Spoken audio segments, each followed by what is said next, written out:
Now, do you like Hasan Parker? Do you like Hasan Parker? Do you like Hasan Parker?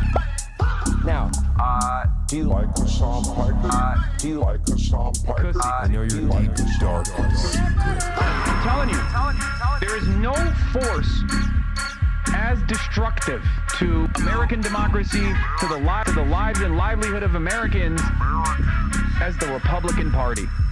Okay?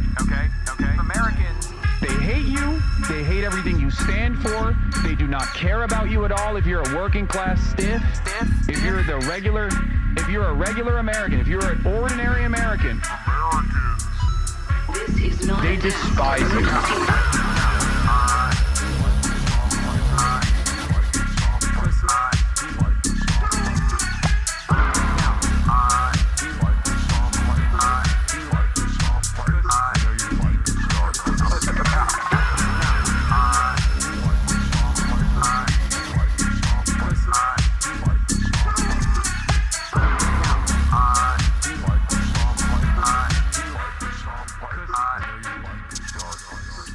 What's going on, everybody?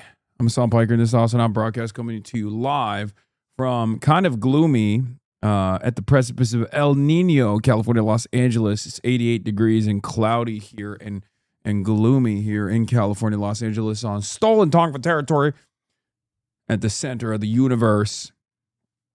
We're live and alive, and I hope all the boys, girls, and MBs are having a fantastic one because today's a beautiful day. Today's a wonderful day. Everyone is freaking out about this Grand Theft Auto 6 extended look thing. It's very humid here. I don't know when that starts. I don't know if you guys want me to watch it. I assume you guys are going to freak the fuck out if I don't.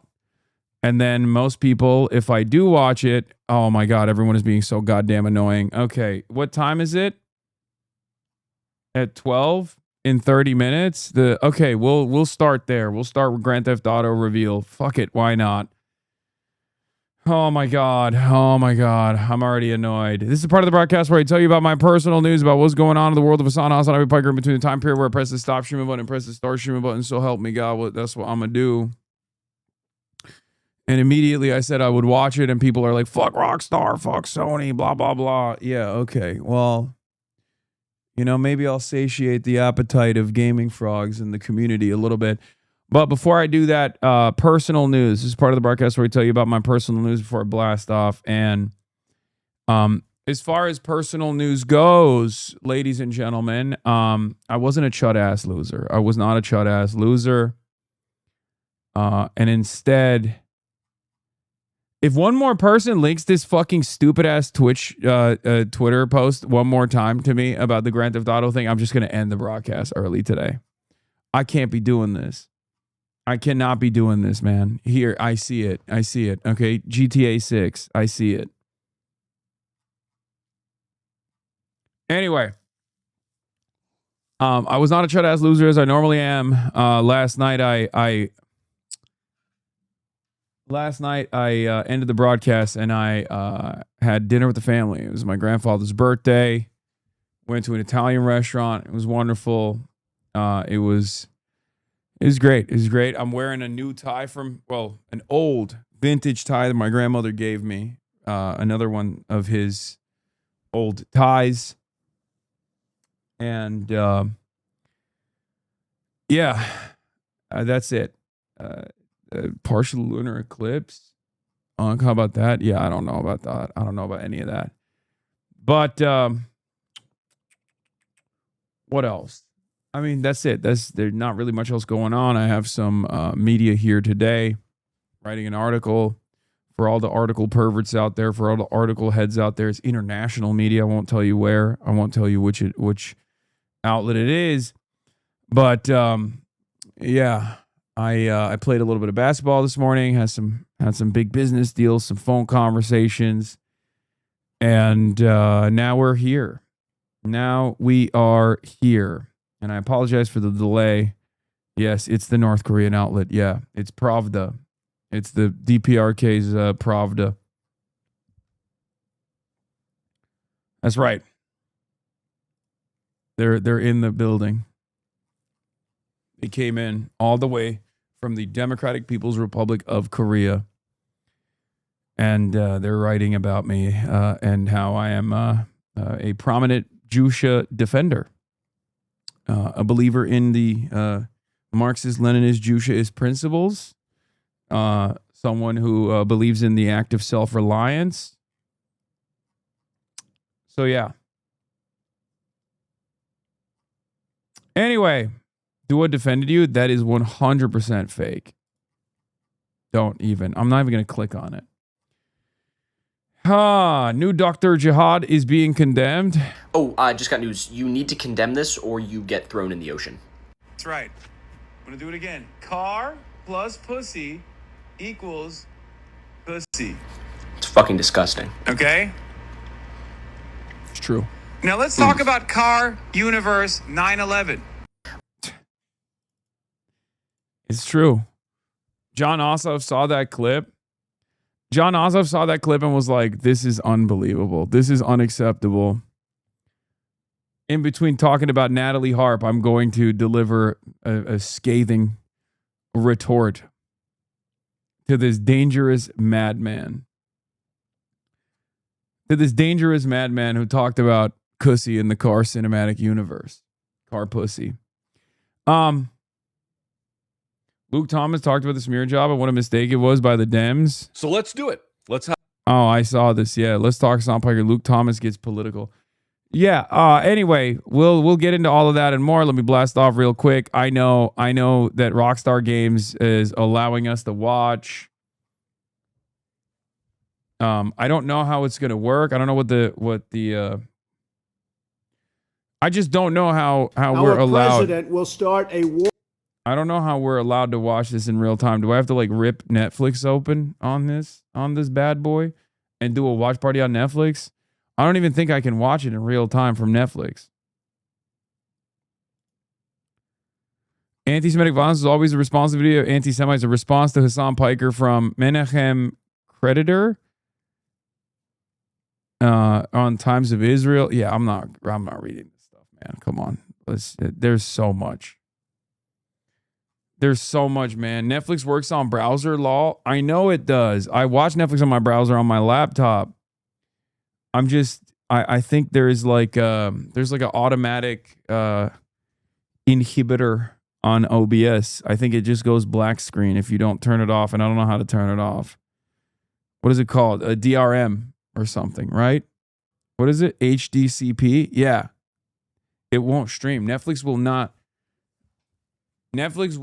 stream on OBS unless you turn something off, and I don't know how to turn it off.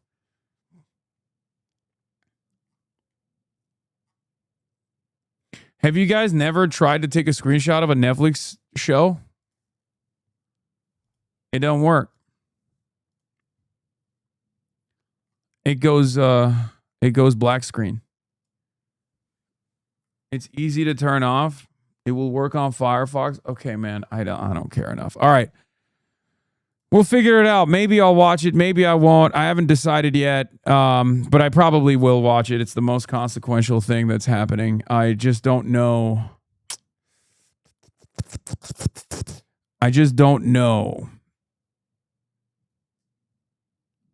How I'm going to get it going.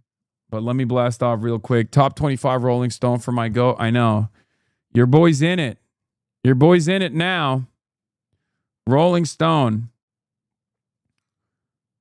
Rolling Stone saying the most prominent anti-Semite, terrorist, Islamic jihadist may or may not be responsible for 9/11. We still haven't decided. HasanAbi Piker is number 3 most influential in the country. We went up. We keep going up on this list, boys. That's how it is. All right. GTA 6 reveal, live reveal. Rolling Stone, number 3 most influential, Lake Ontario. AIPAC BOSSCALL continued. Nepal flash floods. Iran war continued. Manufactured outrage.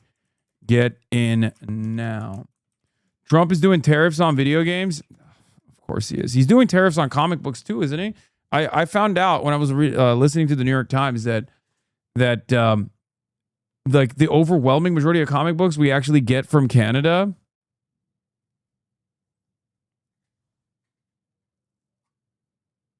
That's what I've heard. I did not know that. He's molesting everything. Yeah, he's molesting the money. He's molesting the tariffs. He's molesting the country, if not the world.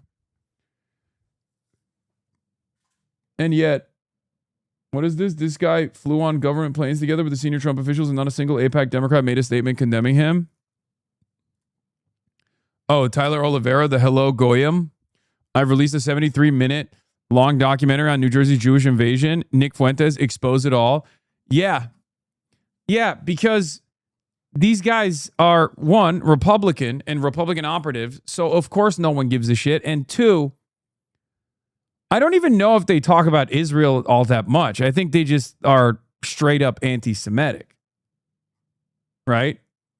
So if you're just anti-Semitic and you don't like lean into the realm of foreign policy, then yeah, Nick Shirley and Tyler Oliveira. I mean, Tyler Oliveira got clapped pretty aggressively from Patreon and stuff like that. But like Nick Shirley is a straight up Republican operative, and yet no one really cares about this because, you know. He flew on government planes and everything. I know.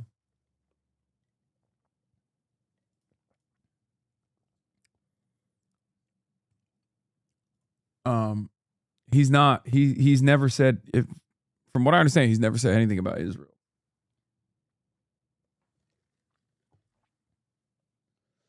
Anyway, I've seen enough median American voters to know that there is a non-zero number of people out there who have voted for Trump 3 times and will become diehard Democratic Socialist voters if Trump interrupts the flow of their favorite comic books and video games.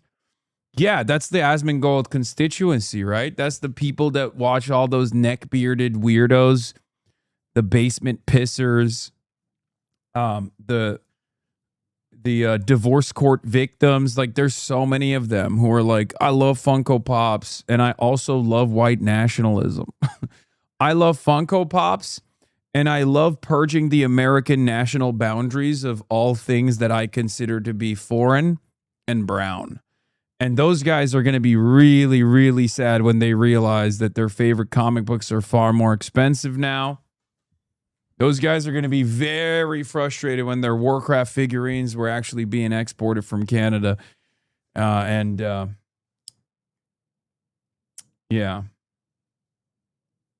Or they were getting it from Canada. Sorry, my brain is so fucking fried already. Keep getting power outages in Eastern LA. You're one of those neckbeards? Is that what you just said? Yeah. Okay, buddy. Okay, buddy. You are one of those neck-bearded people that you talk about.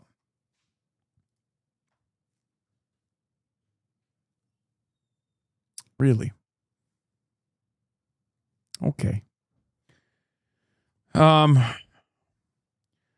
Charlie Golden's son defended you and Mark Ruffalo. Oh, yeah. Oh, let's go.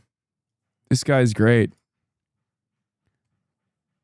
Connection between the pushback that Mark Ruffalo is facing right now for his correct critiques of the Ellison family and their support for the genocide happening in Gaza through their techno-fascism, and the critiques and pushback that Hasan Piker is facing right now for saying that maybe, just maybe, American Jews like myself may eventually start to face some violence in the streets because of the relentless conflation. Yeah, if you were wondering what Jewish HasanAbi looks like, there it is. This is my Jewish variant.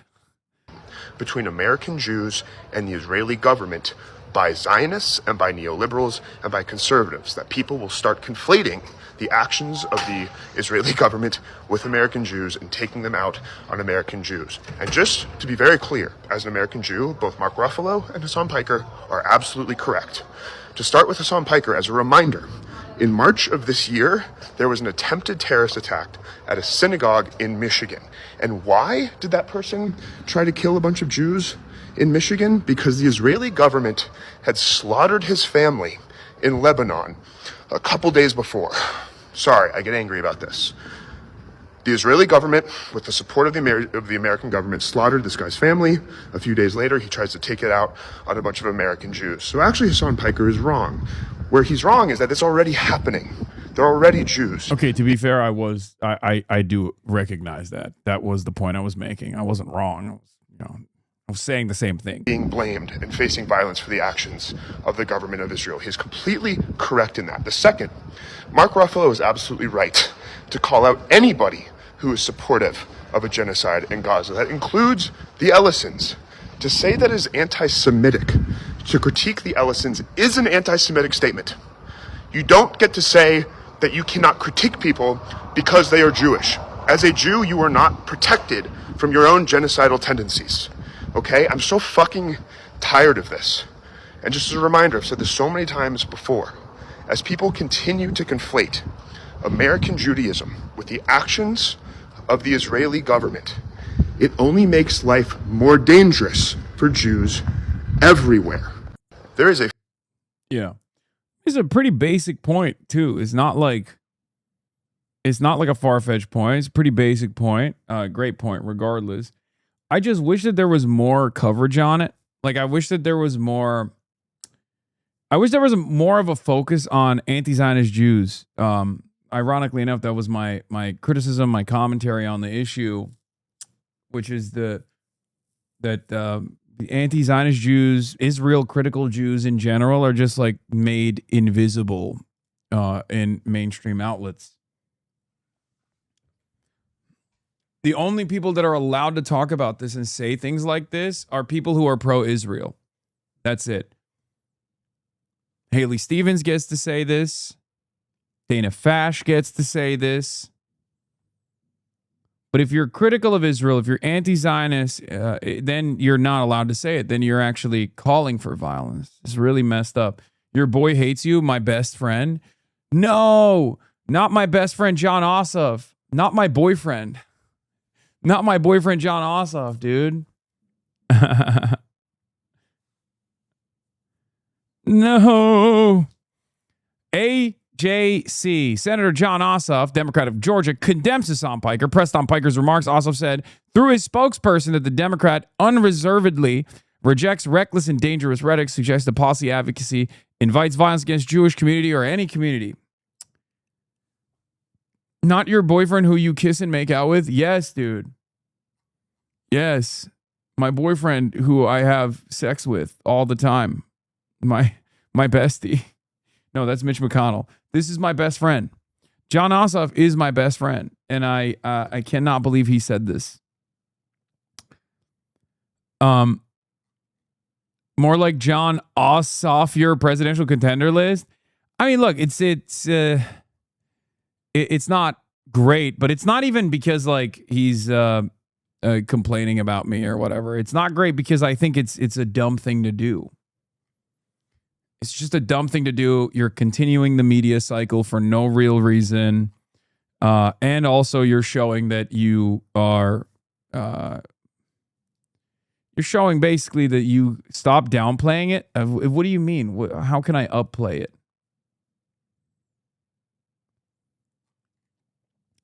It's an unnecessary, it's a totally unnecessary move to make. The question always is like, we have a limited amount of time. We have a limited amount of time to win these races. And any moment that you associate, even through condemnation, yourself with me, a person that has nothing to do with your race, any moment that you associate yourself with me is just stupid. I'm old enough to remember that Georgia Denver was shot to you back in 2020. Yeah, I know. It's fine. It's not a big deal. All right.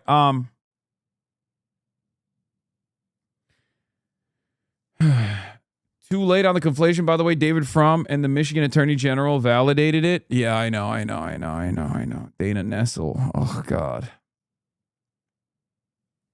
There's a handful of Discord servers that go batshit every time you mention Ossoff. What do you mean? Anyway, we'll talk about all of that and more. Obviously, there's a lot to cover today. I wouldn't say he condemned you. He condemned the violent rhetoric against Jews, which you also condemn. So y'all are on the same page. Yeah, that's a little bit silly, don't you think? Everyone has done that. Every Democrat has done that. But they've also done that simultaneously as a condemnation of me. Just because I also agree with that point doesn't matter, because these guys are saying I don't agree with that point and that I'm actually celebrating violence against Jewish people, which is ridiculous, a slanderous statement to make, but it is what it is. There was a new Mike Collins as a Nazi staff article today about the self-declared twink fascist who worked for him, who of course is Colombian. So anytime not focused on that and focused on this is just political malpractice, I know. A former Mike Collins staffer posted KKK and Nazi images. Some Republicans see a pattern. Ooh, really? Interesting. I'm shocked, guys. I'm shocked that the white nativist Mike Collins has staffers who are straight up white supremacists. What? No. Fuck it. 10 Hasan Piker condemnations. Democrats, get to it. What are you doing? Why would you talk about this at all when you could be condemning Hasan Piker? Anyway, just a reminder that Ossoff is 38th out of 47 on the left policy tracker. I know. All right, we'll start there. We'll start with John Ossoff. I didn't even blast off yet. Do we have a blast off meme chatters? I love you, bro, but how are you above Kai and Rolling Stone's most influential creators? I don't know, man. You think I fucking decided this? Also, this is the one time where it kind of does make sense. In every other incident, you could be like, this doesn't make any sense at all. But right now, we are, we are currently the number one topic in mainstream media. Let's be real. Unfortunately.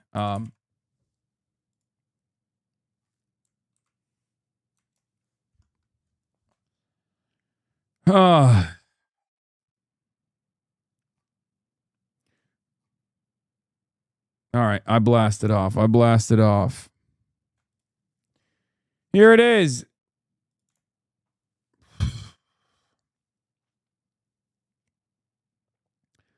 Please react to Grand Theft Auto 6. I think I'm gonna react to it for like it's 30 minutes. It's not that big of a deal. We can react to it something for 30 fucking minutes. It's not that.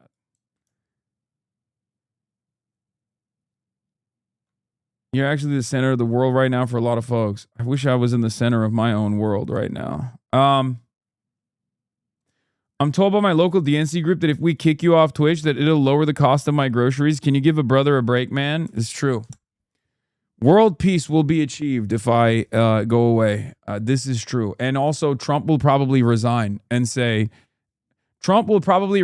appoint Kamala Harris as the supreme leader of the United States. And we will do liberalism, but this time perfect. If I just go away, I'm the one guy holding everything back. Okay, there are sincerely people who say shit like that, though. I've seen so many of them on my timeline because I think Elon Musk's algorithm is trying to make me go insane, make me go totally insane with the shit that it shows me. What is this? 82-year-old Rudolph Giuliani, I'll knock the shit out of you? That's what he said? America deserved 9/11, dude. Fuck it. I'm saying. I'll knock the shit out of you.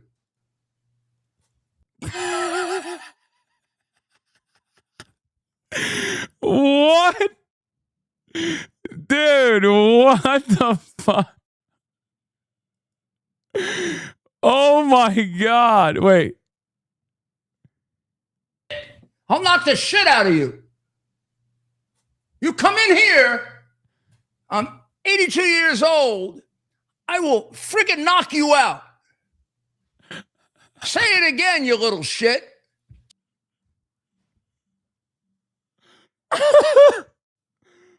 Oh, that's America's mayor, folks.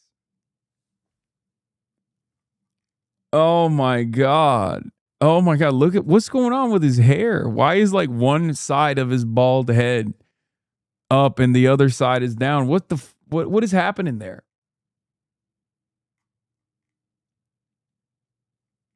Rudolph Giuliani, baby. Wow. Wow. Incredible. He wants to beat my ass, dude. That's crazy. Say it again, you little shit. What? You're gonna let a random guy talk to you like that? No, I'm terrified. It's true. Are you kidding me? I've seen this man's prowess, okay? I've seen this man's prowess. I've seen this man in drag. I've seen this man with his hands down his pants trying to engage in sexual intercourse with a person that he perceived to be underage, as a matter of fact. I've seen it all. I've seen his hair leaking, his hair dye. I've seen him at Four Seasons landscaping. And this is a terrifying prospect for my future. He's going to beat my ass. Haley Stevens reveals engagement plans for Israel trip with fiance weeks after Michigan Senate primary loss to Abdullah Sayed. Israel comes to me in my dreams. That's my goat. I love Haley Stevens. She's growing on me. She's growing on me, folks. She's growing on me. She's very happy for her. I'm excited. I'm excited for her. The Toyota-thon is back on. WAPO article about you. Oh, is this the interview that I gave last night after the stream? I gave an interview. Why are these links not working, man? What the heck is going on today? Does anyone have the Washington Post article behind a paywall that I can use? Are we winning? Trump defends Russia and China for helping Iran, saying America does stuff like that too. And for everything they do, we do also. You know, somebody was saying about China, what about China? We hear they're spying. We spy on them too. That's the way it goes. Why not sanction Chinese? That's awesome. I mean, he's not wrong. he's not wrong. When I say stuff like that, people yell at me and say I'm a freaking foreign agent. Trump gets to say that, and it's fine. El-Sayed's ties to firebrand influencer threaten Democrats' path to control Senate. Senate nominee Abdul El-Sayed has had close political ties to Hasan Piker, who's been accused of anti-Semitism. Is this the article?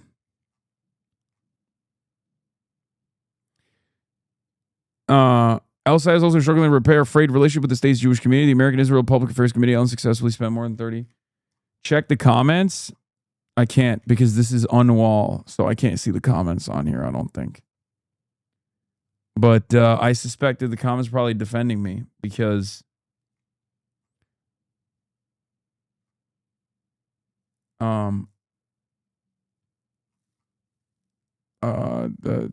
because most people understand what the fuck's up. Anyway, it mentions an interview with you. Wait, I did give Washington Post an interview, and we'll get into this stuff in a second. But Scott Besson is confused why Iran would waste their money. Okay, all right, whatever. All right, we'll get to all that. Jesus Christ, I'm all over the place. We're gonna start off with the John Ossoff stuff, but before we do that, let's I can't talk. Let's take a look at Donald Trump taking questions after signing an order to rename Lake Ontario to Lake America. We're starting there today, and then we'll get around to the John Ossoff condemnation and the Washington Post article and much more. First, I'm going to go pee while this starts playing. And then we'll do Grand Theft Auto 6, and then we'll do it all. We'll do it all, folks. We'll do it live. All set? Thank you very much. I just want to announce the stock market just hit another all-time high. That's the 81st time during a brief 1.5 years. And 401ks, likewise, they're at an all-time high. So millions and millions of people are benefiting from this incredible economy that we're creating. We're building right now a record number of plants, factories.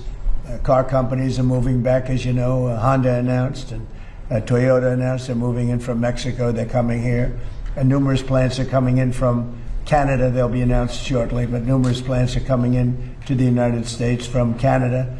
Also Japan, South Korea, and Germany. So we're doing things that nobody's ever done before. But the stock market just hit 81 times in a short 1.5 period. It just hit its all-time high again. I want to congratulate Darlene Graham on her tremendous victory on Tuesday night. And she's sailing now. She's really doing great. She's still got to run against a radical left lunatic.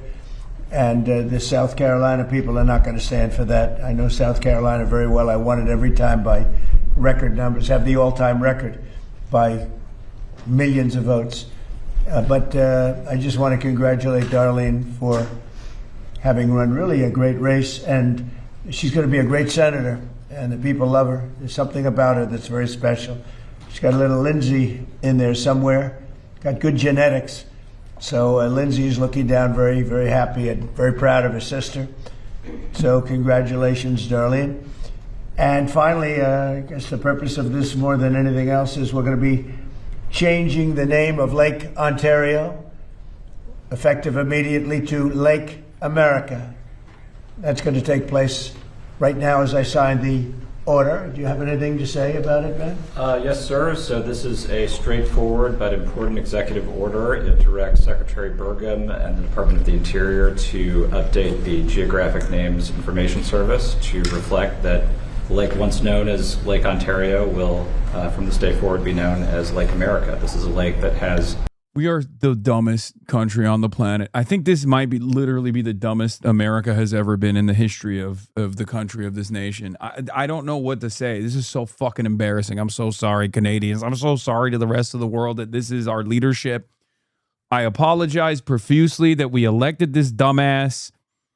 It is, I mean, he's got one trick. Yes, he's like a child. He's like, we did it. Gulf of Mexico, Gulf of America, Lake Ontario, now known as Lake America. It's so embarrassing. I mean, it's It's not like he's doing great shit on the sidelines and then this is like, you know, fun for him and we let him have this fun. This is the only thing that he does. What a humiliating experience, dude. Unbelievable. Genuinely. I don't know what to say. Okay, look. Netflix, turn the settings on Google Chrome toggle off. Use graphics acceleration. I will have to relaunch Chrome. Something went wrong. We're having trouble with your request. Let me see. God damn it. Is there no way to watch this without going on Netflix, man?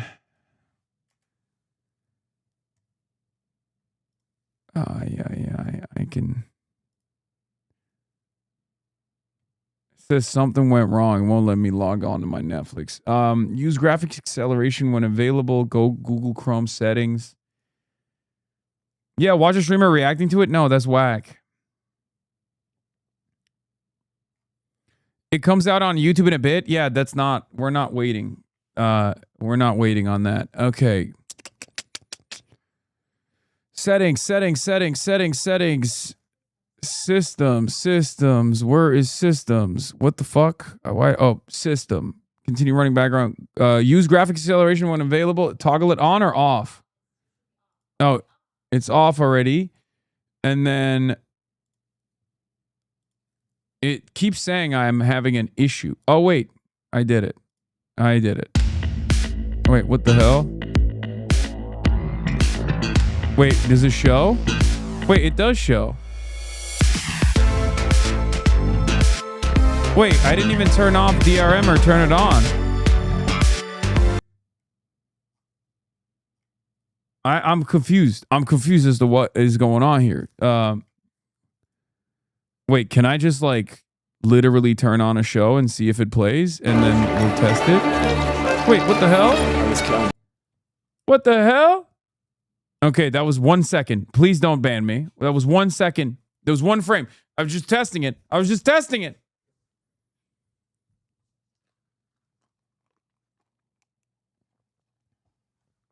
Twitch is crashing. We are not watching a movie on stream, chatters. That is not what's going on here. Okay? We are not watching a television. We're not watching a TV show. We're not watching a movie. We're watching the extended look at Grand Theft Auto. Where do I find it, though? Why can't I see it? Wait, something went wrong. Netflix keeps crashing. Wait, no, for real. What the hell? No!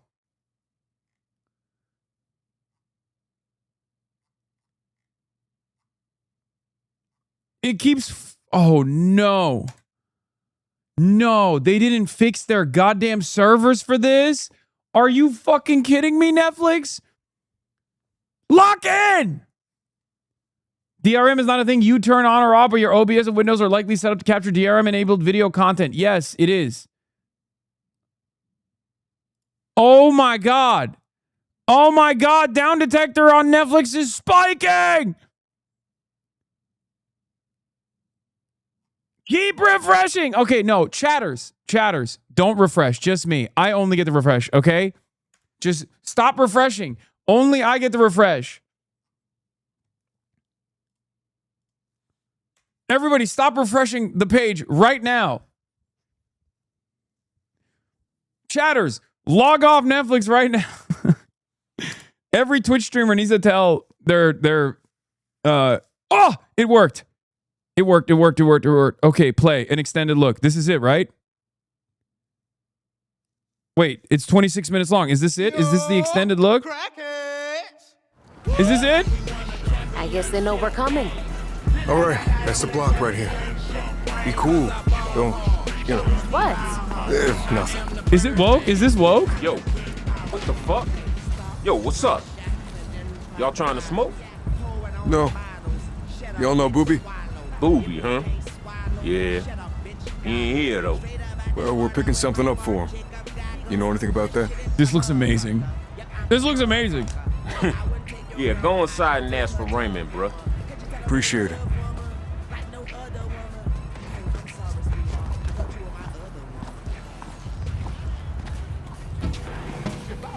Did you guys change the title for me? Or the category I'm in and shit? Yeah, oh, you did. Okay, good. Man, I don't even want to hear that shit. Hey. Like, I don't even want to hear that shit. Hold up, bro. Yo. Y'all need something? Raymond? Nah. What you want? Booby sent us for a pickup. Dude, this is like cutscene level cinematic placement for a straight up random mission interaction. Don't glaze him too much, bro. No, I will glaze him nonstop.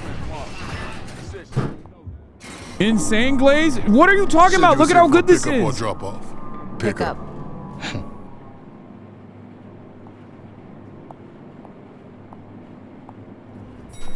I really hope it doesn't do too much hand holding though. That's like commonplace with a lot of these kinds of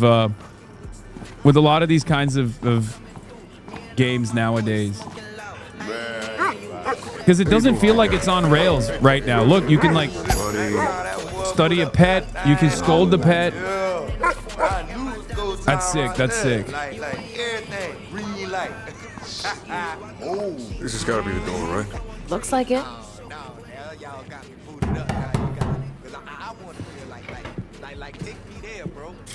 What you want? Yo, is Raymond around? Nah, never heard of him.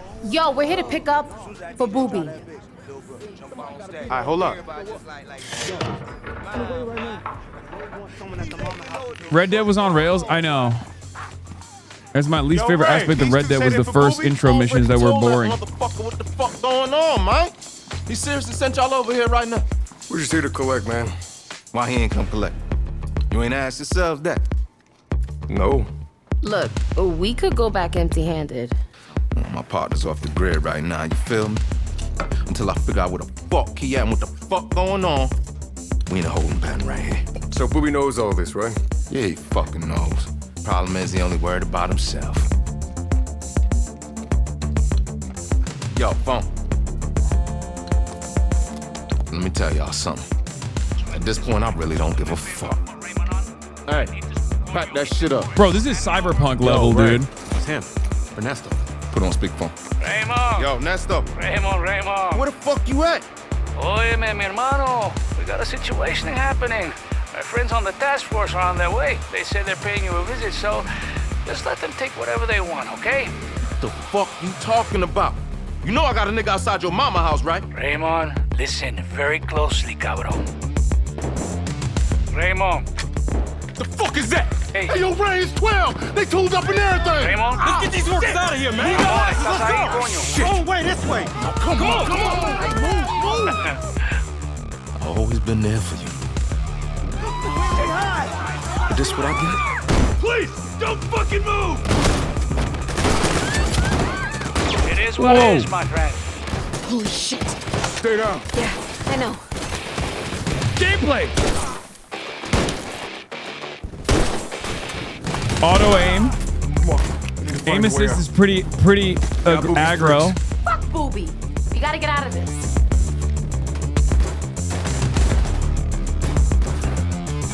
It still has the GTA feel. I was a little worried that it was going to be a little bit too much like Ubisoft, you know what I mean? But it still has that patented GTA feel so far.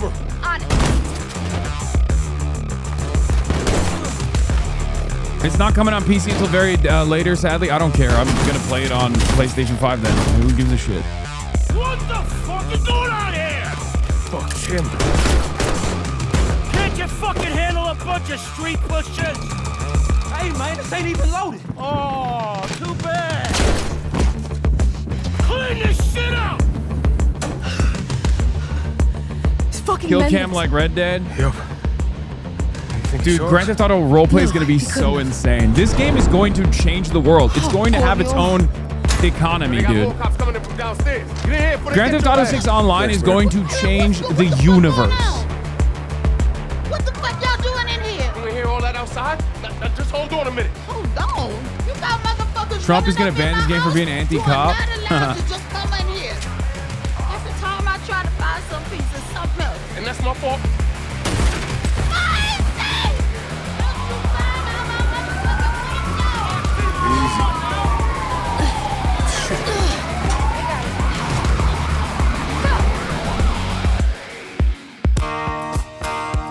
Woohoo! Cinema! Wait, that's a no pixel school. Oh my god. Isn't the little game to use the Slim Jim? That's from No Pixel. They added that into the actual original single player game. Hey. Oh my god. I bought these. What do you think? I can't buy my own clothes, you know. Sure you can. But would they look that good? Oh my god, I Yeah, cannot yeah, believe okay. that they are You know, incorporating Brian No wants us there Pixel for shit. cocktails. Uh-huh. You know what you're gonna wear yet? Relax, Jay. Okay. What do you think? Sequins? Sequins? Okay. The other one. You know what you're wearing right now looks pretty good, so you wanna head out? I don't wanna be late. Yeah, all right. Just give me a few seconds.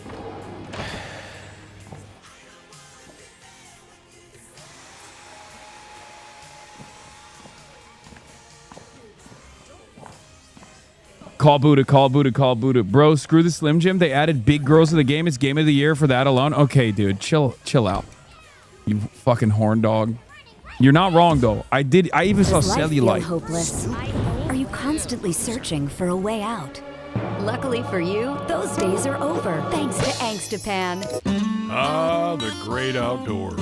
Nature's playground. A carnival of infinite possibilities. Overflowing with creatures great and small. Magnificent and proud. Hungry? Not anymore. Mouth-watering meats from the open range.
One of you.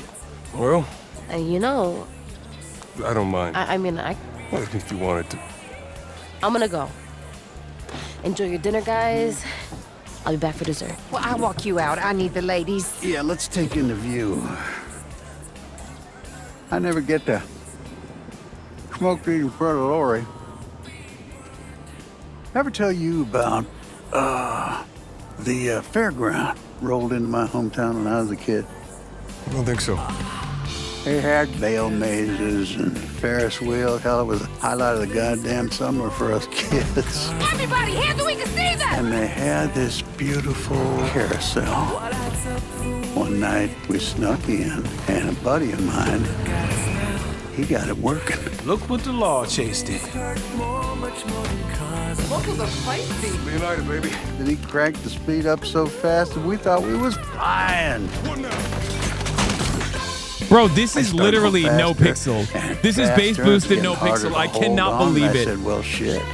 Like the smash and grab side missions. And I fucking jumped. Oh my god, no pixel is going to be insane. Stayed on. Cracked his head open that night. You got a point? Yeah. You gotta know when to get off, Jason. You hear me? They did hire the entire no pixel team, I know, but like it makes sense why they. Everybody wanna say where they been. It makes sense, Hey, but I'm actually got this kind of road guy's shocked car. how much they Headed to the took address again. from. Nice. On my way. Dude, Yo, no pixel so, didn't invent I've been smash and grab and lock thinking, picking. I Or don't think Grand we Theft should Auto tell him about, RP. you I'm know, talking no our pixel, but like troubles. GTRP Yeah. in general. Like so many of those mini games are. Look, he could sell us They're out. from GTRP, or put isn't a it? bullet through our heads. I mean, seriously. I'm what gonna reason do we relapse. have to I'm trust this guy? a crackhead. I'm gonna go back to my crackhead days. Slow play. Just say, hi, nice to meet you. Here's your car. Where's our payment? Please let us know about any further criminal opportunities. Okay. See you there. Yep. You miss me? I've been busy. You gonna text this guy? The dude could be a cop for all we know. And he's not a cop, all right? He's just cautious. It's probably why he survived so long. We could learn something. Maybe you could. Yeah. You're the perfect criminal. Jason, Lucia, Yeah. Yeah. we gotta go. Go? Yeah, go. Like right fucking now. What you think I needed to live for? Shit. Yeah, he's cautious, right?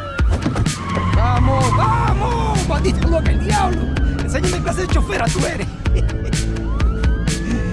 Hey, bro, get your ass back here, man. Huh? Come on, you gotta hold these fuckers off. I got a little something for your plate. Here, you take this. Hell yeah, baby. Getting crowded here. Oh my god. I'm gonna punch through to the freeway. Dude, that looks insane. Hey, hang on. That looks like I mean, this has got to be a cutscene, right? Like it's not. It's kind of like an interactable cutscene. There's no shot that normal Grand Theft Auto police chases are gonna look like this. Cutting through.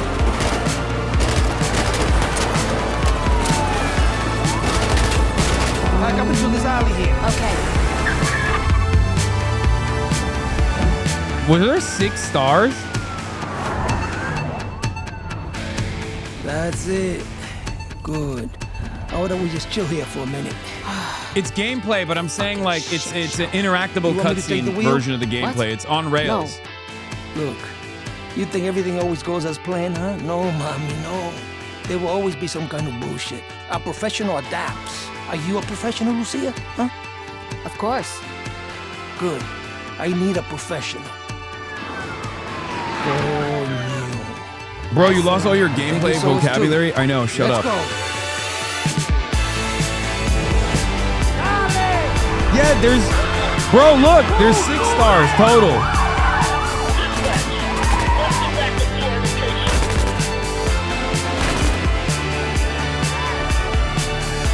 I'm not the biggest fan of the switcheroo, by the way.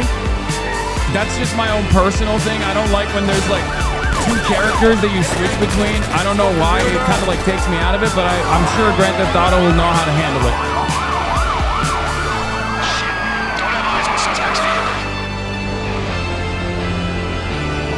6 total stars, but currently on 4. I know on 6 they nuked out. the city. Don't leave anything in here.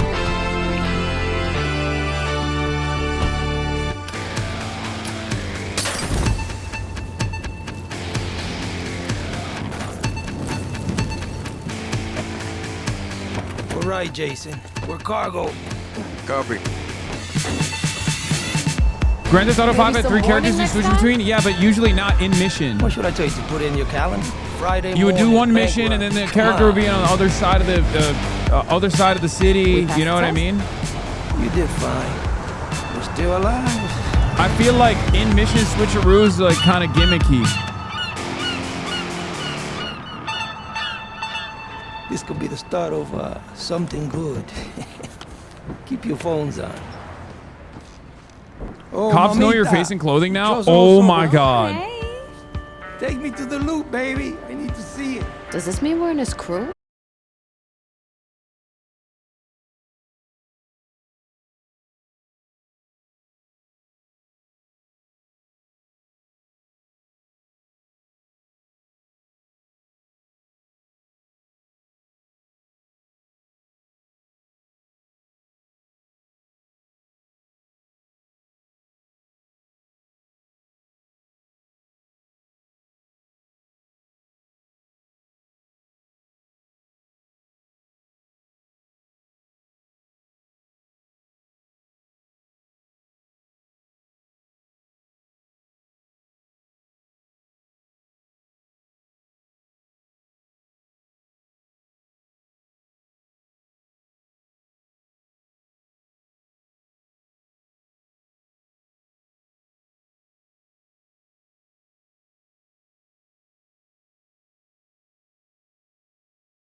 Gorgeous. All right, strong. Good job. Should we go, gentlemen? You guys see the driver?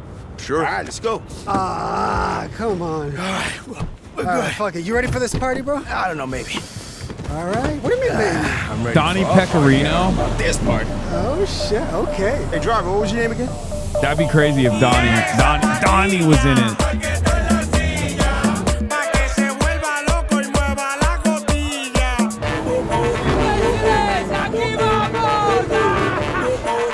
Dude, this is so sick. This is so sick. This is gonna be fucking awesome.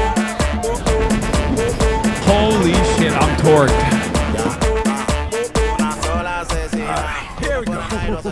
This is the most treat Lorite I've ever been in a very long time. Welcome. How's was your flight, sir? Yeah, real good time. Hey, those waitresses were all NDA'd, yeah? The flight attendants? Yes, of course. NDA'd after the fact, that's a rookie move, And you guys got our room sorted. Yes, it's all ready for you. 24th floor executive conference room. Perfect! I must Freshen up, consume. bro. I must consume. Hey, honey, so a couple of Alonso's producers friends are in town and we're gonna do a deep dive into my creative roadmap. So we up in the conference room doing a little business hand, you know, think tank stuff, okay? Seriously? Right now? Yeah, baby, you snooze, you lose. Increíble. Petra, can I introduce you to Andres' new security detail? Jason and was a Lucia. Dominican This is control Petra Navarro, Rockstar COO Games. of Megamundo. Yes, good. Can I take you up? Yes, please. Let's go. I don't want to spend the whole night in the lobby. Don't abandon your values. Is not remember. Oh, it's over, dude. I'm a fucking small business owner then now. I want him down here. Okay. I'm a small business owner. I am a small business. My mother was a small business. My father was a small business. Security detail that we hired from. Socialism is leaving my body with every minute that I watch this fucking incredible extended cinematic extended look trailer. It's a good thing you're good with your hands. I'm thinking wealth is gonna trickle down. I'm thinking a rising tide lifts all boats. You know what I'm saying? I'm thinking Ronald Reagan, not such a bad guy. My favorite book. Private meeting, don't come in. Hey, Andre. My favorite author, Ayn Rand. It's okay, he's my guy. My favorite book, Atlas Shrugged. Just christening the new building. Just saying.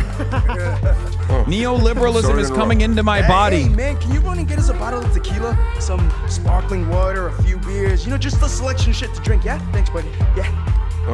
Yeah, so they just called and asked me to bring you down to the party now? Petra wants you. There's some big speech happening. Abundance? No, abundance is too liberal for me. I'm thinking anarcho-capitalism, baby. All here, you know?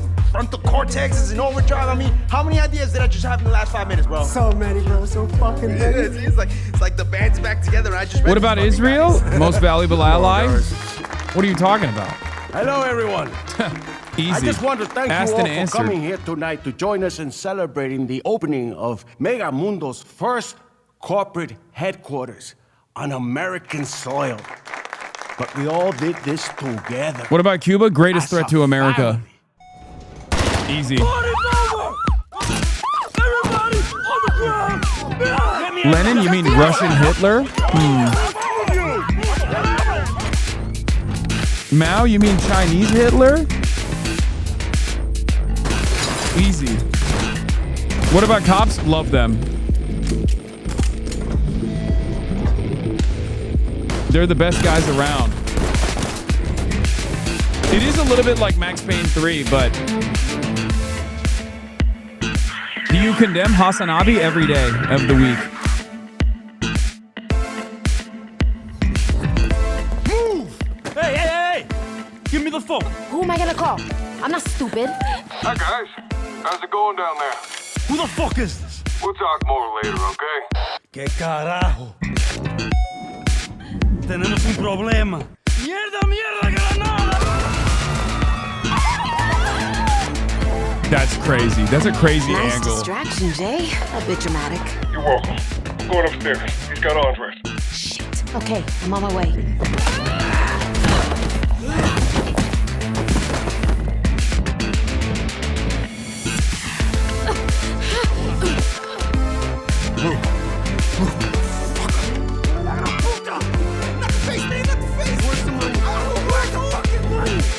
Military, what about them? I stand in salute. I actually re-enlisted so that I could play Grand Theft Auto early for 4 days. I was one of the chosen 100.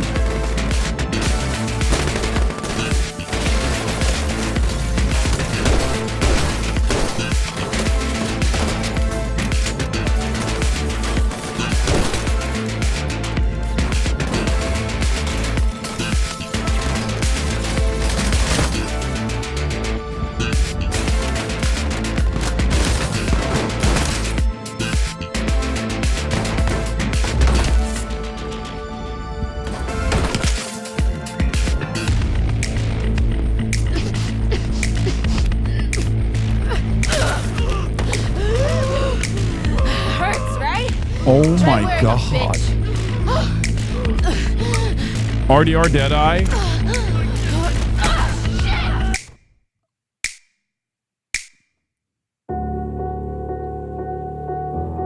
Might not feel like it, but these are your glory days. The salad years, you know? Nothing is gonna beat who you are now. You can't see all the fucked up shit that's looming on the horizon. Standing tight. Enjoy this, dude. If this right now was all that there is, all the time, it would be perfect. Just like me. Trust me. That's a Stavros style character. Wow! Dude.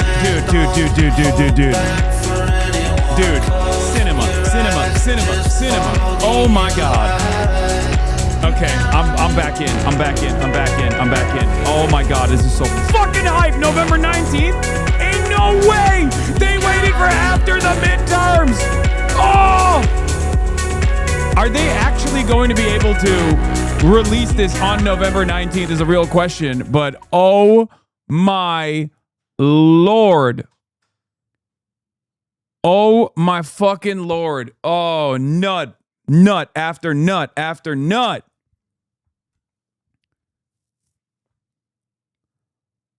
Of course, that's the first thing you think of. I can't wait to hear about how you play this off stream. I don't even care if there's like 10 people watching me. I will be playing this fucking entire game on stream. Are you crazy? No, I'm taking a sabbatical from doing political coverage when the game comes out. 100,000%. You guys, I think, forget that I've played all of the Grand Theft Auto games, and I've played them on and replayed them on stream. And not only that, but also have had deep and crippling addiction to Grand Theft Auto No Pixel roleplay specifically, and it ruined my fucking life. And I gained like 80 pounds in the process during COVID. If you remember, Umberto Antonio Donato Pecorino. Are you fucking kidding me? This is... When Grand Theft Auto 3 first came out, I played Grand Theft Auto 2, which was top-down. Very different, right? When Grand Theft Auto 3 first came out, it changed my life. I did not realize that a video game could be like that. It was it's not the correct terminology for it. You can't say it's a sandbox game, but for the time being, with the exception of Shenmue, I think it was like one of the few first ever games that had like this open world, right? This huge open world, and it was visually stimulating. There was so much that you could do, and I could not believe it. I was like, oh my god, why can't every game be like this? And of course, be careful what you wish for, because you might get it. Every game did eventually become that, and it sucks now. But there is always a special place for Grand Theft Auto in my heart. The special place in my heart comes from the experiences that I've had with this game, with the entire franchise.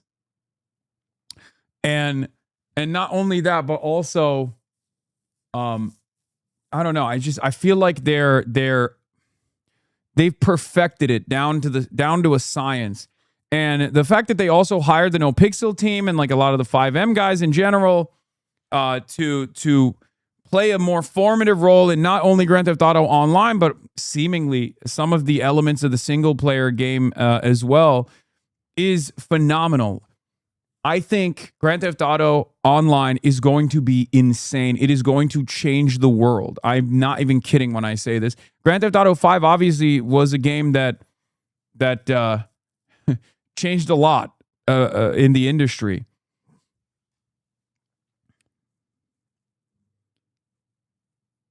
They delayed PC specifically to keep you and the left stuck in GTA 6 RP when it releases in 2028 instead of focusing on the elections.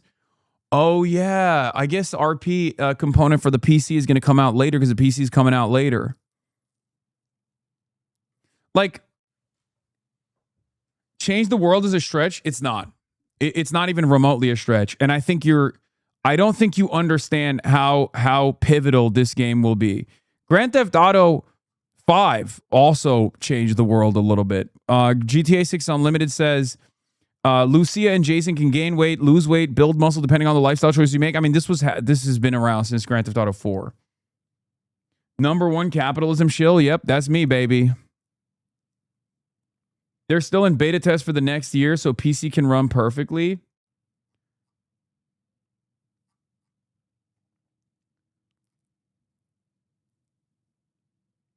Honestly, that gameplay video was pretty compelling. I might even play it. I don't even like these types of games usually. That's crazy that you don't like those. For the record, you said this about Cyberpunk. I loved Cyberpunk. Cyberpunk is one of my favorite games of all time, and I'm unashamed to admit that. I was one of the very few fortunate people who just got like the best copy of the game for some reason, and I had an Omega PC, and I played it at launch, and I said it at the time. I was like, there are a lot of issues, but I think it would have been one of the greatest games of all time if it was released after they properly beta tested it. And I still think it's one of the best games of all time. I think once they tweaked that shit, Cyberpunk did become one of the best games. It's an incredible game. It's playable. I played the DLC as well. But Grand Theft Auto is I mean, God, Rockstar, you done did it again, you sons of bitches. Have you heard about the leaks for the game? Yeah, I know. CyberLeak, I think, is the name of the guy who has a working copy of the game. And he's been making demands of Rockstar. Some of those demands are not even bad. Like one of his demands is like a hard disk copy. What's so different with GTA is the social value it's going to bring. I think there's going to be some negative consequences as well, for sure. Like one of the things that I foresee with this game's release is, one, it's going to have a separate economy. This is going to be Valve style separate economy, 100%. There will be real cash being exchanged for shit that you do in this game. It's going to be this, like it's going to be this generation's version of an MMORPG. When MMORPGs were coming out, many of you are probably not old enough to remember this, but like people sincerely talked about World of Warcraft when, I mean, this was not the first MMORPG, but it was the first one that was like super, super popular. When WoW first came out, people talked about it like it was changing the world, and in some respects it did. I think this is going to be a Roblox-style separate economy, and Grand Theft Auto 6 will absolutely have its own economy internally, and it will have a real noticeable impact on the economies of other countries even. Like there will be jobs that people have in Grand Theft Auto 6 online. I'm not even exaggerating when I say this. There will be people that have like real world jobs off of Grand Theft Auto 6 online. Not just like gold sellers. I'm talking like sincerely people that live in the game and work in the game. They should hire Yanis Varoufakis like Gabe did back in the day to make sure that its economy works. A whole new era of scams. Yes, 100%.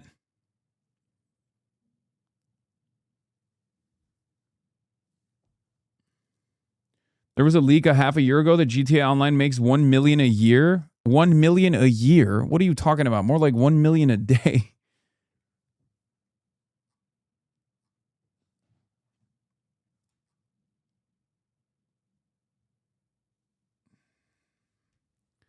Yes, for those of you who don't know, Gaben hired Yanis Varoufakis back in the day to make the Valve economy.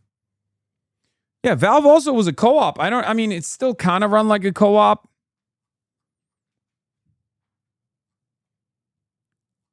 But yeah, this is the most anticipated game of all time. One of the most anticipated works of media of all time. It's been a decade in the making. I mean, more than a decade. It's going to be amazing, dude. I am so stoked. Speaking of Gaben, did you see his jack now? I know I did. 15 years ago, I had the pleasure of welcoming players and fans to the very first International. He looks kind of freaky this way. I don't know. I mean, I'm happy for him. I'm happy that he's happy. I'm happy that he looks healthy. But it just like freaks me out a little bit. Yeah. I think he's on Ozempic possibly.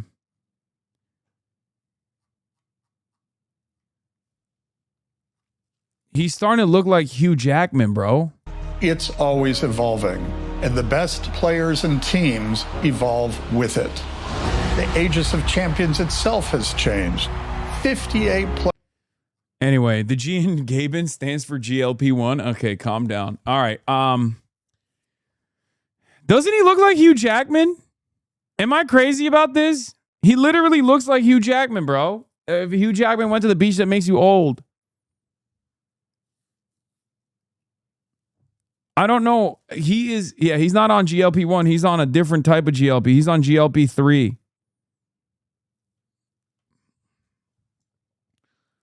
Anyway. It's the hair. I never paid a cent for CSGO, and I got a random crate drop one day, and it turned out to be a skin worth 1,200 USD. I sold it for crypto and converted the crypto to USD. Nice. Congratulations, Megaphonics. Yeah, it's 1 million a day. I was right. Not 1 million a year, dude. That's really fun. That's really, really funny. Of course it makes over $1 million a day. Yeah, GLP HL3. It's never coming out. It's for Gaben only. Anyway, where was I? All right, we're going to get back to the news now. Now that we actually saw a little bit of the world-changing events and incidents as it pertains to what the fuck? Twitch is bricking right now. My Twitch is busted. Oh my God. Why is it that none of our goddamn websites, whether it be Netflix, whether it be Twitch, they just never work appropriately when there's additional attention? It's just so strange to me. Everyone's watching the Grand Theft Auto 6 trailer. I know. I just watched it. We just got done watching it. Anyway, let's get back to Donald Trump now. Let's get back to the humiliating reality of being a country that is run by a petty despot, a tyrant, a narcissistic madman who is childish in both his ambitions, but also very violent at the same time. This is Trump taking questions after signing an order to rename Lake Ontario to Lake America. A real one-trick pony.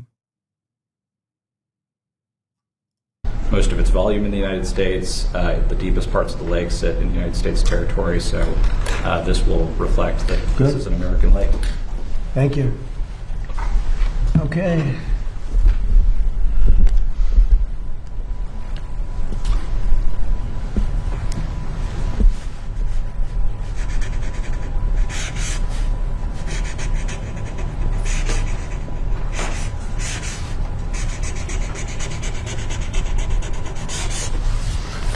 Okay. Thank you very much. And we filed all the necessary papers, documents, everything else. We notified all of the various people that we have to notify. So we've done everything that you have to do. And this is official, effective immediately. Do you have any questions, anybody? Mr. President. Yes. That video yesterday, crossing out Lake Ontario and writing Lake America, it's been seen by about 30 million people, maybe more, across all the social media platforms. What message are you sending to Canada with this move today, and why was this such an important thing for you to do? It's an interesting question. No message. As you know, Canada's been ripping us off for a long time on trade, very sadly. Even the military, you know, we defend Canada for nothing. We don't get anything. They don't pay us to defend Canada, but we defend Canada. And they understand that. As an example, we bought icebreakers. They'd like to use them. We have 11 brand new icebreakers coming in. They'd like to use the icebreakers. They don't pay for anything. And they want to be treated like a state, but they're not a state. But they want to be treated like they're a state. And so we just can't do that anymore. We lose, on average, over the last 15 years, $60 billion a year carrying Canada. So we just can't do it anymore. We love the people of Canada. I don't think their representatives do an appropriate job. Maybe they'll change. I really don't know. I mean, it doesn't make much difference. But we can't let the whole Canadian thing that's been going on for decades, and it has to come to a stop. So the whole Canadian thing has been going on for decades. You mean just like the nation state and its existence? He's like, we're done. They burned the White House. Did you know? Did you know they burned the White House? These Canadians, they came and they fought us. I don't like it. We gotta make sure we end Canada. I have to ask the question, does Canada have a right to exist? Or is it just, Nope, Canada no longer has a right to exist. It can only exist as an American colony. How much do you think this is a ploy to begin territorial claims over the lakes for freshwater usage and climate crisis? Freshwater usage in a climate crisis, freshwater usage for data center cooling? Climate crisis? You mean the Chinese conspiracy? It's not real. Canada has formerly endorsed Hasan Piker after recent tariff escalation. Wait, what? Do not refer to 9/11 as terror attacks. Leaked Canadian broadcaster memo instructs reporters. Ahead of the 25th anniversary of 9/11, CBC journals were reportedly told to avoid describing the attacks as terror attacks, drawing criticism in Canada. Wait, what?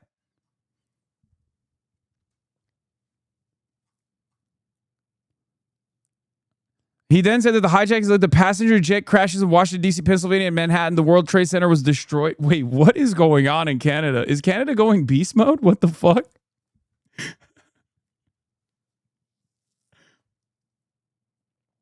Bro, they're going to ban XQC from Canada before they ban HasanAbi? Yes. New player unlocked. Canada offers full endorsement of dangerous anti-American radical HasanAbi Piker. Canada is refusing to condemn Hasan Piker. Ladies and gentlemen, honorary citizenship for Hasan Piker.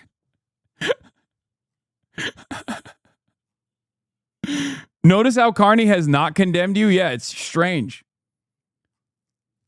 Strange that his silence on the issue of Hasan Piker is deafening.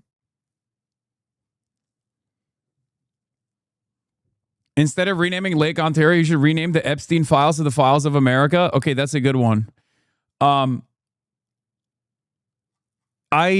don't really understand what Trump is doing. I've given up on trying to comprehend what Trump does. Nowadays, we just react. Okay, we just react. We just react to what Trump does. And I've given up on trying to understand what Trump does. This Canada thing is actually one of the more insane things that he's like consistently putting pressure on for some reason. I assume it has something to do with the Monroe Doctrine, the Donald Trump version of the Monroe Doctrine. You know, the Western Hemisphere is ours, and obviously a part of that is also Canada, which happens to be in the Western Hemisphere, unfortunately. Maybe this is in line with like his denials of Canadian sovereignty. No reason for Trump not to go all out and rename the Atlantic the American Ocean and Pacific the American Ocean too. As you know, we took something called the Gulf of Mexico. We changed it, and now it's very routinely the Gulf of America. So if you think about it, we have a Gulf and we have a lake. Now all we need is an ocean. So maybe we'll have to change the name of the Atlantic and or the Pacific. Maybe we'll change them both.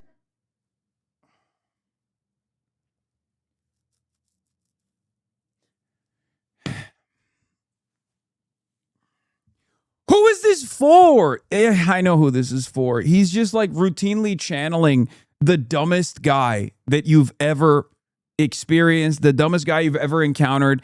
Guys that just did not leave their hometowns, who are just like, hell yeah, brother. Fuck yeah, call it the American Ocean. Oh, we're dominating. Meanwhile, we're getting our fucking shit pushed in the Strait of Hormuz. Depleted all of the fucking missiles. No more missiles for peer and near peer adversaries that remain in the stockpile. American force projection capabilities are over. We're just sitting around like a child with a diaper full of dookie. Who is this for?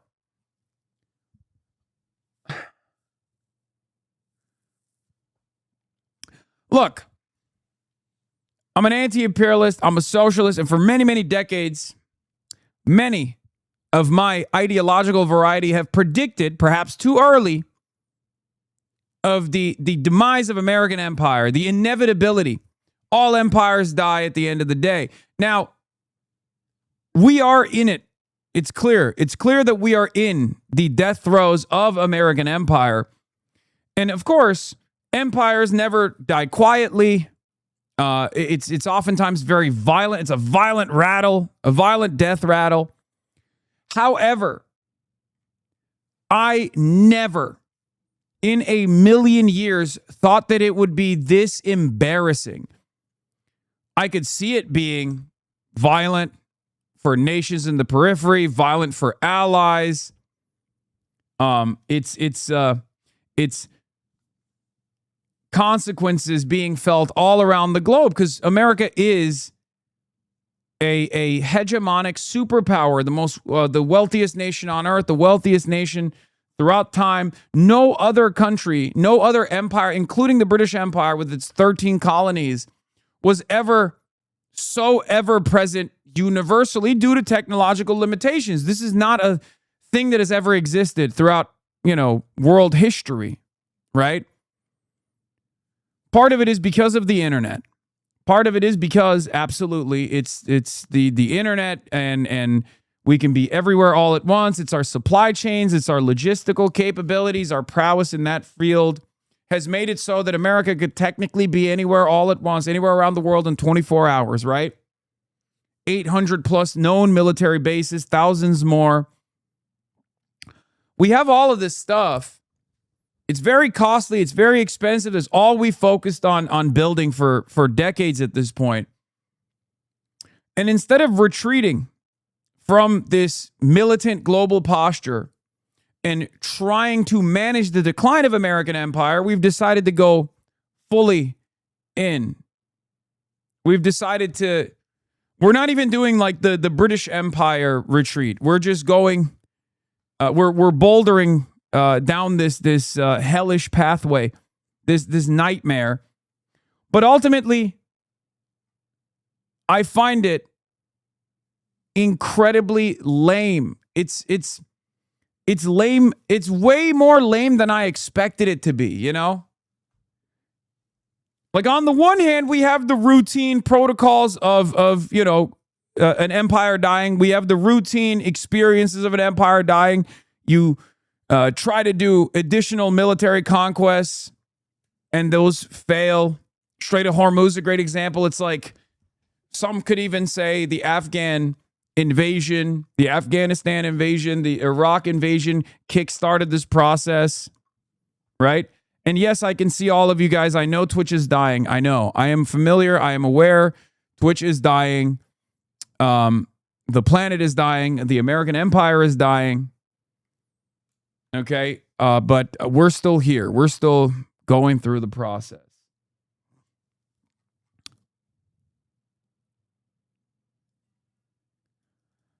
But in any case, as long as you can still hear me and watch me, it's fine.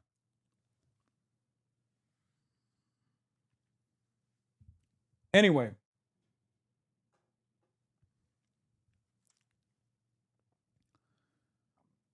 What I was saying is,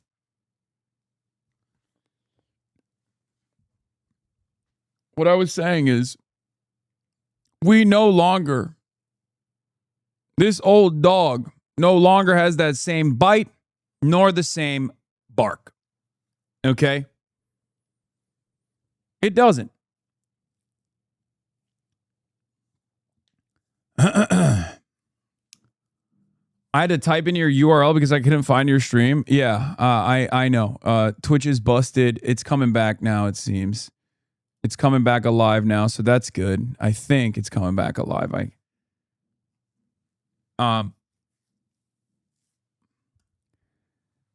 It's just humiliating. It is humiliating. I wish we didn't do this. I wish we were smarter. I wish we had more thoughtful, more considerate people working in think tanks, people that have positions of prominence in the administration that are thinking about the decline of American empire in more holistic terms, and we're actively repositioning the United States of America around the global stage as a player, as a player that no longer has the same capacity it once did to behave in such belligerent ways. But we are not. Everyone is so invested. Everyone is so hyper invested in short-term profits that, of course, this is the type of shit that we can do. This is the only thing we can manage. Mark Ames says, we doubled your health insurance premiums and you can't afford gas and groceries, but we sure did wind up some Canucks, so it's all worth it. It makes no sense. The less military prowess we have, due to the enshittification, born out of our desire to generate super profits in the defense industry, which has created this massive bloat, making the military an unbelievably costly endeavor that does not produce the necessary results that it once used to be able to produce. Instead of learning the right lesson from that, which is maybe we should retreat a little bit, maybe we should reconsider the way we operate, maybe we should no longer be such a belligerent force around the world. Instead of doing all that, we're becoming increasingly aggressive to some of our closest allies, like Canada. It makes no fucking sense. Let's ruin the economy further. Fuck it. Who cares? As long as the Epstein class, as long as Donald Trump's closest friends, confidants, his immediate family members can make a quick buck, who cares if we burn the world to the ground? It genuinely doesn't make any sense. Mortaza Hussein reports the U.S. military is experiencing a beyond critical shortage of advanced missile interceptors in Europe, largely driven by President Donald Trump's war with Iran. A U.S. defense official in Europe and a NATO official told the Associated Press, raising concerns about the vulnerabilities in NATO countries to a potential Russian attack. Now, this is the other side of the story that I find very interesting, very strange. Not only have we given tremendous leverage to Iran, a middle power that now has established primacy over the Strait of Hormuz, which means that they control 20% of the globe's energy supply, no matter what, going forward. And they were able to secure that militarily through American defeat. But in the process of waging war with Iran, we are also giving Russia additional advantages over dominating Eastern European powers, and even threatening with regular frequency Western European countries as well. So not only does Europe, the entirety of the continent, not only has the entire European continent experienced tremendous negative consequences since the end of the Cold War, as it has become further vassalized to American interest, as China has risen as a global manufacturing hub, and the European economy and the European markets have suffered as a consequence of this. Now, on top of that, there is a real military threat coming from both ends. It's such a shitty predicament to be in. If you are a European nation and you have, for your whole lives, for your entire career, if you're a European leader, your entire career is revolved around making sure that you were servile to the interests of, European capital owners who have similar interests to American capital owners, identical ones. And you have constantly vassalized your country to American interests. No sovereignty whatsoever. You have operated as a launching pad for American military ambitions all around the world. You've been stuck between the United States of America and other global powers that are growing. And your economy has suffered as a consequence of that. And now America can't even protect you if your fears of some kind of Russian military invasion, any Russian incursion is realized. And that's partially because America went and waged war in Iran and depleted its munitions stockpiles. So it's no longer just the Oreshnik missiles that you have to worry about, which, as we've seen over and over again, Russia demonstrating its capabilities of striking deep into Western Ukrainian territory near the border of Poland with these hypersonic missiles that are capable of evading NATO defenses, capable of evading NATO's early advanced warning systems. But now you don't even have the regular PAC-3s that you had to defend yourself from medium-range ballistic missiles that Russia could use against your countries. The U.S. defense official said the most concerning shortfall involves Patriot missile interceptors, which can shoot down Russia's high-speed ballistic missiles. The NATO official confirmed the low inventories of Patriots among American and NATO forces in Europe. Both spoke on condition of anonymity to discuss sensitive military matters. In the event of a Russian ballistic missile assault on, for example, a military headquarters or power plant, NATO could be in a similar position to Patriot-starved Ukraine and be forced to take punch after punch in the mouth, the U.S. defense official said.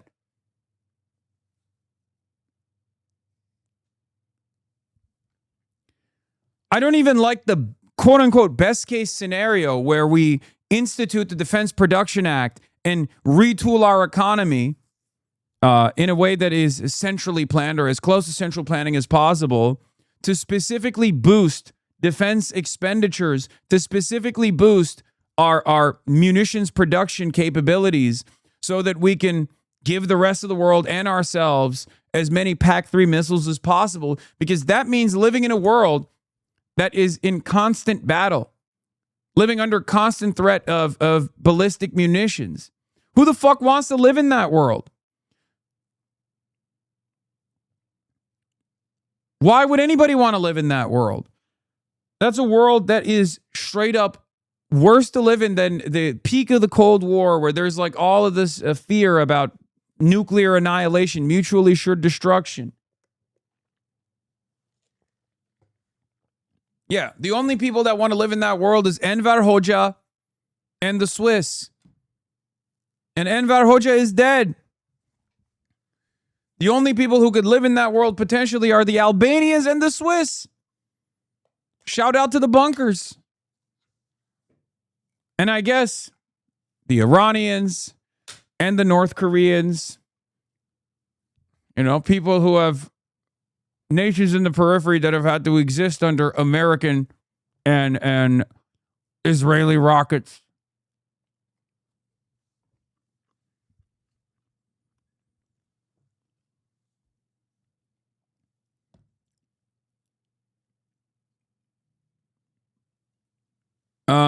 Just dropping in because I saw the Lake Ontario stuff and I live in Rochester right next to Ontario and I want to express annoyance. Yeah, we're there. But yeah, on the one hand, this stuff is really silly. It's really, really silly. But also on the other hand, it's not just a nuisance because there are economic impacts of this random trade war that we are waging against Canada. Between Canada, Mexico, and China, that is damn near the entirety of American trade. Okay, we're talking about the majority of American trade. China alone is responsible for 30% of it. Donald Trump is talking about secondary sanctions on countries that are conducting regular trade with Iran. There's only a couple countries that are doing that. It's China. Without punishing China, there is no punishing countries that are doing regular trade with Iran. It's not like there is a blossoming international trade design between Iran and like European nations, right? It's China. So you're trying to threaten secondary sanctions on China. It's not going to work. We've done this before a couple months prior, if you recall. We tried to do this and the Chinese foreign ministry said, fuck off. And then on top of that, we're doing this to Canada. The only country that we're, not threatening as much, at least for the time being, is Mexico. And I can't tell if that's because Donald Trump really likes Claudia Sheinbaum or not. I don't even know. None of this makes sense to me. And I don't like that. At least in previous formations, in previous administrations, I could point to something that I didn't like. I could be like, I don't like that Joe Biden is refusing to take advantage of the leverage that Ukraine has to force Russia into a ceasefire negotiation. Like that's something that made sense to me, even if I disagreed with it. Or I could say things like, I like that Joe Biden pulled out of Afghanistan. I do not care how consequential this was. It was the right decision to do. It was a brave decision to do.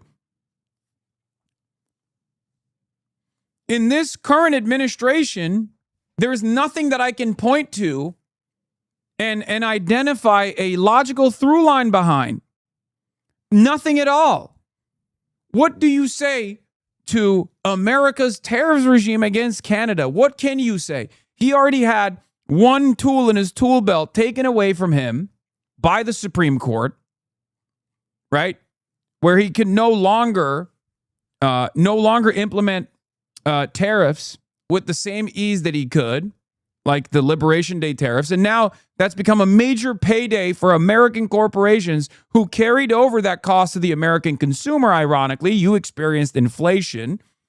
They paid the entry tax. They carried the costs over to you, the consumer.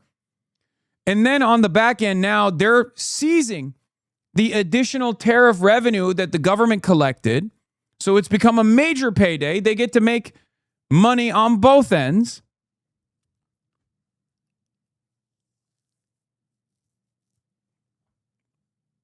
So now he has one additional tariff tool in his tool belt, and he's using that, and that's why he's maxing out at 50% tariffs. We're in a precarious spot with debt and bonds. Something has to give, and Trump might be making that decision.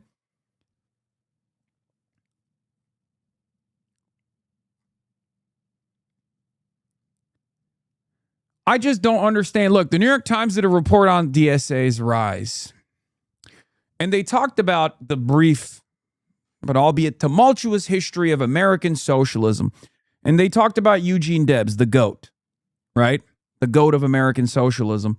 And a part of that was talking about the Gilded Age and the gross income and wealth disparity that existed. And they pointed to how we currently have a similar setting. I have routinely mentioned that Americans have not suffered to the same degree as they did during the Great Depression. Okay? And that is part of the reason why many Americans in the heartland have not radicalized against capitalism in the way that they did during the Great Depression. Donald Trump is basically accelerating towards that demise. It makes no sense. I cannot comprehend it. I guess the robber barons at the time, in the roaring 20s, genuinely did not foresee consequential changes coming for them. Because and to be fair, they did obviously withstand a lot of the worst impacts. It's the little guy that got shafted in the process, died, or experienced tremendous hardship, food insecurity, and the like. They were able to, they were able to withstand it all fine. They still had tremendous wealth and power consolidation in their hands in the aftermath of the New Deal as well. But it is kind of remarkable. I guess I have to go back to this period and read a little bit more about like what their thinking was, what the Rothschilds were thinking. What were the robber barons thinking at the time? When they saw so much discontent, so much instability. Eugene Debs from Terre Haute? You mean Eugene Debs from Terre Haute, Indiana? Yes, Terre Haute, Indiana, which now is basically one big prison.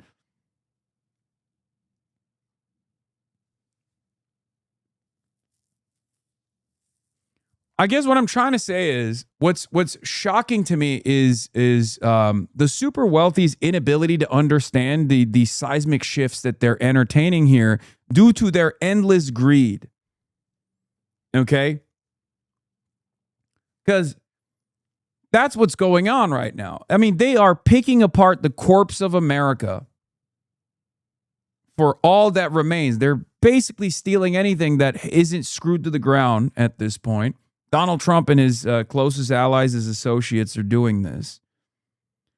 And I guess there won't be any penalties for it, so they can get away with doing it. They can get away with open graft, open theft, stealing whatever the hell they want to steal. I find it rather odd.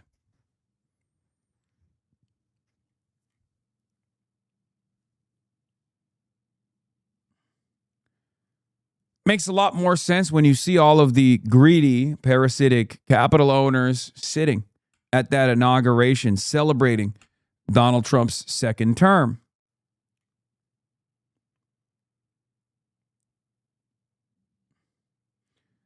There's a Andrew Ross Sorkin book, 1929, Inside the Greatest Crash in Wall Street History and How It Shattered a Nation, that you might want to check out on the subject. Okay, that's actually a really good suggestion. Thank you.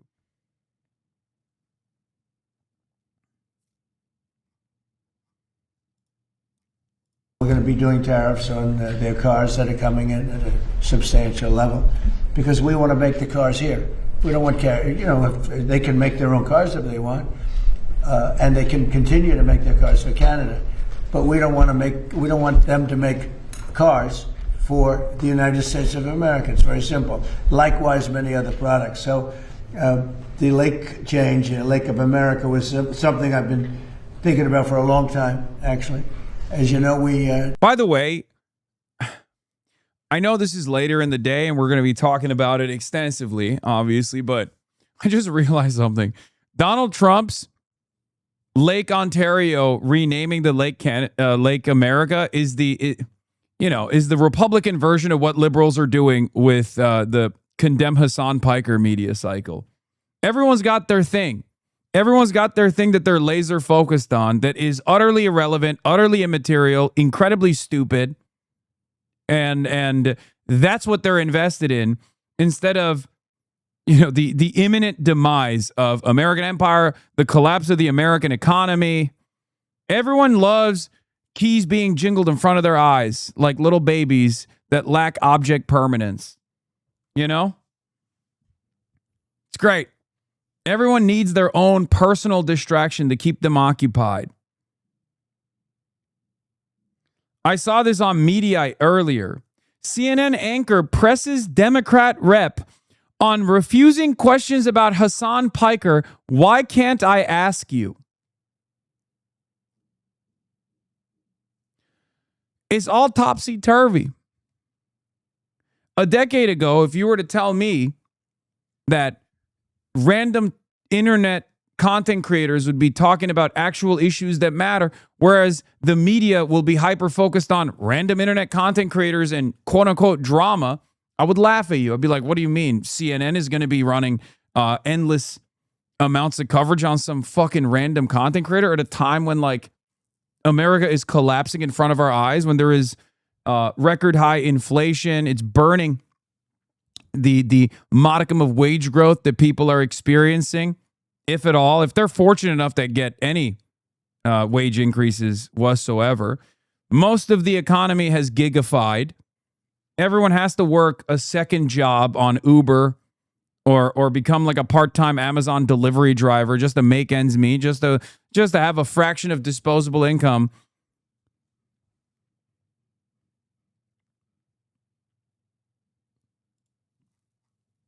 Imagine asking Rush Limbaugh in 2008. Of course. Except Rush Limbaugh, unlike me, was a party apparatchik. That's it. That's the real reason why Rush Limbaugh or Charlie Kirk has never gotten this level of enmity. I'm not a part of the DNC machine, a part of the party apparatus. So that's why they're treating me like a cancerous growth that must be excised. I mean, I'm not oblivious to this. I've talked about it extensively for years. This was a big part of the contention that I had and expressed over and over again in the early stages of the Joe Rogan of the left discourse, if you remember. And I told you over and over again, an independent media figure on the left is going to at times be antagonistic to the Democratic Party broadly, and therefore it won't work. What they're demanding is not a Joe Rogan of the left. What they want is a Charlie Kirk of the liberal side. And a Charlie Kirk of liberalism is probably not going to be able to make inroads with the regular normies that consume that kind of content. Took something called the Gulf of Mexico, we changed it, and now it's very routinely the Gulf of America. So if you think about it, we have a Gulf and we have a lake. Now all we need is an ocean. So maybe we'll have to change the name of the Atlantic and or the Pacific. Maybe we'll change them both. Why are you so focused on doing things like this towards America's allies instead of doing things that target adversaries? Well. The Canadian officials have treated us very badly. They're nasty people. They charge our farmers 400% tariffs. They've been doing it for a long time. And I had them figured out in my first term, and I did some pretty strong things and had it getting pretty good. And then the election was rigged, and now I'm coming back and doing it the way it, and finishing the job. But they treat us very badly. Canada treats us very badly. I would say that of all countries, as you know, we have President Xi coming in a couple of weeks. We deal with a lot of people. People oftentimes, they'll ask me, who's the worst to deal with on trade? And I said, that's easy, Canada. They are the worst to trade. And they feel entitled, and just we can't have that. Mr. President, Ted Cruz keeps teasing a 2028 presidential run. You run against him for president. Do you think he could be president? What's your reaction to that? You say he's going to run? Or? He's teasing he's talking about it. You don't mean 2020, but you mean 2028. Yeah. I would say that he's very talented. He's a very good friend of mine. I think he might do that, yeah. Mr. President, he's a talented guy. Mr. President, what's your reaction? What would you say to those who are concerned a trade dispute with Canada could affect American affordability ahead of midterms? Well, ultimately, it's going to be very good for us because we're losing. When you talk about affordability, we're losing $62 billion a year on average with Canada. And if you really look at it, we're losing more than that. It's too much. It's too much. We can't lose that. We don't want to lose that. We don't want to lose it anymore. Mr. President, has Vladimir Putin agreed or committed to not attacking a NATO territory? I've had good talks with him. He's not going to be attacking a NATO territory. Mr. President, what's your reaction to the latest on the... Court earlier this week ruled on... Dude, we don't even have missiles. We don't have PAC-3s to defend NATO territory. So yeah, no, we've given additional leverage to Vladimir Putin at this point. And if he chooses to threaten, because like this is a thing that he's already been doing. He's already been doing cyber attacks on European NATO partners, European NATO allies. And obviously they do it because they keep saying that, well, you guys are aiding and abetting Ukraine. You're defending Ukraine. You're allowing Ukraine to take advantage of NATO targeting. And you're giving Ukraine the go-ahead to target deep into Russian territory, strike critical energy infrastructure inside of Russia. So we're going to go blow for blow. We're not going to let that, like their attitude is that they're not going to let that happen without penalties. And the less munitions that America has, the less munitions that NATO countries have, the easier it will be for Russia. Oh, shit. Did the whole platform die? Jesus Christ, dude. What the fuck is going on today, man? Twitch. Yes, Twitch is not working at all. If you're in here still, guys, yes, it's not really working. It hasn't been working since this morning because there were too many people on Twitch.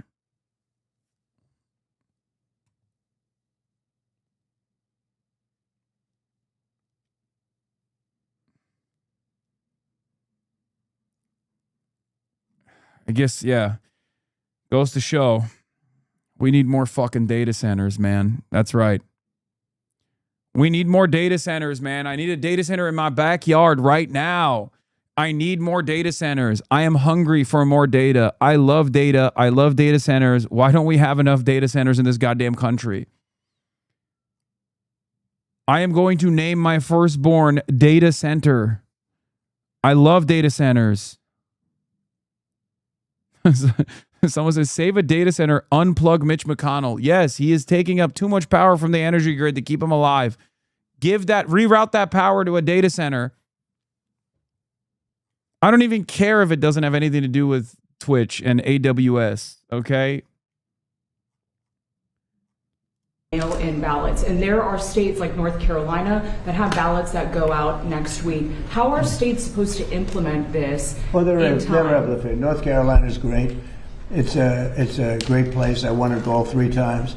They do some mail-in ballots, but basically they ruled on the legitimacy and the way we want to make them legitimate. And it was a great ruling for the Republicans. Why is it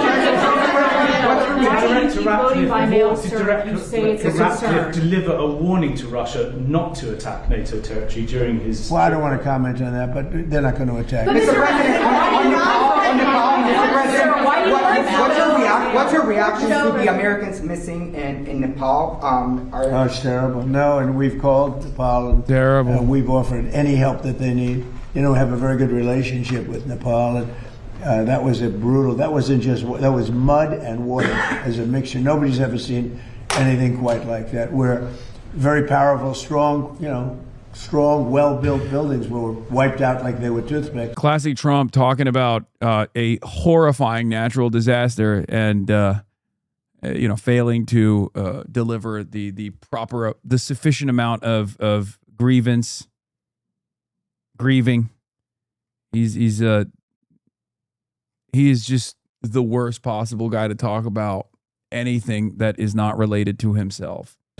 That's a terrible thing. No, we are sending aid, and we've spoken to the leadership, and we let them know anything. Nobody's ever seen mud and water working together like this, folks.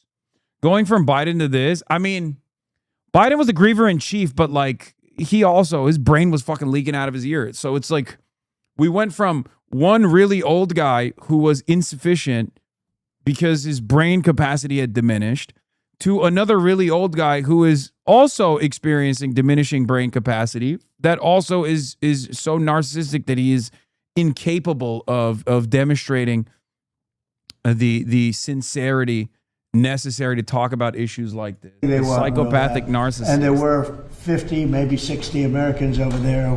We haven't gotten the full list yet, but hopefully they're okay. But that looks like something that people will not be.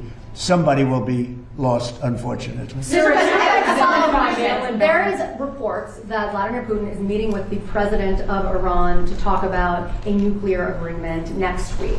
Is there concern in the administration, in the White House, that these countries aren't taking economic D-Day seriously, that they're going to continue doing business with Iran despite the warnings? Iran is right now, they're not paying their troops. They're in deep trouble. They have very little capacity. Last night we took 24 boats through the strait. We're taking them through all the time. I say it very openly. By the way, no one knows where these boats are. Okay?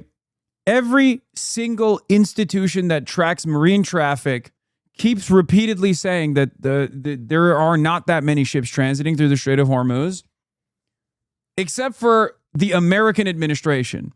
They got the boats. They know where they are. We don't know if they're actually transiting. We don't know if they're just like turning off their transponders and transiting.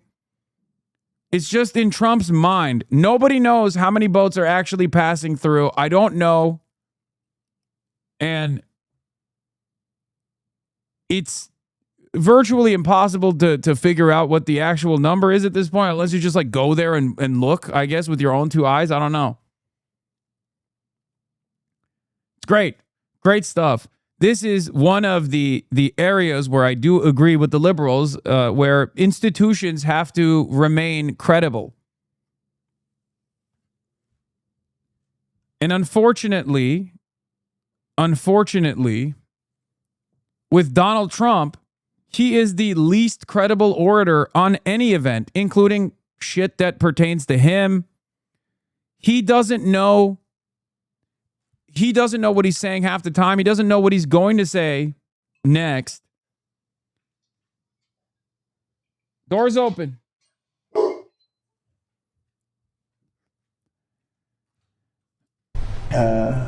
It doesn't mean we're finished with the military, but we are. The Strait is open, as you know. The Strait of Hormuz is open. We have control, and we have the blockade. Iran's not getting anything. Nothing is going through. Not one ship has gotten through. But will you punish Putin or Russia if they continue Well, it to do depends. business It depends. with So Iran? far, I think Russia's behaved quite well having to do with the Strait of Hormuz. And you have to understand, for everything they do, we do also. You know, somebody was saying about China. What about China? We This get is their Trump spy. defending. We spy on them too. That's the way it goes. Why not sanction China? Come on, we do it too. Why don't they spy a little bit? Let them spy a little bit. Come on. Give them a little taste. Come on. They've given satellite imagery. We give it to Ukraine. They give it to Iran. It's okay. It's only a couple $2 billion worth of radar and early advanced warning systems that have been blown to smithereens. Come on. What do you need that for? What, you're telling me we could have used that for healthcare? What are you, stupid? Nobody wants healthcare. Have you seen Americans? They want Lake America, HasanAbi condemnation, eat hot chip, and lie. That's what Americans want, and we're giving it to them plenty. Banks, though, who are doing business. Well, who said I'm not? You said, why not? I mean, who said I'm not? You don't know if I'm doing it. Well, I don't have to announce everything, do I? Are you who are you speaking to, sir, about what other leaders have you spoken to about this pressure campaign to get them to cut off ties with Iran? About Iran? There's not a lot to speak to. We don't want to speak to them. We're not looking to meet or anything. The Strait is open. We're taking a lot of boats. Millions and millions of barrels of oil are coming out of the Strait every day. Other countries recognize that. Every once in a while they shoot some, they put some shots out. We totally cleared the Strait of, we have the best minesweepers in the world, the underwater minesweepers. And we've totally cleared the Strait of mines. And we're watching very closely through Space Force, which is one of my things, one of my many things. But we're watching, we see every inch of the Strait. And any boat goes in with a mine, we see it. And we take it out. We've taken out 2 of them. Mr. President. Thank you. So I'll be going to Texas, and we're working very hard. We want to win that race. He's running against a man who should never be. We have a very good candidate, Ken Paxton, and he's running against Telefrico, they call him, because he is a little freaky, and that's not a man that represents the value of Texas. So I'm going to help Ken Paxton. And I'm going to spend a lot of time in Texas. I have the all-time highest vote in the history of Texas also. And I'm going to spend some time there. We'll be going tonight. Some of you are going with me. Thank you very much, everybody. This is a controversial move, but despite all of that outrage from Republicans and ranchers across the country, the president is moving forward with this, suspending tariffs on ground beef imports for about 90 days until after the midterm elections. This is all in an effort to lower prices for the American family. But of course, this set off a firestorm of criticism, especially in the Republican Party. So Senator John Barrasso, the number 2 Republican in the Senate, said Americans want U.S. beef. I know that they talked about Ken Paxton earlier, but one thing that is on everybody's mind, I hope, is when will James Telefrico condemn Hasan Piker? I feel like his silence on this issue is deafening. I can't tell where he lands on the most important, most consequential thing that's happening in American news right now. That condemnation better be coming soon, James, because otherwise I'm going to spend every waking moment making sure that Ken Paxton wins the election. Honestly, why hasn't Donald Trump condemned Hasan Piker? Is he actually insufficiently pro-Israel? I can't tell. Where does he land on this issue? Dog, there are people in his party that are HasanAbi heads. Wait, no, stop it.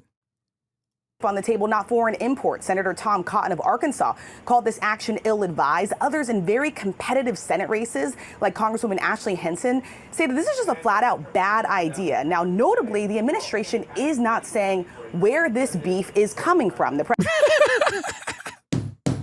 We got mystery meat. Don't worry about it. It's good. It's really good. Yeah. It's coming from RFK Jr. driving around the country and murdering raccoons and feeding everybody roadkill. That's where it's coming from. Love mystery meat, by the way. Wealthiest nation on earth, by the way.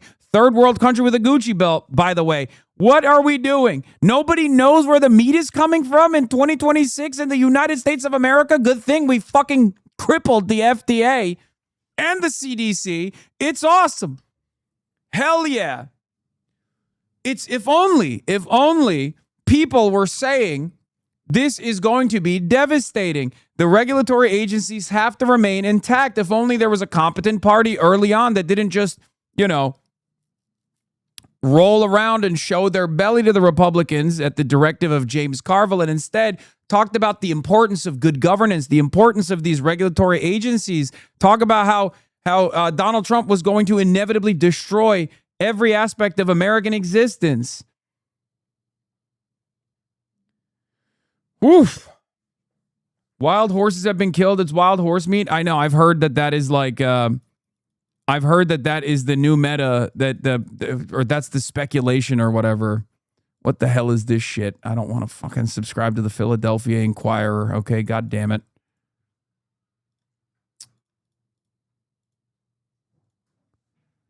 All right. Yeah, it's awesome. All our food is poison, dude. It's fucking dope. Fantastic. It's also hilarious that we imported a bunch of beef from Argentina that had to be recalled instantly. So that was also cool.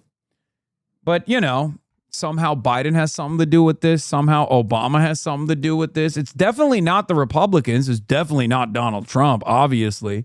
The president did not identify any countries in his proclamation, and notably the agriculture secretary, whose job it is to oversee farming and food safety, said that she wasn't privy to that information with. And Rachel, with the midterms just over 2 months away, a judge has lifted a block on President Trump's executive order on mail-in voting. Yes, and what this is far from over, but at least for now, a federal judge has cleared the way for the Trump administration to move forward with this restrictive mail-in voting executive order that would require a national registry to have that with eligible voters, and then it would bar the U.S. Postal Service from then delivering mail-in ballots to anyone who is not on that list, but more legal challenges are certainly expected with. All right, we'll see how it plays out. Rachel, thank you for that. The desperate search this morning for the thousands. Yeah, this was devastating, by the way. I've seen some of the videos. I've never seen anything like it. Rescue operations are ongoing in Nepal after massive flood, massive flash floods, massive mudslides. The videos are really rough. There was one video that was kind of interesting. However, there was a guy who was literally shooting himself in a selfie mode instead of running away. He survived, but it was still strange that he took the time out to take a selfie flick. Still missing after this catastrophic flood struck the Nepal. Yes, Twitch chat is working here, but Twitch chat is only working here, I think, if you're on Chatterino, maybe. Tibet border, haunting images of people running for their lives as a deadly torrent of water and earth tears through this valley in a matter of seconds, the roar of debris drowning out the terrified screams. Bridges and entire villages swept away. People in this vehicle trying to outrun the deadly torrent as it closes in. This man, covered in mud, clings to a rescue worker as he's carried to safety. Other survivors forming a human chain. This trapped man waving down a helicopter. He climbs aboard just feet above those stormy waters, carried to safety. Areas where homes and businesses once stood are now buried under mountains of mud and debris. Overnight, more than 160 people were confirmed dead, with at least 1,300 still unaccounted for, including 65 Americans, and that number is expected to rise. 22 of the missing were in a group from Tennessee who were taking part in a spiritual pilgrimage. The group were inside this building when that wall of water and mud slammed into it. The phones have been, ringing off the hook. I was with one of the families earlier today to support them in any way that we can right now. It's been very shocking to us. There's an urgent search and rescue operation now underway to find people trapped or swept away. The deadly waves sped down the mountain at more than 40 miles per hour. The energy equivalent to a 5.2 magnitude earthquake. Experts say it was triggered by a massive landslide which hit a glacier and melted tons of ice along the way. When all this rock comes down, has a lot of energy, it warms up that ice, creates more waters. Millions travel to the region for its spiritual significance and the chance to hike the breathtaking terrain. Today, that landscape transformed by tragedy. Darren Jacklin is touring Nepal. He was at that now destroyed border crossing just hours before and is thankful to be alive. I thought to myself, where would I have ran when I was there? What's my exit points? Where would I have ran? And I'm thinking to myself, there's nowhere I could go. There's just mountains all around us, and there's no exit points. Now, the issue search and rescue crews are having is that wall of water brought in so much mud and debris. It's very difficult for aircraft, for helicopters to get in. But this is clearly an agonizing wait for families who are just desperate for news, guys. Yeah, and truly stunning images there. James Longman for us. Thank you. We are in the Dunga village, which is like the epicenter of what has happened out here. We can see the homes and establishments totally destroyed. Some of the homes absolutely smashed up by the waters, the debris, the soil that came with such force out here. We can see the iron within the homes, these structures absolutely mangled. There's a vehicle stuck in one of the homes out there. The silt or the soil and the debris have covered. This is yet another example of the worst contributors to anthropogenic climate change, or the people that contribute the least to anthropogenic climate change receiving the worst impacts of anthropogenic climate change. Oftentimes, poorer countries obviously don't have the same carbon footprint. They don't have the same output. And yet they're also, because they're poor, suffer the most due to the infrastructure collapse. And they have a much harder time recovering. Did not a dam fail? No, it's not a dam failure. I think it was one of the fixed pieces of like the Arctic cap or something. It was a glacier, right?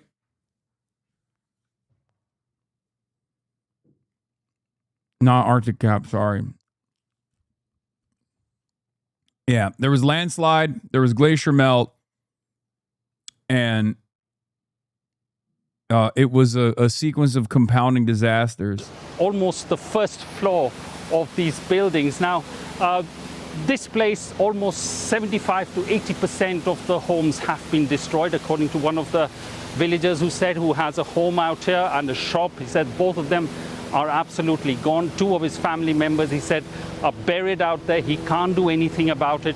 And all the time we are hearing helicopters fly over us every few minutes, ferrying or rescuing people from further up, taking them to a base camp where they are being treated. If there are serious injuries, they have been moved to Kathmandu and to bigger hospitals. But this place is now absolutely deserted. There's no one staying here. We just did see some earth movers, but at the moment there is also a lot of panic in this place because we are hearing someone calls out that the waters are rising. People just panic and run. People are very anxious. What caused the devastating flash flood that hit? Yeah.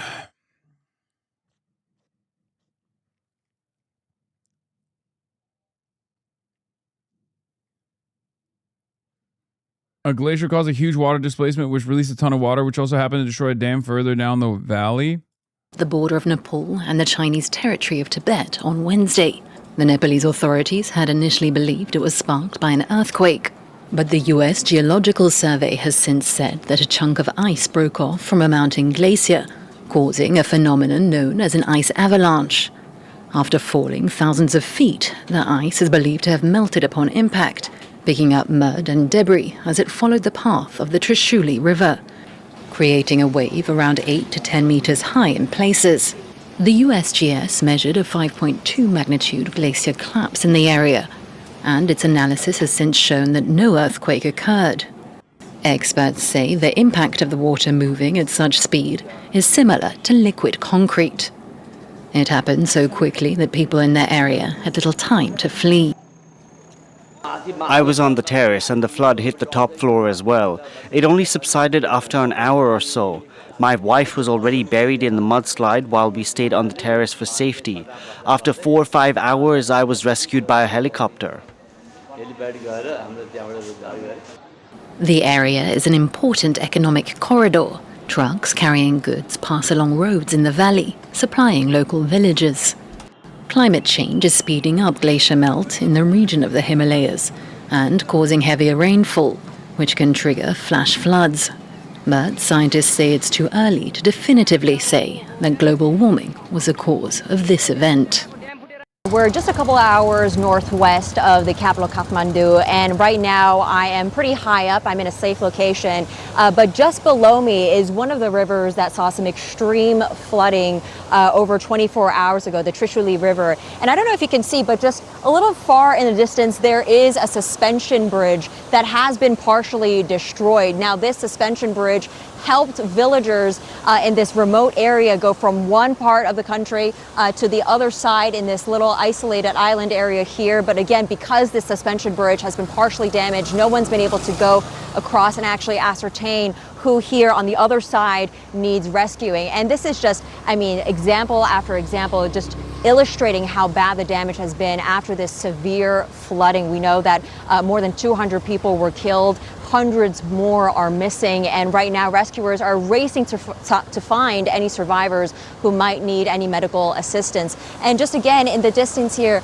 John, a little far from me here, but there is a house right on the riverbank, and I don't know if you can see, again, part of it flooded with mud. And something I also want to point out to you here is, if you can see this riverbank, it is pretty muddy, but this all used to be green agricultural rice fields, but again, completely covered in mud, calcified and hardened mud after we saw the deluge of floodwater come racing down the Himalayan mountains. Now, John, we don't actually know the exact cause of this flooding yet, but we are hearing from scientists that they do believe part of a glacier broke off, and at the same time, a massive landslide. No shade, but you don't seem to care about those man-made sanctions destroying Iranian lives and killing them.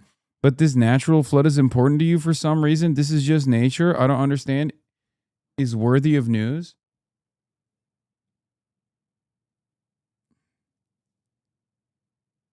Are you fucking insane? Actually, first of all, this is a devastating natural disaster where there's probably going to be thousands, if not tens of thousands of people dead in the process. And secondly, I talk about the Iranian sanctions all the fucking time. I talk about the devastation born about Iranian sanctions and have talked about it for virtually every day for the last year, okay? Are you fucking stupid?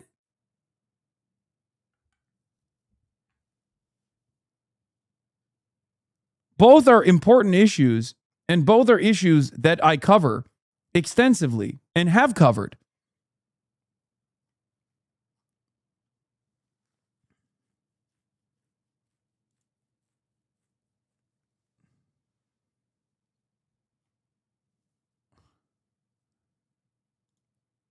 Sanctions kill thousands of Iranians too.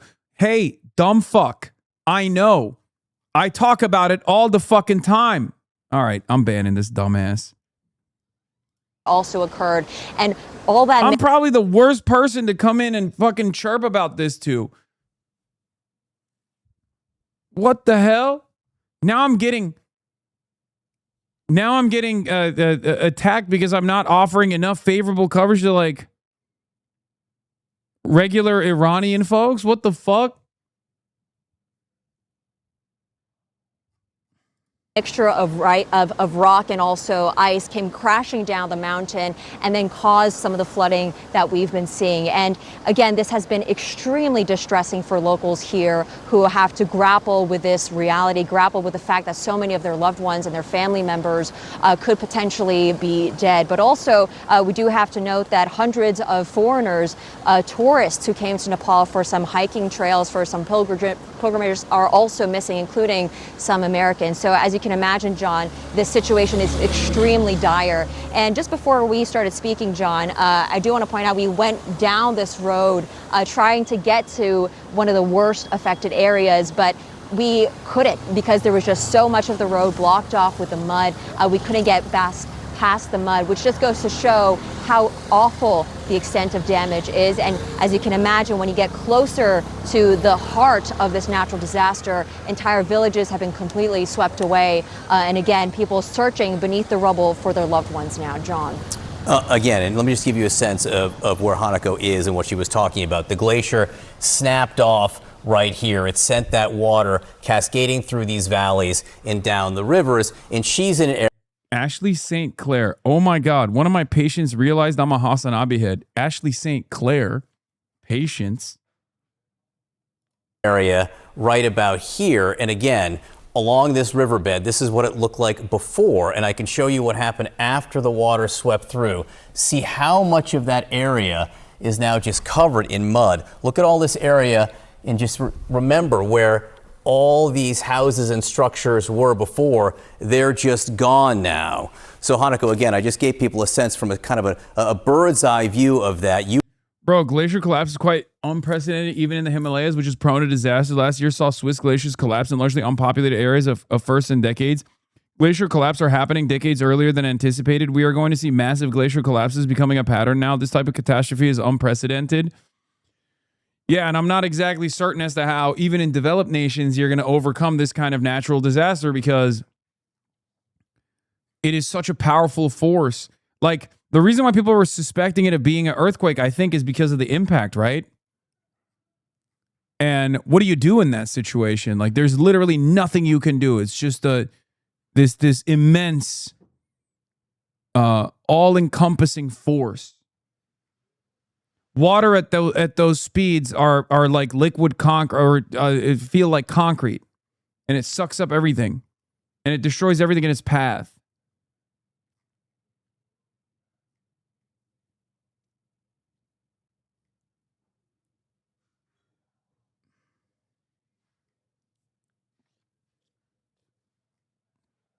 And mud too, yeah.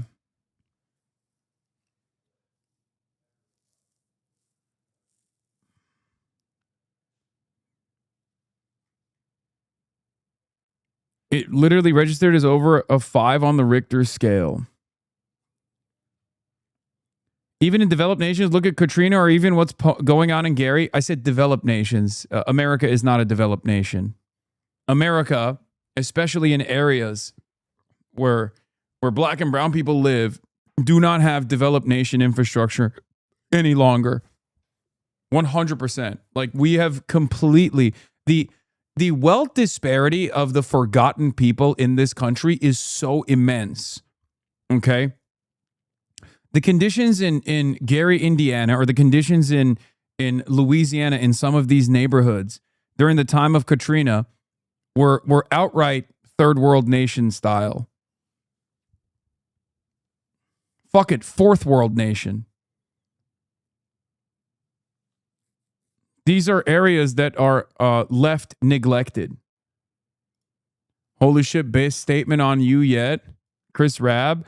This is what the institutionalists are focusing their efforts on now, disavowing Hasan Piker, not white Christian nationalists, not the broligarchs, not the AI overlords. Nope, the guy encouraging young people to get out to use their collective political power for good. Fuck that noise. Hell yeah, Chris Rabb. Coming in.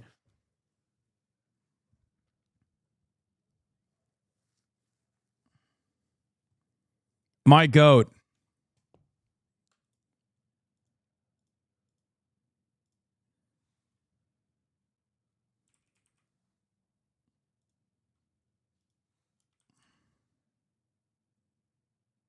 What is the Chris Rabb gif that's on? Is there a Chris Rabb gif? Where's the Capoeira gif for Chris Rabb? What do you type to get that?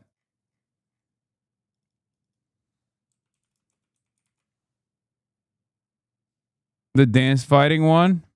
You know what? Never mind. I'm just going to use the lion.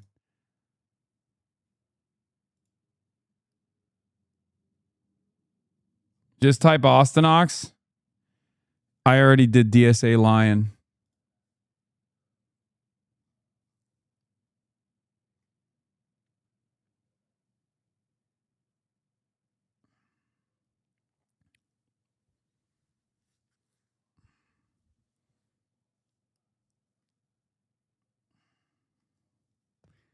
He's also well protected too. He doesn't have to worry about it. Like, he's in a deep blue district. He's set.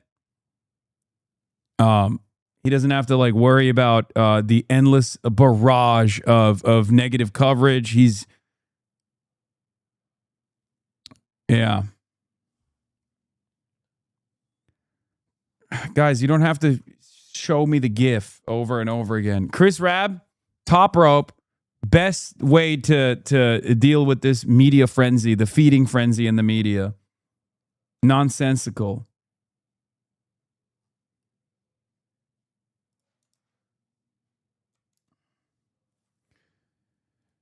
Anyway, we had a brief moment where Twitch was no longer pooping, but we're back to Twitch pooping once again, it seems. You are there on the ground talking to us about how difficult it was even to move around. Is there a sense being there of the scope of destruction? Do people even appreciate what happened there? Yeah, John, I mean, we were speaking to a couple of villagers just a few minutes ago, and they were telling us that they have absolutely no power. They have no way of checking in with their friends, with their family to see if they're alive. And that just goes to show just how difficult it is to know the full extent of damage at the moment. We also spoke to a local mayor of a small town, and he also said that because there's just no connectivity right now, also there's a lack of resources right now. They don't have enough helicopters, they don't have enough people. They have no idea how many people are missing from that town. And this is, again, several dozen kilometers down from the main part of the damage that we've been seeing. So if you can imagine, if you keep going further and further away, where you saw just a massive wall of floodwater crashing through buildings, tearing them apart, literally sending people in midair and submerging them, you can imagine just how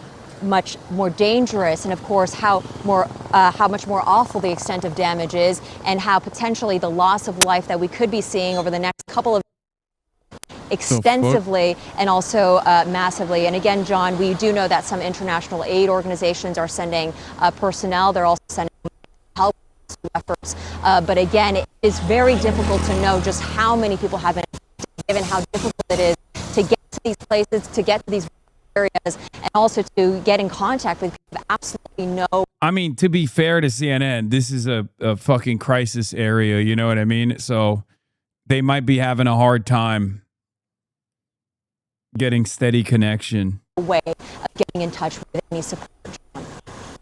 Right, Hanako Montgomery for us, who is now in Nepal along one of the riverbeds. Again, not far from this riverbed right here, where you can see that was what it looked like before. This is what it's pretty.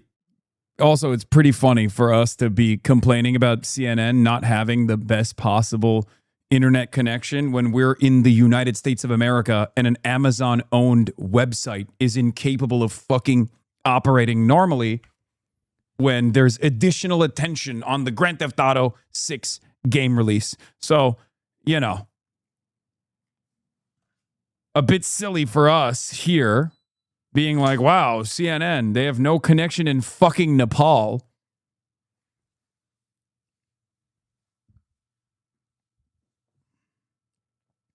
what it looked like after. Hanako, it is so great to have you there. Yeah, the entire border crossing is gone. Very, I saw very this. difficult. We'll let you get. So this is massive mudslide struck the Gyeorong port on the China-Nepal border, with CCTV footage showing a wall of debris slamming through the crossing in seconds, tossing vehicles and buses. This was devastating. I watched this video. I could not believe it.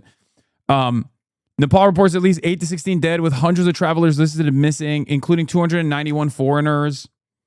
Roads, power, and communication on the Chinese side were cut. President Xi ordered all-out search efforts. About 430 MW megawatts of hydropower capacity, roughly 12% of Nepal's total power, was affected.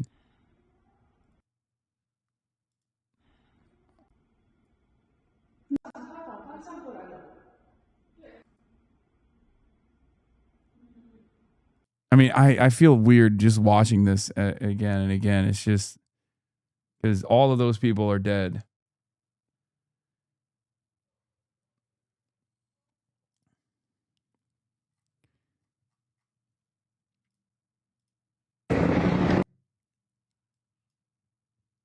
It's crazy how large this structure is, though.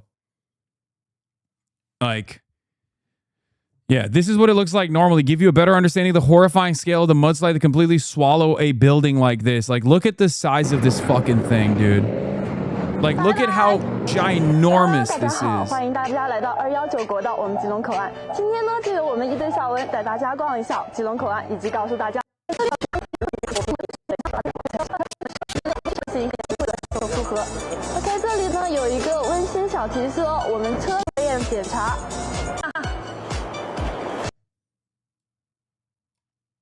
Like, to give you a better understanding of the scale of destruction, to help you comprehend how intense Mother Nature can be at times. This entire thing was sucked into the mud. How do you even attempt to stop a natural disaster of the scale? I have no idea. I think we're going to need new tech. I think we're going to need new technology that we previously hadn't thought about. The boulder, oh yeah, this was insane too. Look. Okay, what the fuck is this music? I could never imagine in my life that a flash flood would be this powerful. Look at this fucking boulder, dude.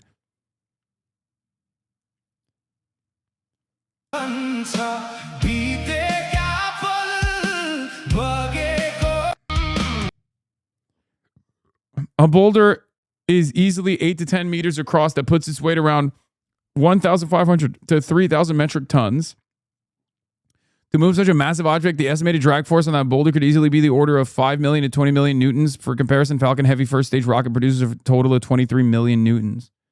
I mean, I don't know if it's actually a rock or an ice, like a ice formation, but regardless, it's just...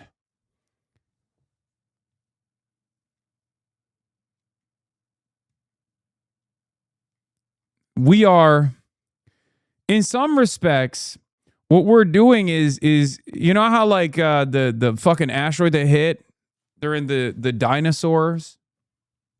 We're kind of doing that to ourselves, slowly but surely, all around the planet with anthropogenic climate change.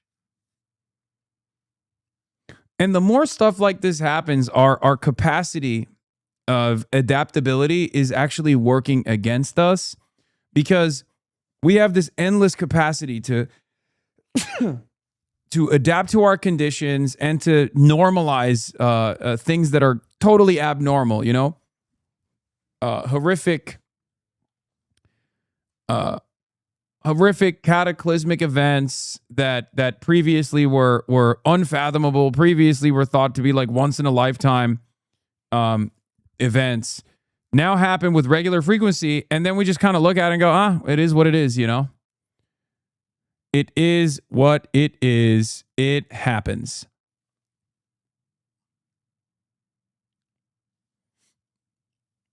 Yeah, a bunch of frogs in a boiling pan. Or is it crabs in a boiling pan? It's frogs, right?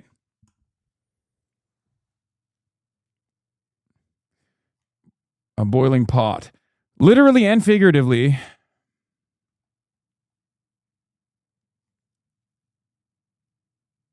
get back to reporting and try to move closer to some of the areas where the worst damage is. Sarah? All right, thank you, John. Rescuers, as you just heard, facing washed out roads, downed communications, making it extremely difficult, as Hanako just reported, to get clear information on what's happening on the ground. Joining me now, Joe English, an emergency communications specialist for UNICEF. UNICEF is in many of these countries, certainly in Nepal. You have people on the ground in Nepal. Have you gotten any word from them? Do you have people in that area, in that region, on the ground there after this catastrophe? Hi, Sarah. We do indeed. We've got a team on the ground, but not able, as your reporter said, to reach yet the worst affected areas. And even in the areas that we have been able to reach, the communication is limited, power is incredibly limited. And just to sort of put the severity of this into people's minds, in some places, the floodwater rose by 9 meters, almost 30 feet in 30 minutes. A foot a minute. So you can imagine for a child who may be 3 feet or 4 feet tall, in a matter of minutes, the water is already above their heads. And so the severity of this, we know that tens of thousands of children will have been affected. We think that number will probably rise as the situation becomes clearer. And so search and rescue is the immediate priority, but we also need to make sure that we're able to reach communities to prevent the kind of secondary waves of threats to children, whether that's disease, malnutrition, protection risks, which rise in this kind of crisis too. Just in terms of scale, as we watch God, the audio levels, look man, at this enormous catastrophe, what is it going to take to try to get help? You concentrate on the well-being of children, to try to get help to the children and the families who need it the most. It's going to be a monumental challenge. UNICEF has worked in Nepal for more than 60 years now, but Nepal is a country where it can be very difficult to reach communities. It is a country of mountains and valleys. We saw this after the earthquake as well. But we know what to do when we can reach those children, and we have been doing this work for many, many years. It is not a matter of hours and days. It's going to take a long time. And the scale of this crisis as well, it hit at 9 o'clock on a school day morning. And the flat areas close to the river are where, because it's flat, schools are built. I mean, fuck it. I've seen enough. More data centers, please. That's what I'm thinking. Health centers are built. So you can just imagine, 9 a.m. children, classrooms. We know that at least 70 schools are close to the riverbanks in these affected areas. Children are just starting their day. And we've heard the reports of children, fleeing to trying to get to higher ground in absolute terror. Children fainting, children collapsing, their teachers sort of trying to direct them to safety. It's going to be a long-term response, but we're there and we're going to provide all the support with government and our partners to children and families who are affected. Look, it's really stark because you concentrate on children. It's really stark to hear that many of the schools are right in the disaster area, and there are so many children and so many people at this hour, more than 1,300 people that are still missing. And we know authorities are saying somewhere around 270 plus people have already been killed. Can you give us some sense of the region itself, what the major difficulties for children before all this happened? And when we say for children, it really is for families. Before all this happened, what was it like for children there, and how much worse will it be going forward as you try to figure out how to aid them? Yeah, it's going to be a real challenge in the days ahead. What I would say is that we know that children, not only in Nepal but all around the world, are facing increased risks of severe weather, of crises, of disasters. Now with this, it's the cause of it in terms of the massive landslide. These are risks which, okay, yes, they can happen anywhere, but we know that they're getting more severe, and the threats to children are only multiplying.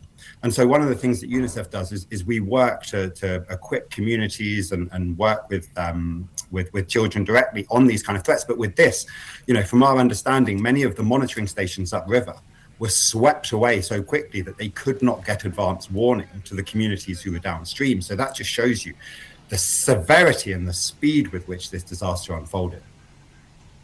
Yeah, it is almost unbelievable to watch this. It takes your breath away. Joe English, thank you for the work that you do. We do appreciate you coming on this morning. It's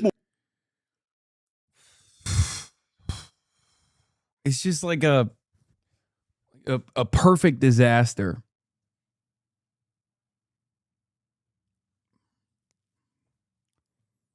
Devastating, dude. Absolutely fucking devastating. All right.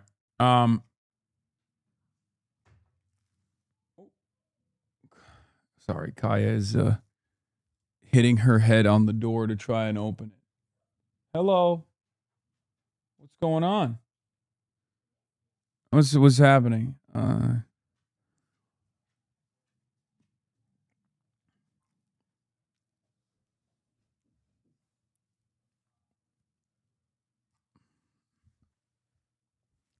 Hello. Hello, ma'am. Is it perhaps treat time? Would you like a treat? She doesn't trust me anymore.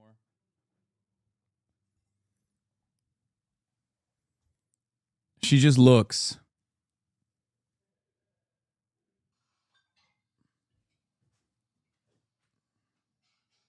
Doors open. Doors open.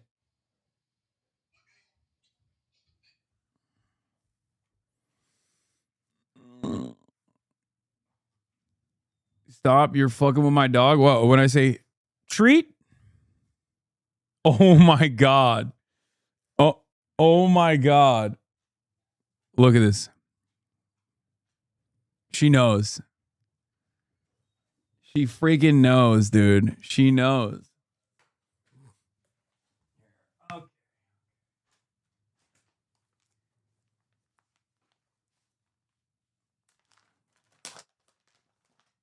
This?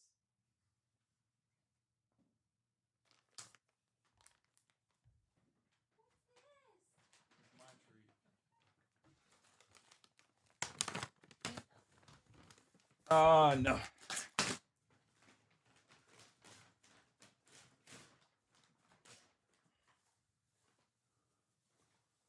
Treat Lorite just like her dad? Yeah, that was me with Grand Theft Auto earlier today, dude.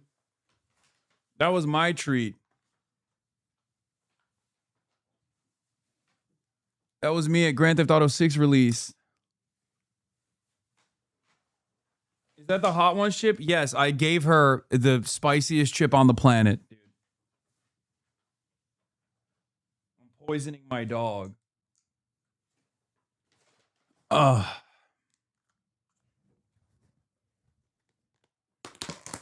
Fuck it, new controversy.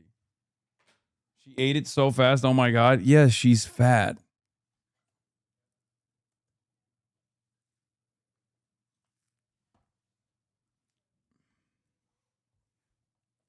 Don't fat shame her. The vet fat shamed her.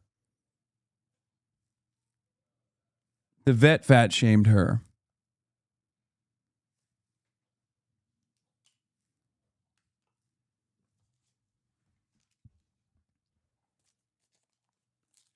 Deflection?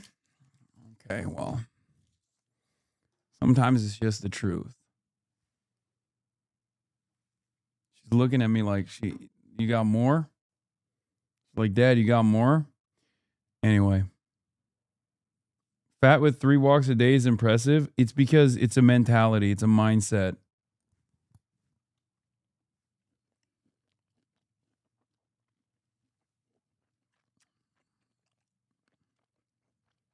One quick GTA tweet. Players may need to learn how to maintain a relationship for GTA 6. Optional romance story between Jason and Lucia, managed by having the two spend time together outside of missions. Ways to strengthen the relationship include going shopping, visiting hair salons, doing robberies together, ignoring text messages from the other may negatively impact your relationship. I mean, it's fine. These guys are going to... Rockstar is going to, by force, teach these fucking chud incels how to behave.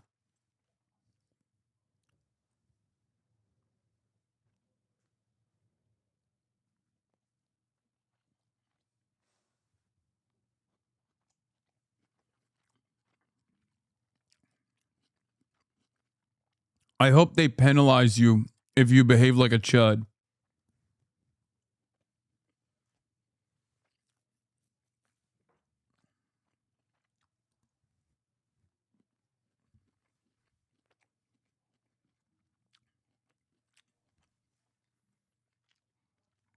I can see them immediately trying to mod this out.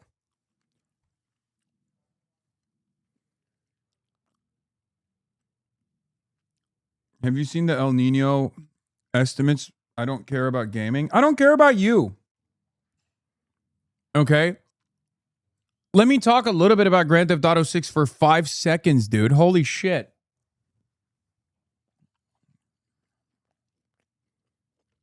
Jesus Christ. We have a bunch of antisocial fucking freaks in this goddamn community because of my endless news coverage.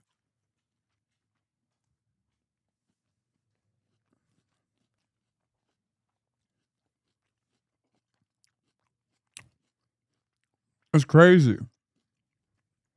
Literally sidestepped away for 3.5 seconds. And instantly he's like, dude, what the fuck? Get back to El Nino projections right the fuck now, dude. And then that chatter is sincerely going to be like, oh, I hate you because you fucking don't care about anthropogenic climate change.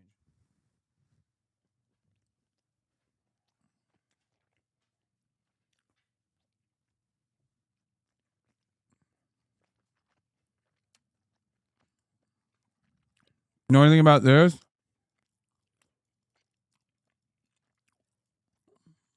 I did not know anything about this.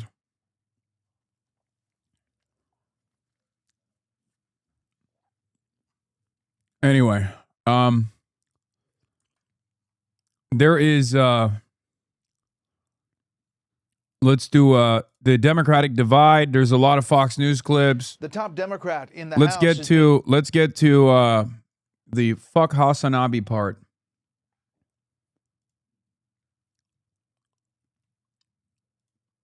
Criticized by members of his own party tonight over his meeting with the president's son-in-law. Minority Leader Hakeem Jeffries is being ripped for his weekend session with Special Envoy Jared Kushner.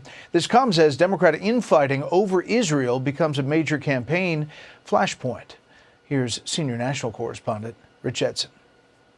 A trio of committee promotions hits at a major issue dividing Democrats.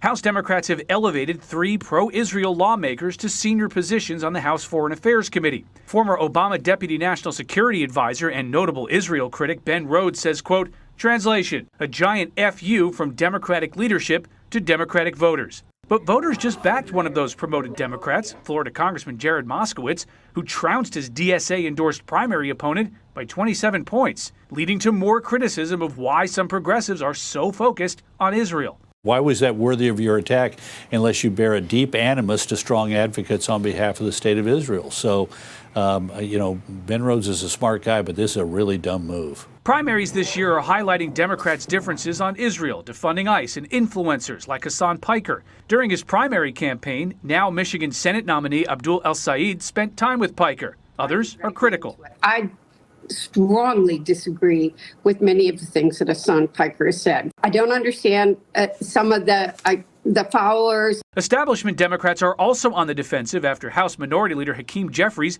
met with Jared Kushner. Jeffries says they discussed affordability. Hakeem, as you know, is getting pummeled. Dog. Saying that you talked to Jared Kushner about affordability is the funniest lie, by the way. The fuck does Jared Kushner know about the affordability? Is he talking about the affordability of real estate in Riyadh? Like, what do you mean affordability? Fuck you mean affordability, man?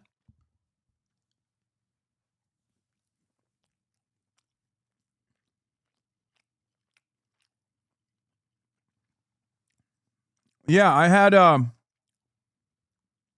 meeting with Benjamin Netanyahu the other day.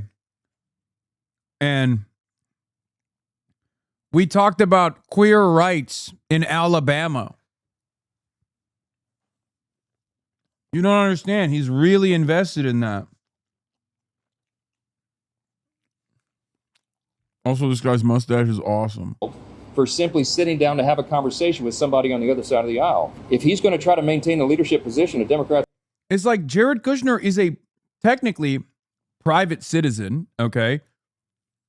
And the only reason why he has any job in American foreign policy is because he's Donald Trump's son-in-law.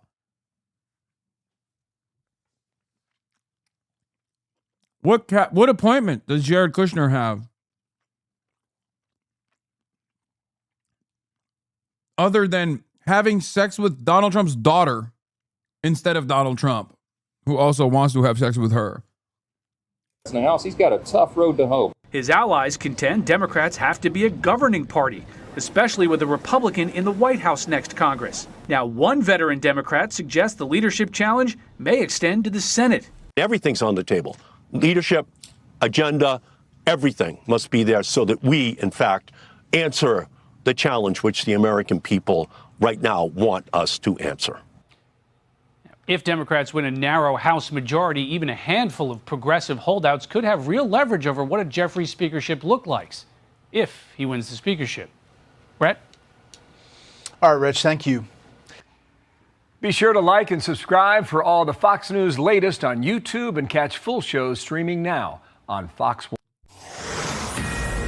Welcome back. President Trump and Republicans are zeroing in on Democrats' ties to far-left activist Hasan Piker, who's accused of fomenting anti-Israel hate. Thank God. Thank God we're still on it. You know what I mean? Yeah, imagine if a bunch of Republicans spent the summer leading up to the 1994 election not talking about healthcare or taxes, but rather putting everyone else in their party on the spot to denounce Rush Limbaugh. By the way, that's awesome. When they say like, oh, he's fomenting anti-Israel hate, like that's valid. You can say that. I'm fine with that. I'm fine with being called someone who's fomenting anti-Israel hate. It's fine. Just don't fucking lie about me being anti-Semitic.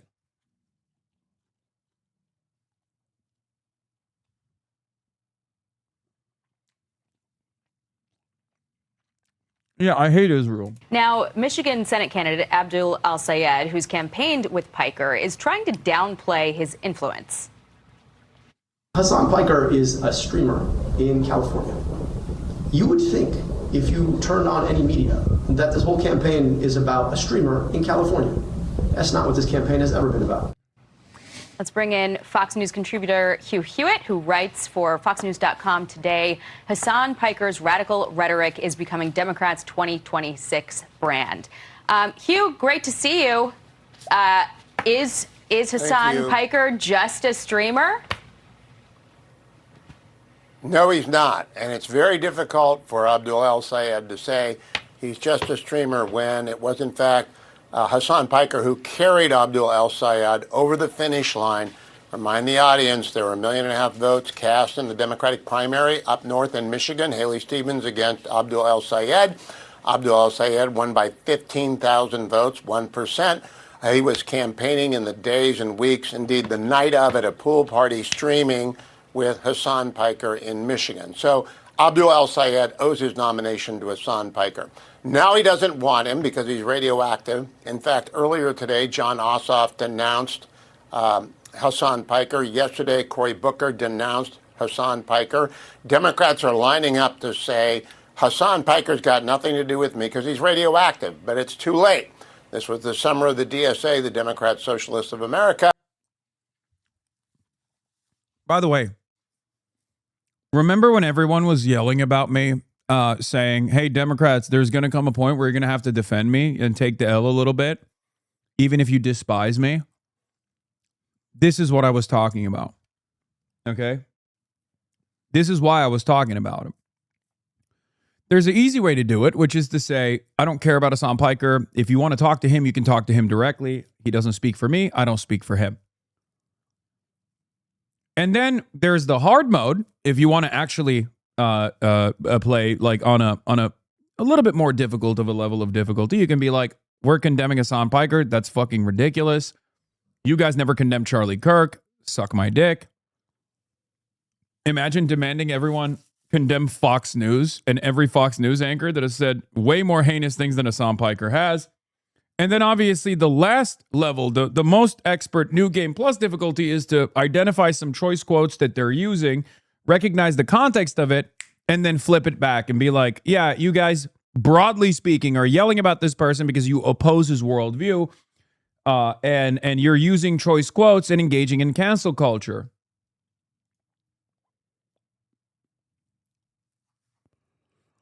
Adam Carlson is correct. He says, Congresswoman Dingell gets it. Election is 68 days away. Mail-in early voting starts sooner than that.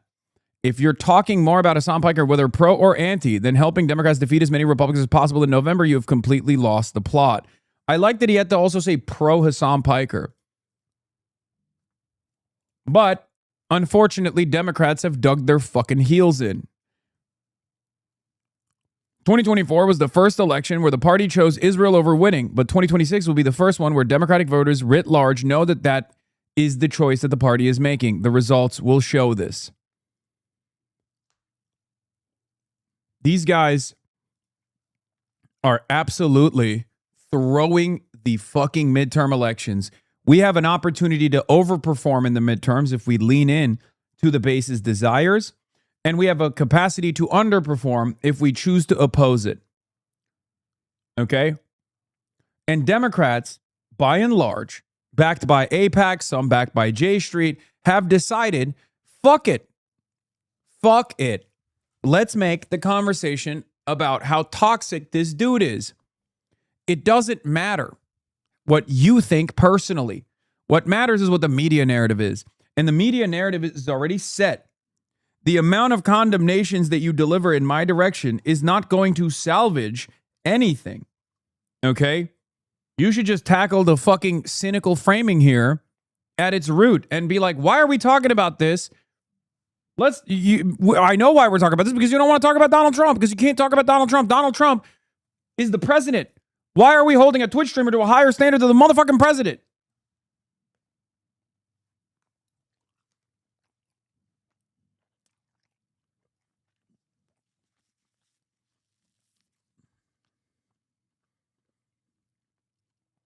Remember, my point is not that I'm this like profoundly popular figure and I have a legion of adoring fans that are just going to get really mad and refuse to participate in electoral democracy or whatever. I'm not saying that at all.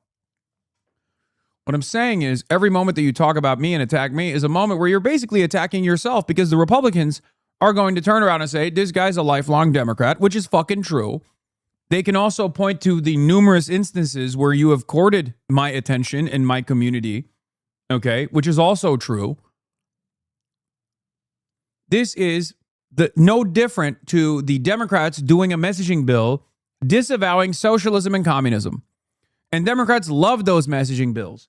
It's very stupid. How many times have I talked about those messaging bills and how stupid those messaging bills are? Because you're basically signing off on your own demise. They are going to call you a socialist regardless. They are going to call you a communist regardless. Just fucking push for decent policy. Have some decency. Have some backbone. When you sign off on a messaging bill that says, oh, we as Democrats disavow communism, disavow socialism, that doesn't cause the Republican Party to go, oh, wow, I guess we were wrong about these folks. No, it causes you to it causes you to look fucking stupid. You know what Republicans do? When you sign off on those messaging bills, they go, look at how dumb these guys are. They're commies and they think they can dupe us into believing that they're not commies. But even they recognize that communism is a danger, which is what they are, communists. That's what you're doing when you go, I disavow Hasan Piker, I disavow Hasan Piker. You're fucking stupid. Republicans, no matter how toxic, repulsive, odious their ideology is, no matter how violent their policy prescriptions are, no matter how disastrous their policy agenda is, will never do this. They will never fucking hit their own media people, because they understand deep down inside that this is an organic development that they've personally funded themselves in most circumstances. I'm doing this for fucking free 99, dipshit. I don't get paid by anybody. I am the one who does the fundraising.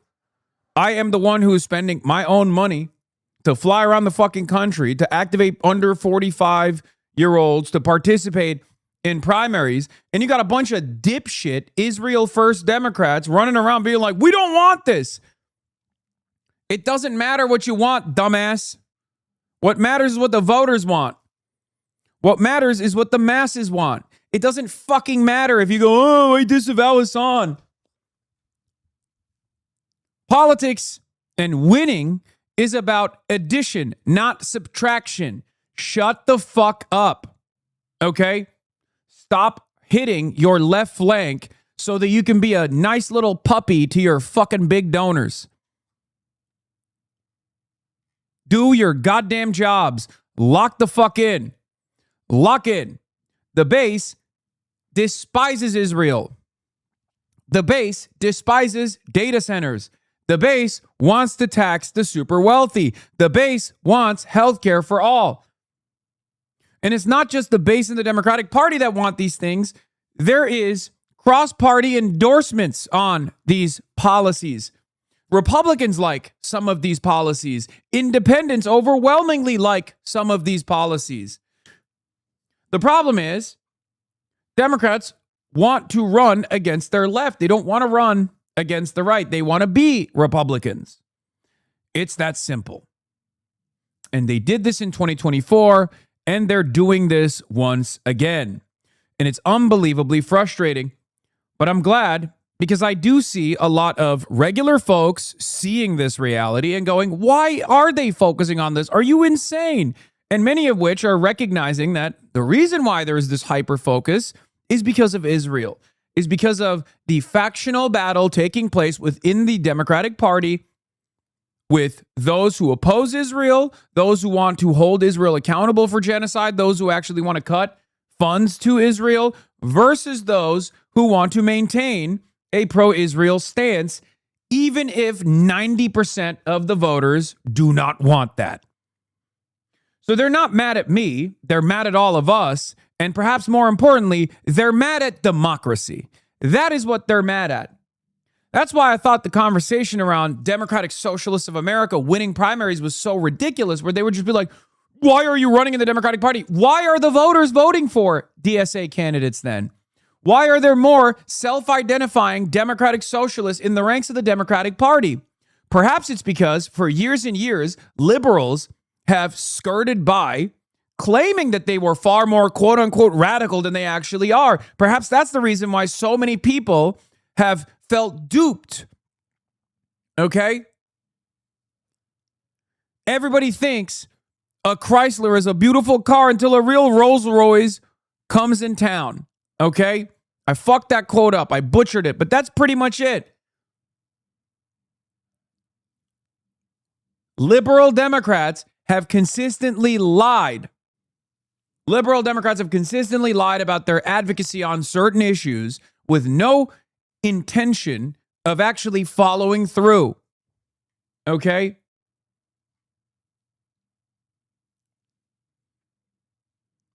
Now the Rolls-Royce Phantom is here. To the Democratic Party's version of the Chrysler 300.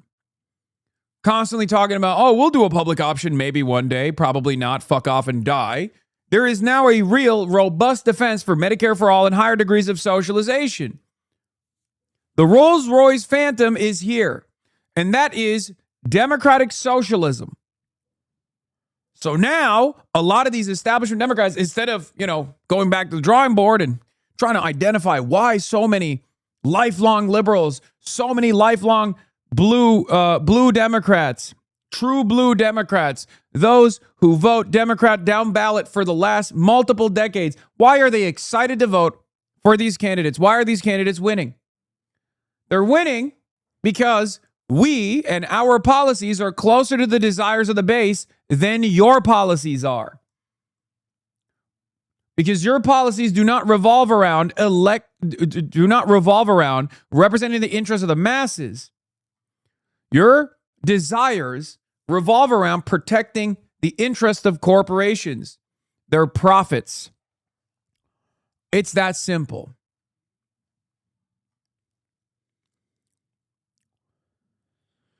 I said this as well. I said, in 3 years, we went from do you condemn Hamas to do you condemn Hasan? And Israel is still a belligerent entity that is causing destruction, goading Trump into war with Iran, and prominent Dems are focusing on a critic of Trump and Israel instead of Trump and Israel itself. Fools. And that is precisely what is going on. Okay?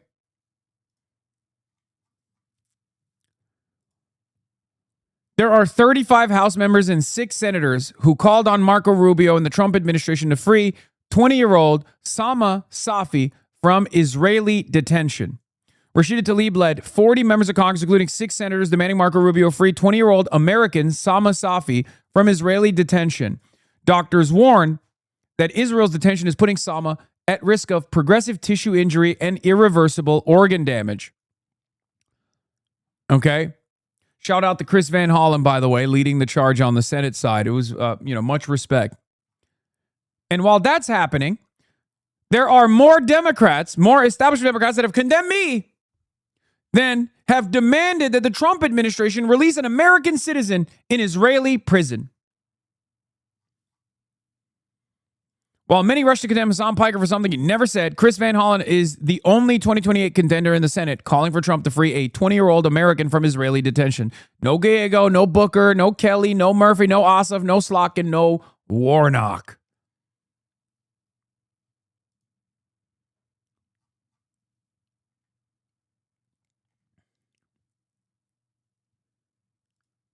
And what they're mad about is this. Progressive Democrats are way more popular than establishment Democrats.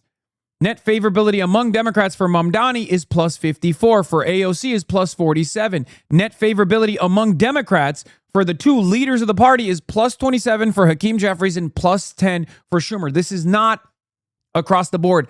This is for the Democrats only. That means Democratic voters love Mamdani and AOC far more than they do Hakeem Jeffries and Chuck Schumer. Perhaps there's a reason for it. How the fuck are Jeffries and Schumer that high? Because this is Democrats, man. What are you talking about? Someone's got to vote for them. The fuck? These are Democratic voters, chatter, that are being polled. This isn't across the board. Their approvals are underwater for all voters, but for Democrats, of course, they have to be above water. What are you, crazy? The only one that's underwater for Democrats is probably Fetterman.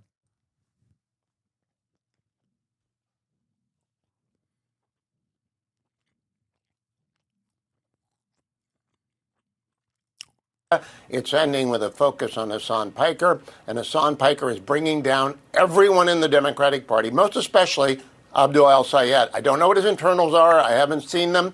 But the efforts he's gone to put distance between himself and Piker, enormous efforts, and it's not going to work.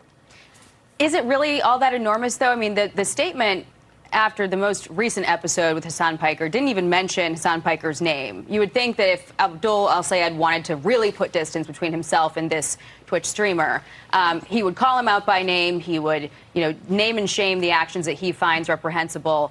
And we have not seen that. Meantime, it's having an impact on Jewish people. You have in Michigan, the Attorney General talking about potentially leaving the Democratic Party because of the incoming that she is feeling. Listen to this. I have people saying, you are not going to tell us what you deem to be anti-Semitic. We'll decide what's anti-Semitic. That's not up for you, the Jewish population, to decide. And I find that to be very off-putting and offensive. I was Jewish before I was ever a member of the Democratic Party. And if I have to, I'll be Jewish afterwards, too. It seems like we're hearing more and more of that lately, Hugh. We are. We heard it from John Ossoff. We heard it from Cory Booker. We heard it from the Attorney General. We hear it from Congress people. Here's the basic problem. When you invite someone to move in with you, if you're going to lease a 2-bedroom apartment in a small building, your roommate is your roommate is your roommate. And that roommate affects not only you, if they happen to be a psycho or they happen to be outside the bounds of what people consider to be ordinary habits of living, they are stuck with you for as long as the lease runs. Moreover, they pollute the entire building. Hasan Piker is that guy, that terrible roommate, that radioactive presence in your life. And Abdul El-Sayed wants to cut him off. There's only really one way to do, which is to evict him. And that's very difficult to do when he got you there, when he found the apartment, when he put the deposit down, when he paid the security deposit. They're literally like, Abdul El-Sayed has to assassinate Hasan on stage. Abdul El-Sayed has to bring Hasan Piker to Michigan so we can kill him on stage. And only then will we find his loyalty to us, people who will never vote for him, people who despise him and his worldview, sufficient.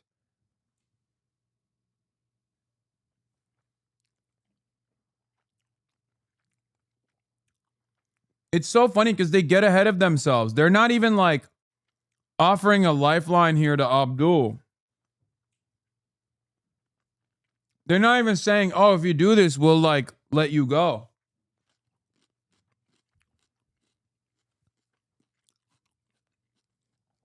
Yes, they keep presenting me as playing a formative role in his victory so they can do two things. One, say it doesn't matter. His imprint is all over this campaign, even if you disavow him. And also to present him as disloyal and weak if he disavows.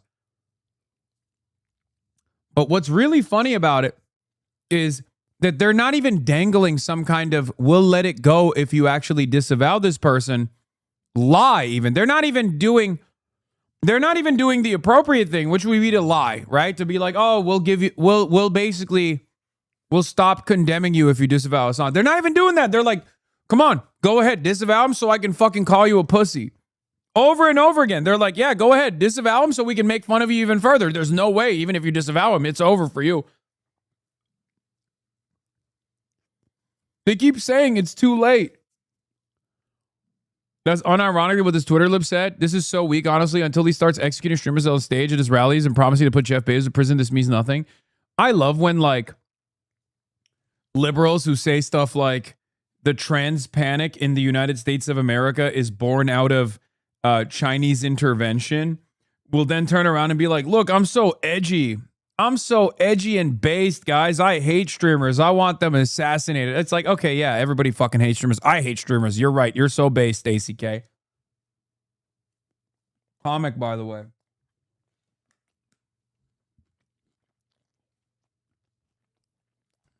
No, it's not a real death threat.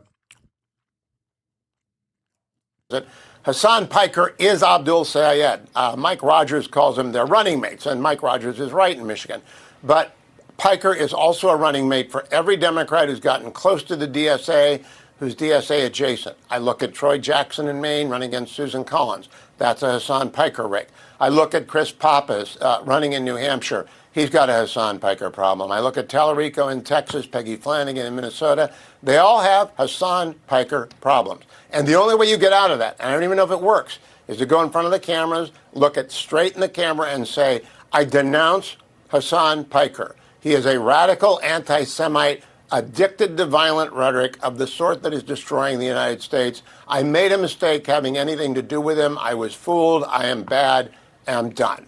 That's how you get it done. Hugh Hewitt, there's a lot more to talk about. We're out of time. We'll have to do it again soon. Thank you so much. Appreciate it.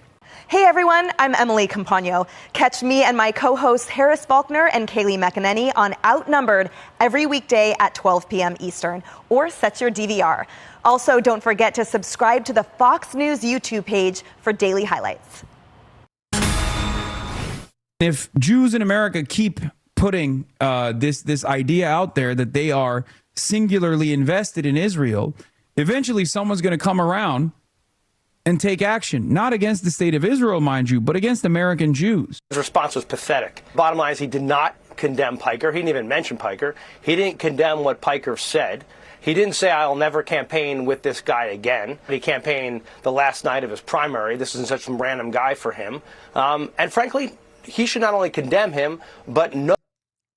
Yeah, Josh Gottheimer, is there any clearer indication of someone's loyalty lying with Israel over his own party? Over the American population in general? I'm sorry, dude. What fucking disagreements do you have with Abdul El-Sayed beyond the fact that he's anti-Israel? I guess, like, I don't know, maybe healthcare, stuff like that. But this is your moment to shut the fuck up. Okay? This is your moment to shut the fuck up. If you don't like it, you just shut the fuck up. This is the Democratic Senate majority. And you're going on Fox News to dunk on, you're going on Fox News to yell about the Democratic candidate? Imagine the shitstorm. Imagine if I went on fucking Fox News. I went on Fox News and I was like, I hate Kamala Harris. She deserves to lose. Donald Trump is better than Kamala Harris. Can you fucking imagine? All of those vote blue no matter whoers who constantly chirp at us are awfully quiet about this disloyalty. Running to the enemy, running into the hands of the enemy, and trying to nuke the party's chances of a Senate majority in a historic midterms election is multiple bridges too far.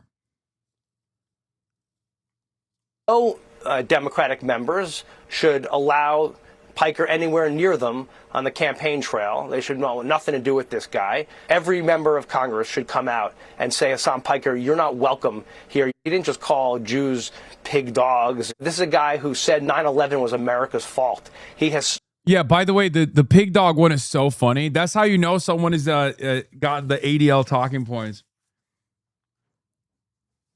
Pig dogs is not an anti-Semitic slur. Okay? That was made up. That was absolutely made up. You want to know how I know that was made up? Because the ADL glossary did not feature it for years and years until after those clips started circulating. Shouts out to the Sex Pestiny cult, and they falsely claimed that it was actually an anti-Semitic slur. It is a totally made up thing. You want to know why I know that? Because Puss in Boots in fucking Shrek talks about pig dogs. Says, down with the capitalist pig dogs. In Shrek. That was in Shrek too. You think they were, you think there's a heinous anti-Semitic slur in fucking Shrek 2? It's in Monty Python as well. It's just bullshit. It goes to show you the lengths that some of these motherfuckers go to do this thing, though. To like, to circulate certain narratives like, oh, this guy is... I'm so invested in claiming that Hasan Piker is an anti-Semite that I'm willing to go to the lengths of Shrek 2 is Hamas.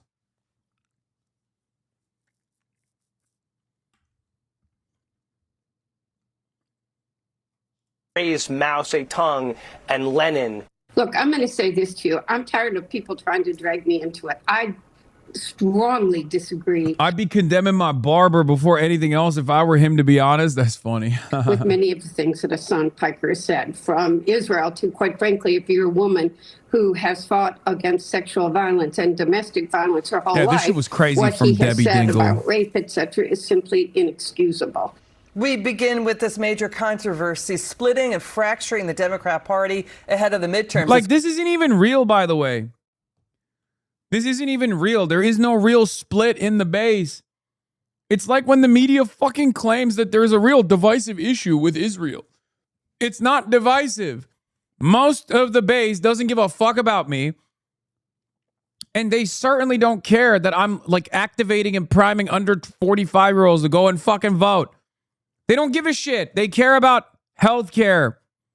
They care about the cost of living. They care about gas prices going up because of Trump's war in Iran. They don't give a fuck about a random Twitch streamer, no matter how much you chirp. This is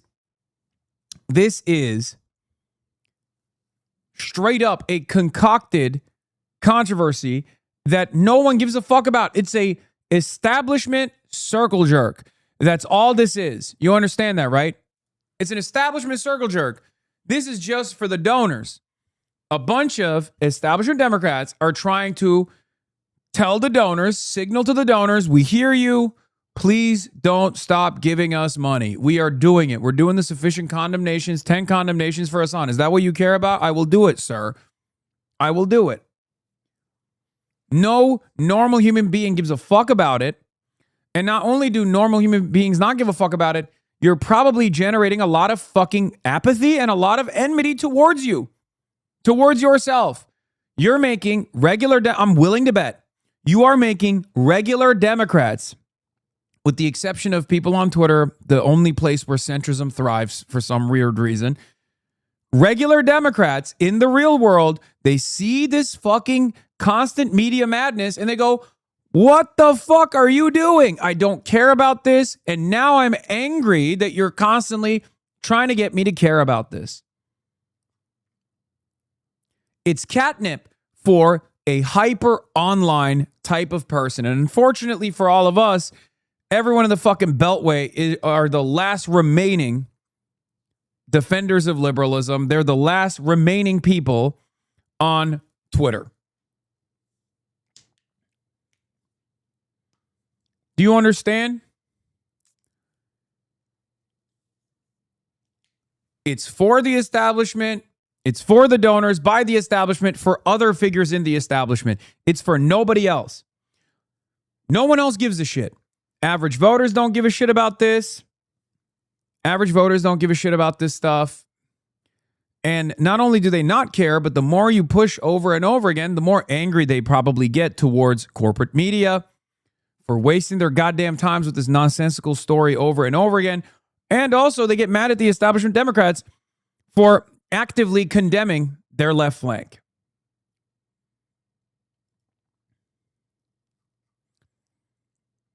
Adam Johnson says, wonder what it does to the Dem base and younger voters to watch prominent Democrats shamelessly and obviously lie all the time in the grimiest manner possible in service of what 77% of Dem voters see as a genocide. Probably really motivates them in the lead up to the midterms.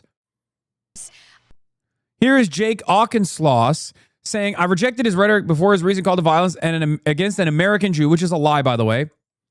Again, just an outright lie. Just everyone is just fucking lying. It's crazy. I did a call to violence against an American Jew. What the fuck are you talking about?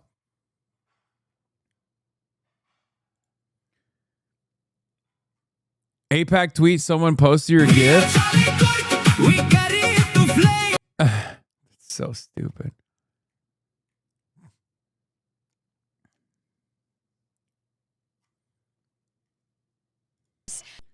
We are now in this unique predicament where like actual anti-Semitism doesn't matter. The only thing that matters is criticisms of Israel. Okay?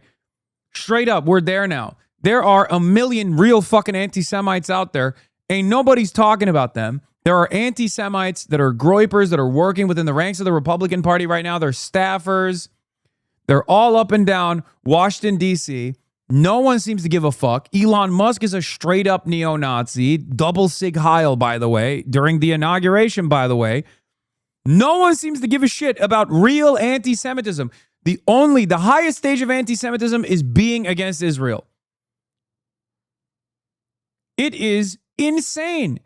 It is complete fucking insanity, dude. That is where we're at. What's your message to those within your party who are campaigning, fundraising, and appearing with Hasan Piker? I reject Hasan Piker's ideology, whether it was seeming to celebrate or at least excuse 9/11, whether it is seeming to excuse the assassination of Charlie Kirk, which I condemned immediately. The Democrat Who fucking asked? Fox News did. To Party, be fair, does not stand for what Hasan Piker stands for. Yeah, another AIPAC Democrat. Boom. Story topic mentions are one way of analyzing media priorities, but a more useful metric is the issues our politicians are grilled on and the issues they are never grilled on. There's basically only 3 topics they're consistently asked, 3-4 follow-ups on, and Israel is one of them. Yeah. CNN anchor presses rep on refusing to answer questions about Hasan Piker. Why can't I ask you? Go ahead. Keep fucking yelling about this. The more you yell, the more people get mad. The more you yell, the more average people are going to be like, I don't care about this. Why are you constantly covering this? Gary, Indiana's been devoid of power for now 15 days or 16 days. Donald Trump is doing another tariff war against one of our most important economic trade partners, Canada. He's waging war in Iran. Our munition stockpile is depleted. Our troops are trying to fucking kill themselves on top of USS Lincoln. Everyone's had enough. He's canceling visas. He's trying to molest the electoral process once again with this new Supreme Court decision with mail-in ballots. And you guys can't shut the fuck up about this random Twitch streamer who doesn't fuck with Israel. Well, guess what? We don't fuck with Israel either is probably what people are thinking. Oh, how could I forget? How could I forget? Our food is poison.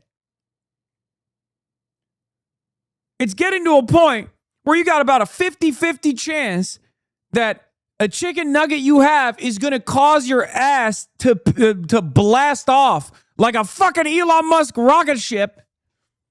We got diarrhea lettuce. We got mystery meat. We're reducing tariffs on meat that we're getting from Argentina that we have to recall instantly. And you're over here fucking constantly talking about Hasan Piker. I'm sorry, dude. People don't fuck with Israel. I'm not the reason for it, okay? I'm not. People do not fuck with Israel any longer, and they are not going to start fucking with Israel if you keep yelling about a fucking Twitch streamer. That's not going to turn this around. No one is going to be like, oh, wow, this prominent critic of Israel is a bad guy. Well, I guess I like genocide now. Well, $10 more billion to Israel, please. Like, is that what people think is going to happen? They're just going to be like, well, if we ask the sufficient number of questions about Hasan Piker being a fucking bad guy, then people will eventually turn it around and say, you know what? Write off another $10 billion to Israel. Please, please give another $10 billion to Israel.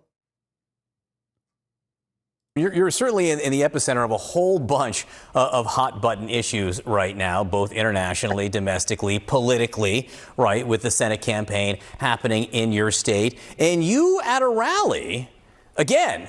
I love that he sincerely said, you got a million different controversies swirling around. But can we talk about the thing that matters? Hasan Piker. You don't like to hide, I think, your emotions here. You at a rally were talking about what you don't want to talk about. Let's listen. I'm done. This election is about what's going to happen when we elect Abdul to the United States Senate. I am done. So don't any reporter ask me again about Hasan Piker. It's not what November is about. So I'm a reporter. Why can't I ask you about Hasan Piker when he has campaigned with... Brother, what are you saying? Do you hear yourself? This is a perfect clip. He started off talking about, Debbie Dingle. There's a lot of things going on in the world right now. You found yourself at the heart of many different issues internationally. But what about Hasan Piker? Why can't I ask you about Hasan Piker? I'm a journalist. How dare you? Why can't I? Don't you know? It's the GOP's midterm strategy? And I am a loyal servant of the Ellison family? Because CNN is being sold to the Ellisons and I want to make sure that my job is not threatened. Come on, Debbie. The boss call was made. You know how these things go. Do your fucking job.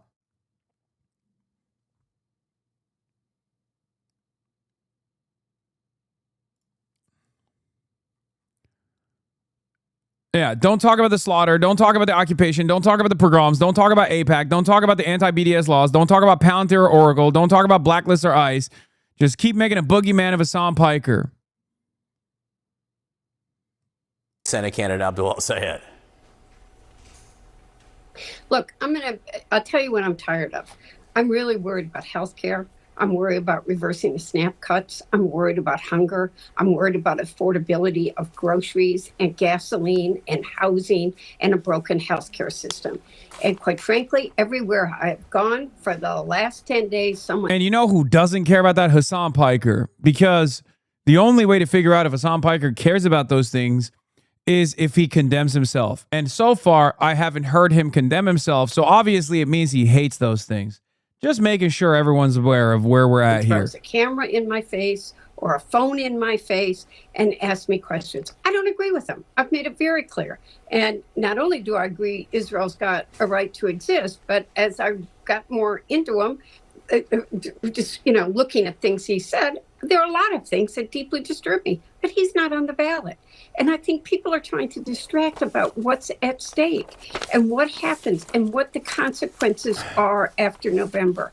And we have a lot of other candidates in Michigan who are running in very competitive seats. People need to be able to talk about the issues that are at stake in November. And a streamer who I don't understand why he's got so many followers is not on the ballot, is not what is at stake. The person that we elect and what they're going to do in the Congress and whether they're going to rubber stamp what comes out of the White House or reverse the health care cuts that have cost millions of Americans their health insurance is what matters to me. Congresswoman Debbie Dingell, like I said, in the middle of a lot of different things right now. We always appreciate you coming on. And no swear words this morning. Yep. Congressman Debbie Dingell, you're in the midst of a lot of different issues, but we really appreciate you coming on and still taking the time out to talk about Hasan Piker, which is our favorite subject matter to discuss. Thank you so much.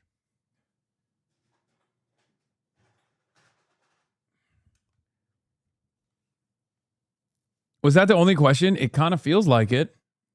I don't know.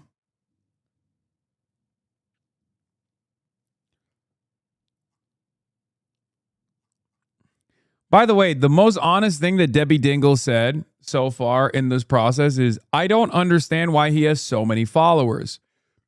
And it's crazy because Debbie Dingell is actually much better at this stuff. I've talked about her for years. If you recall, she was the one who issued the early warning signs of Hillary Clinton's demise in Michigan. She did it again in 2024. Okay? So she's got her ear to the ground. She has really good instincts. So it's a little bit confusing to me that she still can't comprehend where my popularity comes from. And that's what's really interesting about this process. You glaze her too much just for being smart? No, I mean, it's actually a little bit shocking. It's actually a little bit confusing. It's a little bit shocking. It's a little bit confusing. I don't know if she's just saying that to be like, oh, I don't get it either or whatever. Or if she truly doesn't understand, and that's because she's, I guess, maybe a little bit out of touch. It's the issues, Debbie. It's because most people can see through the fucking noise. That's it.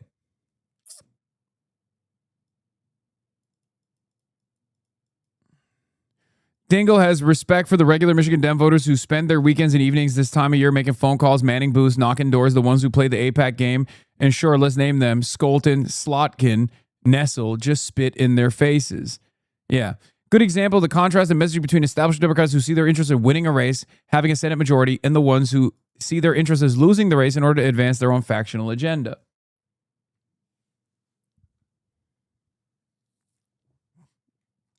She thinks you're attractive. Take the compliment, Unc.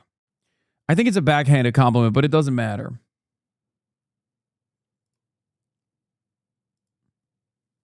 But yeah, this is a good take. This moment is not about one person or party. This moment is about deciding what country we will pass down to future generations. I'm fighting for an affordable America where working families don't have to choose between paying for your health care, housing, gas, or groceries. Yeah, it's really fucked up. No, someone immediately goes, Debbie throwing a tantrum because don't hold me accountable for my actions. And the actions are literally a person sincerely responding to this congresswoman going, yeah, actually, fuck healthcare, fuck affordability. Why aren't you talking about Hasan Piker? Anyway, if nobody got me, Jessica Tarkov, Escape from Tarkov got me. We are now on day 1,000,000, it feels like, of the Hasan Piker coverage. It is exhausting. It is difficult. I understand what Debbie Dingell is saying, that Republicans want to use this to divide us, but there are really two schools of thought that I think are important here. We are talking about him too much. He is a Twitch streamer. He sits in front of a computer for 10 to 12 hours a day and live streams all of his thoughts. We are also selectively picking what parts of the streams we talk about. Majority of what Hasan Piker talks about are things like universal health care and housing. And yeah, there's some stuff, the Marxism, that China's so great. I don't agree with an ounce of that, but people are hearing in these conversations things that resonate with them about their quality of life, and that maybe there might be some solution that the government can provide to make our lives better. Just turn away from Hasan Piker. We don't talk about it anymore. It's not going to work. He was just named the #3 most influential streamer by Rolling Stone, up 5 positions from last year. A lot of young people like Hasan Piker. They believe in some of what he's saying, maybe some of it, all of it. And you can't just turn your back on it and say, I'm not going to talk about this anymore. You have to find a way to have a nuanced discussion. And Hasan Piker also needs to be nuanced about it, like he has been about Angie Nixon, who said, I don't know who he is, not out here about campaigning with him. And he said, you do whatever you've got to do to win your race. Everybody has to be working towards the same goal. Jesse, in what Jessica... Holy shit. That was brilliant. And also, not only that, but also she seems genuinely fed up. That is fucking crazy. She seems legitimately fed up. She's like, no, enough.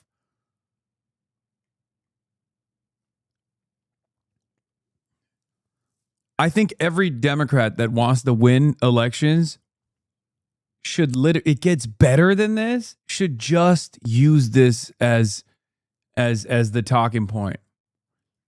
I just got to say, though, the comparisons of Hasan Piker or El Sayed by extension to a grand wizard of the KKK is...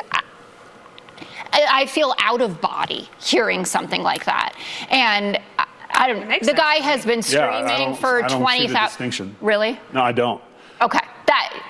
I think David Duke would have the same philosophy on October 7th that Piker does. Okay. I'm not going to sit here and explain every single comment. Some of them I just think are as offensive as you heard them. Other things like what he was saying about America deserving 9/11 and talking about our foreign policy that led to it, or what he was saying about what happened on October 7th and the fact that he doesn't think that it justifies the reaction that Israel had against the Palestinians is what he was talking about. He did say that there was violence on October 7th and rapes, and that you can't justify something like that, but that the response was disproportionate. I have never said that I think that Israel is committing a genocide in Palestine. I don't think that. I will not change my... I cannot believe how fucking low the bar is for... I just realized this is like refreshing. This is a person who doesn't agree with me. Okay? This is a person who doesn't agree with me, but at least is like just being honest. That's where the fucking bar is. That's all I expect. That's all we expect. In the past 4 hours, I've seen 3 segments dedicated to Hasan Piker on Fox.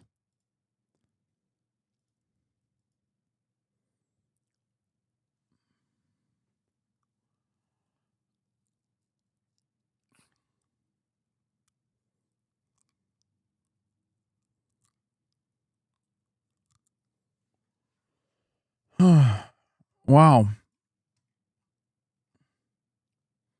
It's crazy that someone has the decency to describe my actual positions, even if they disagree with them, rather than do the fucking clip show. Mind on it. But a comparison to David Duke is beyond the pale. Third clip. Hasan Piker is the Democrat base. Candidate, but he's obviously out here and matters. Found out that this guy talks about health care for 12 straight hours. He must... I do, actually. I do talk about it quite a bit, as a matter of fact. Obviously, you're not going to see the clips on that because that stuff is fucking boring for you guys. Yeah, we do. We talk about healthcare. We talk about affordability. We talk about Donald Trump's spectacular failures. We do. All the fucking time. Be a genius because, wow, I don't really know anything about the guy, but I know this. Hasan Piker is the Democrat base. That's why they can't distance themselves from him. Hasan Piker's a socialist. A majority of Democrats love socialism. Hasan Piker is anti-Israel. 80% of Democrats have an unfavorable opinion. Okay, he's not wrong about this, though. Like, I mean, this part he's cooking. I can't believe I'm saying this, but Jesse Waters is actually kind of right. He's not wrong. Yes. My positions broadly are infinitely closer to the base of the Democratic Party and also have cross-party appeal than the establishment Democrats who are against Medicare for all and want to continue offering unlimited fealty to the state of Israel. So yes, and it's not just the base of the Democratic Party. Okay, it's not just the base of the Democratic Party. These are independents as well. Same with data centers. Same with fucking data centers. What happened? Did Abdul convert this man? What is going on? He's preaching the fucking gospel. He's honoring the name. He's carrying the flame, dude. Opinion of Israel. Hasan Piker's anti-American. A smidge of Democrats. Yeah, you are being used as a stand-in for the base. Exactly. Exactly. Exactly. I am being used as a fucking stand-in for the base. It's true. And Democrats are doing that as well. Democrats are proud of this country. Most Democrats don't think America is a moral force of good in the world. Hasan Piker thinks the country's racist. Dog. Donald Trump is the current president of the United States of America. Why do you think more Americans now than ever before feel as though we are an abomination? Like, we can talk about past mistakes, but I think in this current iteration of America, the entity, there's a good reason for why a lot of people are frustrated with what we're fucking doing. Donald Trump just signed an executive order changing the fucking lake to Lake America. We're waging trade war with Canada out of nowhere for no reason.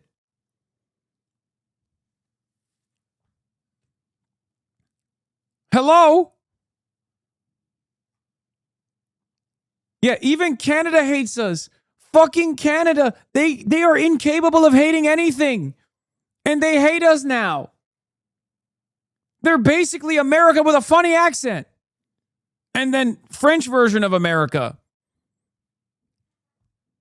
And now they fucking hate us.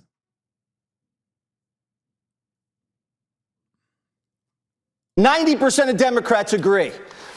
Hasan Piker wants to abolish ICE, the border, billionaires. So do Democrats. Where is the difference, Jessica? This guy is a Muslim who grew up in Turkey.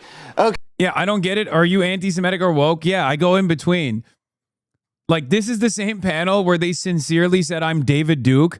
And now they're saying I'm actually reverse David Duke, bizarro David Duke, as in hyper woke. I'm the Grand Wizard of wokeness now. First, I was the Grand Wizard of the KKK. Now I'm the Grand Wizard of woke. The caliphate, the woke caliphate. I am going to implement woke Sharia by force. Okay, and he came here, and now he's a bit. That's the American dream if you're a Democrat. That is a great story. It's just like, this guy might as well be Paul Revere. I don't know. He's basically, from what I understand, a third worldist, an anti-colonialist who wants to take the American capitalist empire down from within. I mean, again, how is that different than most Democrats? Yeah, that's why I want healthcare for Americans. You know what I mean? Yeah. I want it by force. By force. I want to force every American to have a primary care physician that they can go to free of charge, you know? Whenever they need to. That's how I'm going to destroy the America empire, dumbass.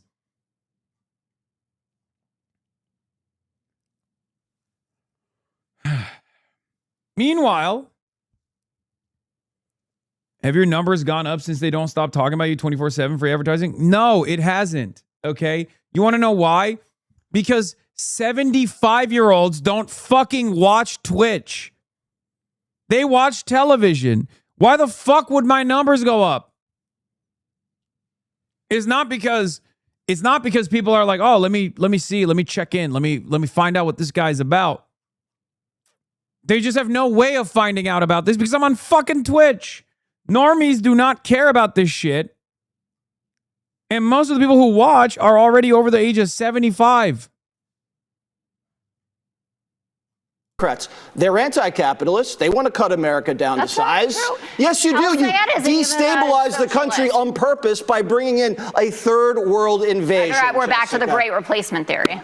Your two most popular people in the Democratic Party, AOC and Mondani, are boys with Piker. They collaborate with the guy. They're friends. They're not disavowed. Bernie Sanders, your new kingmaker, loves Piker. He said if he had to choose between Piker and Carville, he said, I'm with Piker. So, Jessica, this is not a problem for you. This is you. You can't distance yourself from him. He is a Democrat.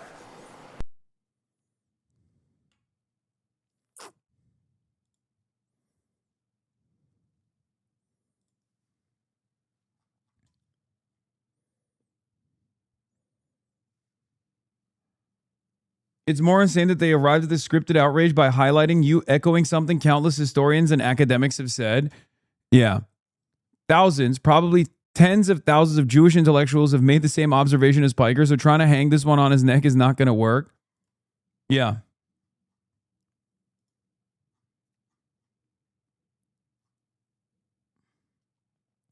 I think if they were smart, they would have gotten more mad about me saying Israel is turning into Jewish ISIS. Okay? Like, they didn't even get mad at that. They got mad at the other side of the argument, which is Israel is making Jews less safe. Like, at least that one is enough for boomers to lose their shit over. Like, how dare you say that? Which, again, I stand by that, and I will literally openly double down, triple down on that statement over and over again. That's fine. It's another one of those moments where, like, when you think about it a little bit, you go, wait a minute, that's kind of true. Nick Fuentes says the quiet part out loud. Yeah, I've been saying this for years about Nick Fuentes. They want to free America from Israel because they think that Trump wants to make us more like Israel. In some ways, that's not a bad thing. Yes. Nick Fuentes is a neo-Nazi. Of course he wants America to be like Israel for white nationalists. What the fuck do we think white nationalism is? Israel operates with Jewish supremacist nationalism. Nick Fuentes wants America to be white nationalist, a white supremacist white nationalist country. Yes. Why do they think you're a third worldist? Because they don't know what words mean. Yeah, this is word for word the J.D. Vance 2028 campaign message. People who blame the Epstein class for all the division between Americans conveniently ignore that ordinary leftists gleefully supported BLM, political correctness, trans kids, mass migration, COVID lockdowns, and mass mandates. We haven't forgotten they're still the enemy. Yeah, he's really mad that I've taken the spotlight from him as the top anti-Semite in the country, by the way. Unironically, I saw Asmongold and Nick Fuentes reacting glee that all these fucking idiotic establishment Democrats were like condemning me as though that's going to fucking do anything. Here's the difference between me and Nick Fuentes. Okay? I'm not a fucking anti-Semite. And therefore, when people actually scratch the surface of this crazy hysteria, they very quickly realize that I'm not an actual anti-Semite. And therefore, instead of going, oh, this guy's an anti-Semite, oh, fuck him, let's deplatform him, they say, wait a minute, why are they fucking calling him an anti-Semite? He's not an anti-Semite at all. You can disagree with my assessment on Israel all day, every day. I welcome it. We can have a nuanced conversation, a nuanced discussion on Zionism, okay? We can have a discussion on American foreign policy. But no one wants to do that because it's a losing argument. It is a losing argument for those who are on the side of defending Israel. Okay?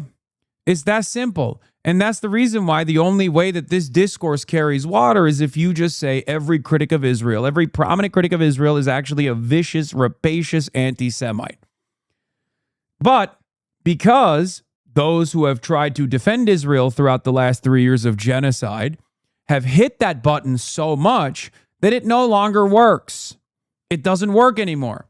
And there are dangerous consequences of this button not working anymore, because a lot of people then think, oh, well, they call Hasan Piker an anti-Semite, and he clearly isn't. Well, guess what? They call Candace Owens an anti-Semite, and maybe she isn't either. Well, she is. But guess what? She's on a dual condemnation bill with me. And if people see me actually combating anti-Semitism and hear the same individuals calling me out for being an anti-Semite, for criticizing Israel, then they're going to say, oh, you're just saying that about Candace Owens because she's critical of Israel as well. That's it. Same with Nick Fuentes. The enmity that people feel towards Israel and the pervasive and sophisticated influence peddling operation of Israel have caused people to lean into the side of Nick Fuentes, to look to Nick Fuentes for answers. People go to him and go, wait a minute, he's been talking about the organized Jewry for the longest time. Maybe he's onto something. So when you actually tie people like myself, who are anti-Zionist because we are anti-fascist, because we are anti-imperialist, to the likes of people who present themselves as anti-Zionists exclusively to peddle anti-Semitic propaganda, you don't end up making us look bad. You end up making them look normal. This is why it's important to have a real discussion about these issues. This is why it's important to be truthful and honest. This is how anti-Semitism gets associated with anti-Zionism.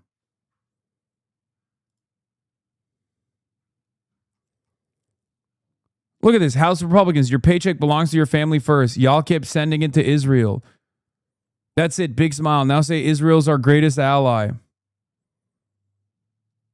What part of no foreign entanglements did you F words not understand? None of these people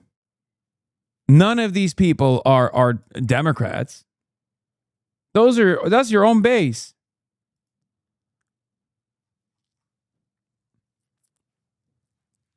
Yeah.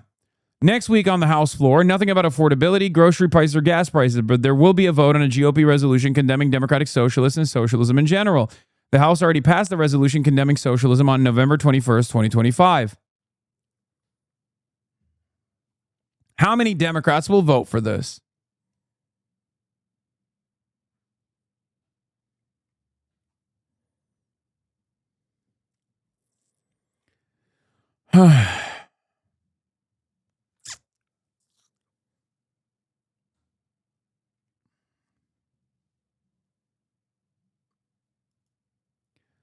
Anyway, let's get to Jon Ossoff, the golden boy, right? I think it was a big mistake for Jon Ossoff to entertain a fraction of this media frenzy. And I will admit I'm a little bit confused because he's actually pretty good at this stuff. I've given him credit for being perhaps one of the only liberal populists out there. I don't agree with his worldview. I don't like his voting track record. One of the most conservative voting track records. Some will say, oh, it's because he's in Georgia, right?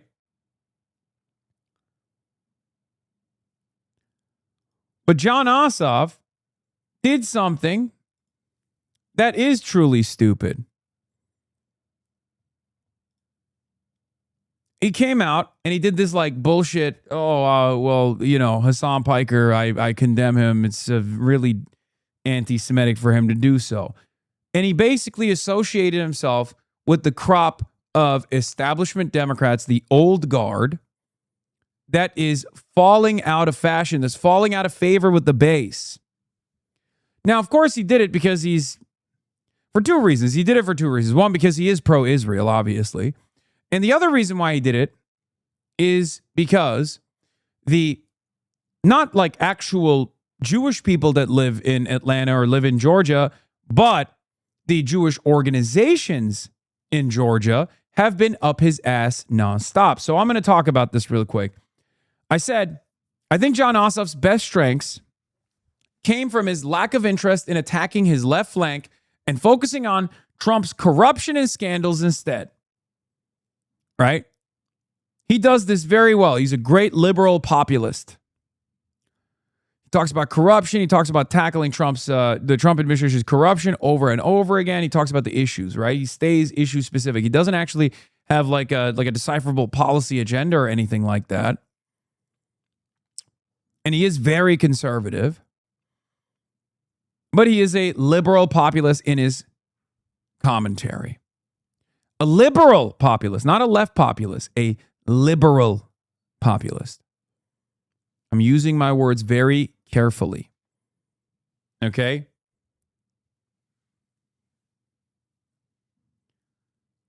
Liberal populism exists in this country in the form of Jon Ossoff and in the form of James Tallarico. Right-wing populism exists in this country, or as I like to call it, sloppyism, in the form of Donald Trump. The only true populism is left populism. But in any case, getting back to Jon Ossoff being able to package a Pete Buttigieg style in a much more media-friendly way, in a way that, like a lot of liberals, respond positively to. You are not beating the liberal sheepdog allegations, big man. Can I do any fucking commentary without the neuro atypicals crawling up my asshole and just misunderstanding my position? Can I just say anything about Jon Ossoff beyond he fucking sucks? Can I just look at a fucking politician and recognize why they're popular amongst the liberal base? Or do you guys always have to fucking chirp at me for every fucking thing? I'm a fucking political analyst. Shut up. I am offering analysis. It is not an endorsement of Jon Ossoff. This is analysis. Okay?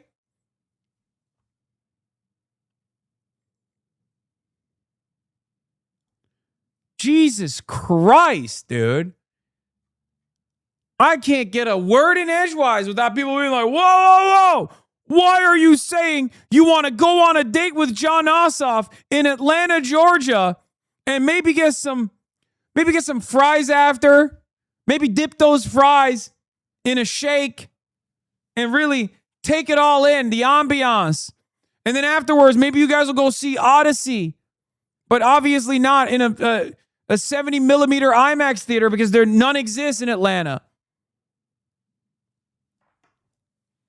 Why are you saying you want to marry Jon Ossoff and have his children? Why are you saying you want scientists to figure out a way for MPreg to happen so that Jon Ossoff can impregnate you and you can carry his babies?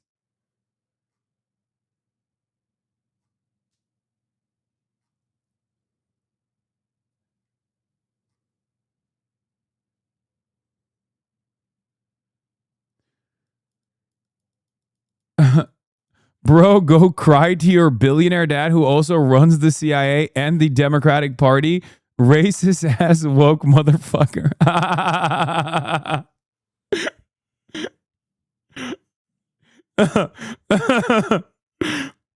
That's actually a very good bait because that is literally how people yell at me nowadays.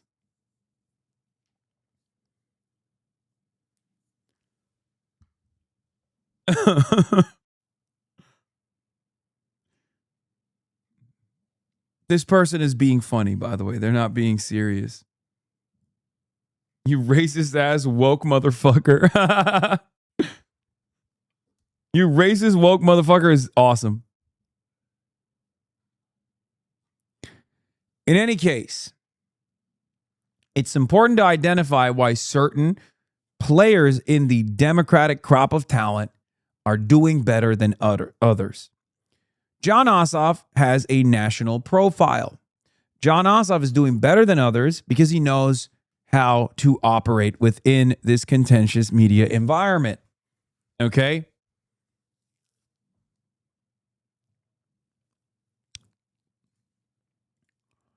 But this was a mistake. So there is at least one issue where Jon Ossoff is willing to throw that away. At a time when the base of the party is unbelievably negative towards Israel, something that he himself has recognized as well because he's positioning himself for higher office, which I will explain in a second.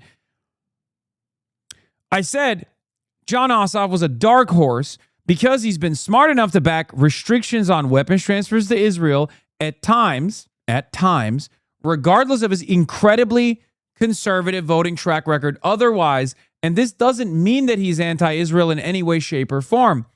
But the very fact that he has even entertained it, especially at times when he was far lonelier in the Senate to do so, it implies that he's at least stop saying it's not a real arms embargo. Dude, shut the fuck up. Okay? I know that. You're not teaching me anything new. Okay? I'm talking about the perspective of a fucking senator from Georgia in the Democratic Party and why they're making certain calculations as far as their political strategy and what this says about their ambitions for higher office. Okay? Jon Ossoff is not a fucking anti-Zionist. No one in the American Senate is, at least for now. So please, shut up. Calm down. Let's continue. This isn't to say Jon Ossoff is good on the issue of Israel. He's not. Okay?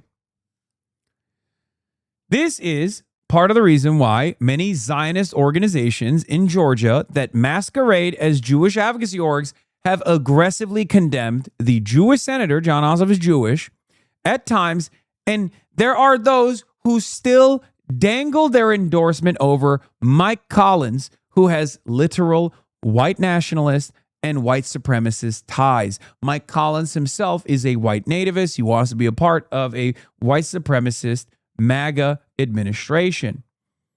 Okay? Do you understand? Please understand something. Right now, in Georgia, there are people who are losing their fucking minds about Jon Ossoff. There are groups, organizations that say they're Jewish advocacy organizations, but singularly are invested in defending Israel and Israel's interests that are fucking yelling at Jon Ossoff. Okay?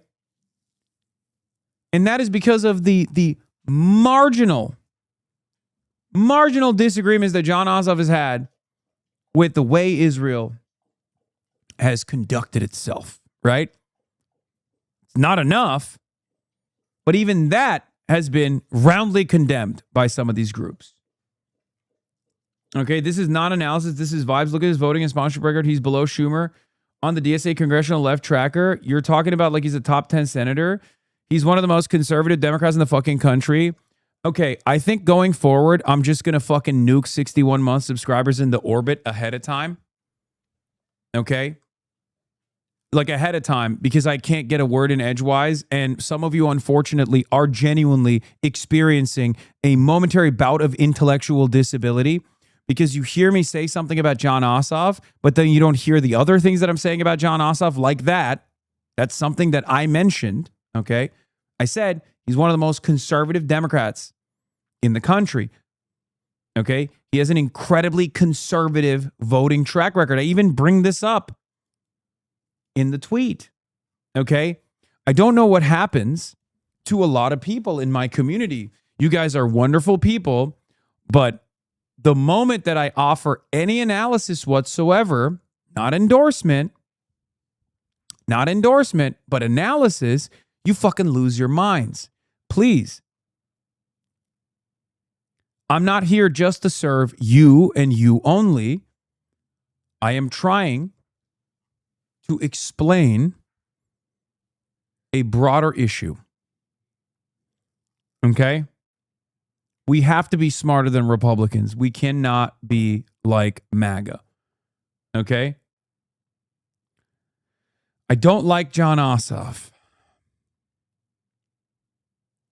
The only reason why I said he would be my dark horse candidate, depending on how he conducts himself going forward, was because I wanted to see what he would do against his potential conservative voting track record. And it's very clear to me that he's not going to lean away from his conservative voting track record. He's going to lean into it. Okay? I wanted to see if he had the right instincts. This is a moment where it's very clear that he does not have the right instincts. Anyway, I just wish I ended with this with, I just wish people were more truthful about this entire ordeal. The last 48-hour media frenzy is exactly why people don't trust institutions from corporate media to our bought and sold political class. Most of these orgs and plenty in the media will operate like lapdogs for AIPAC with no care or consideration for nuance, the truth, or how the majority feels about anything. This crisis of credibility for mainstream media has been beneficial for me personally as an independent media personality, but I still naively believe that these institutions are worth preserving and defending at a time when we have no consensus reality. Okay?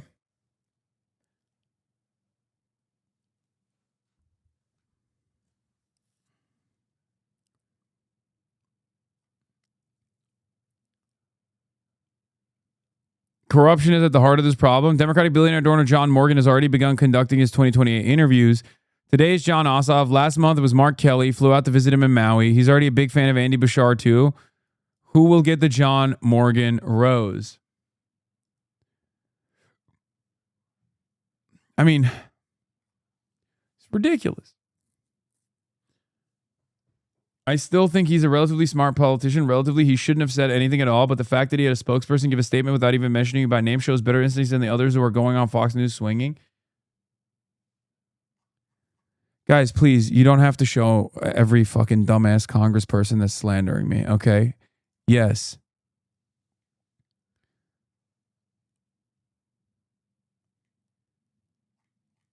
I know.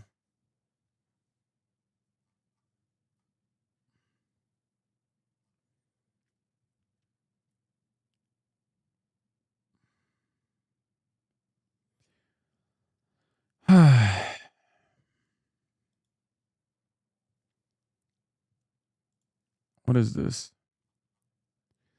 Not only that, but after his disastrous run for Tom Price's old seat in 2017, he threw a lot of caution to the wind and made himself competitive in a rising swing state by being brave on policy, even though there's little in his spokesperson's statement. It's a huge unforced error. Yeah.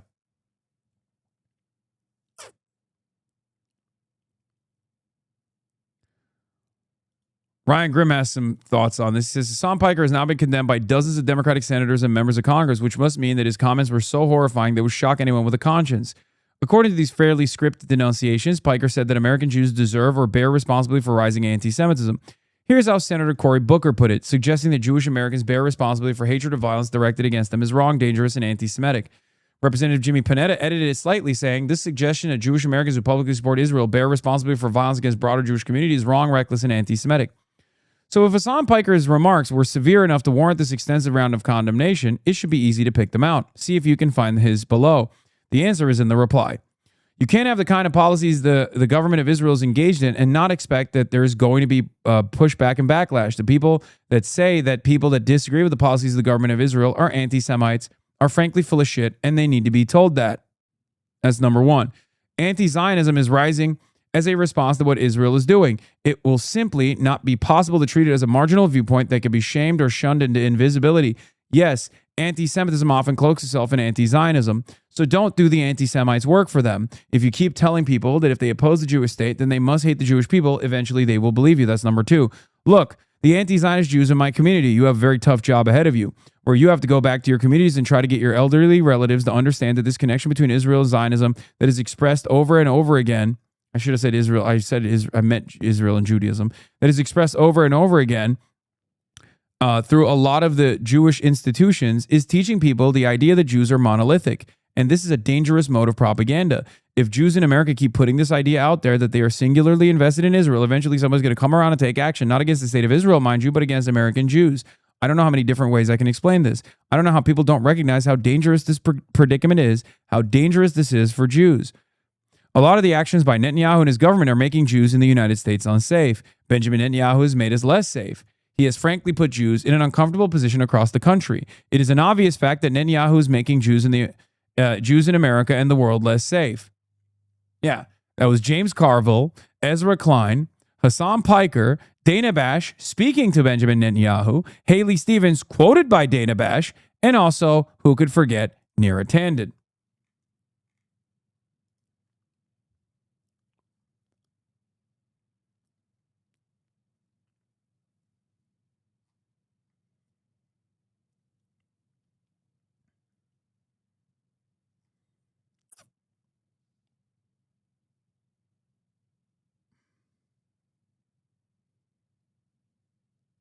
Is that the point, to make Jews feel unsafe without Israel? What? The point is to just attack prominent critics of Israel no matter what it takes. Lies, slander, smear, defamation, doxing, harassment, hoping that someone engages in an act of stochastic terror and take out prominent critics of Israel. That's the point. The point is to defend Israel and defend the indefensible actions of Israel. And because it's impossible to defend Israel, it's to just tar and feather all of its critics.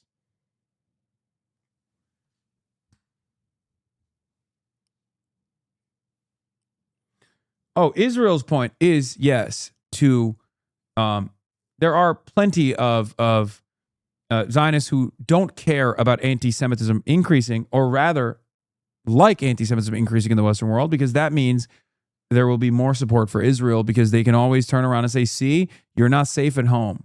You're not safe in America. You're not safe in France. You're not safe in Europe. You're not safe in the UK. You have to, the only place where you're safe is Israel. And therefore, even if you don't want to move here, the least you can do is defend Israel. That's it.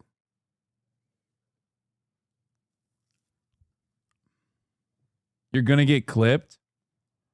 Yes, of course, anti-Semitism increasing fuels Israel.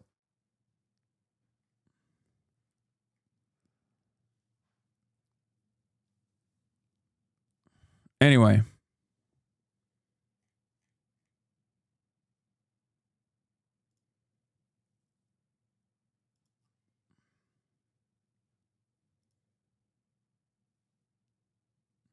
Israeli official speaks to Australia ABC about the strike he ordered on World Central Kitchen that killed Jacob Flickinger and 6 other aid workers. Says he's not sorry that World Central Kitchen has Hamas links and is not really an organization you can say is innocent. Wait, what? No way.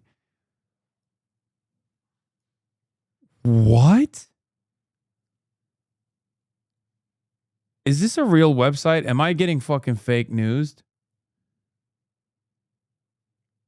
Oh, he said, we did not intend to harm WCK aid workers, but he claimed he was compelled to act by developments on the ground, which he primarily blames on a complex operational environment in Gaza and errors made by World Central Kitchen.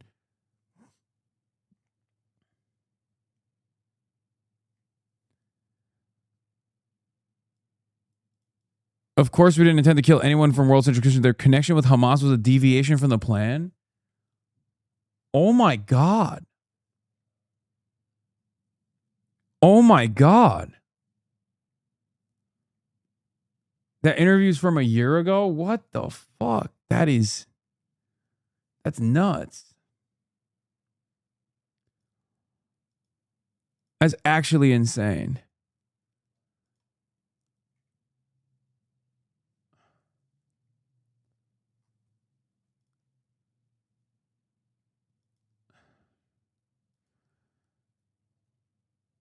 Anyway, I've already covered all this shit. What is this? Democrat strategist Madeline Somerville loses it defending Hasan Piker after he said America deserved 9/11 make vulgar threats to Republican lawmakers. Piker this week when he tried to tell the audience wherever he was that no, the U.S. did not. Dana Fash exposed. Yeah, this was also insane. You may not have heard of left-wing streamer Hasan Piker until this year when Democratic Michigan Senate candidate Abdul El-Sayed began campaigning with him. Just a reminder, Piker has... Dude, I literally was just as popular before I linked up with Abdul El-Sayed. If anything, I'm just less liked now. I'm just as popular, and I was probably more well-liked by the people that knew me. And now there's an entire audience of people who know about me in the worst ways possible and want to fucking kill me.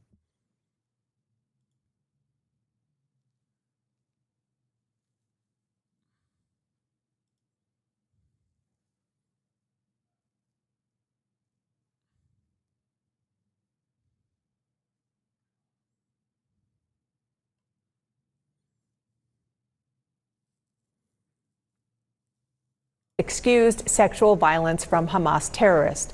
Now, the controversial relationship between the two entered new territory this week after Piker said this.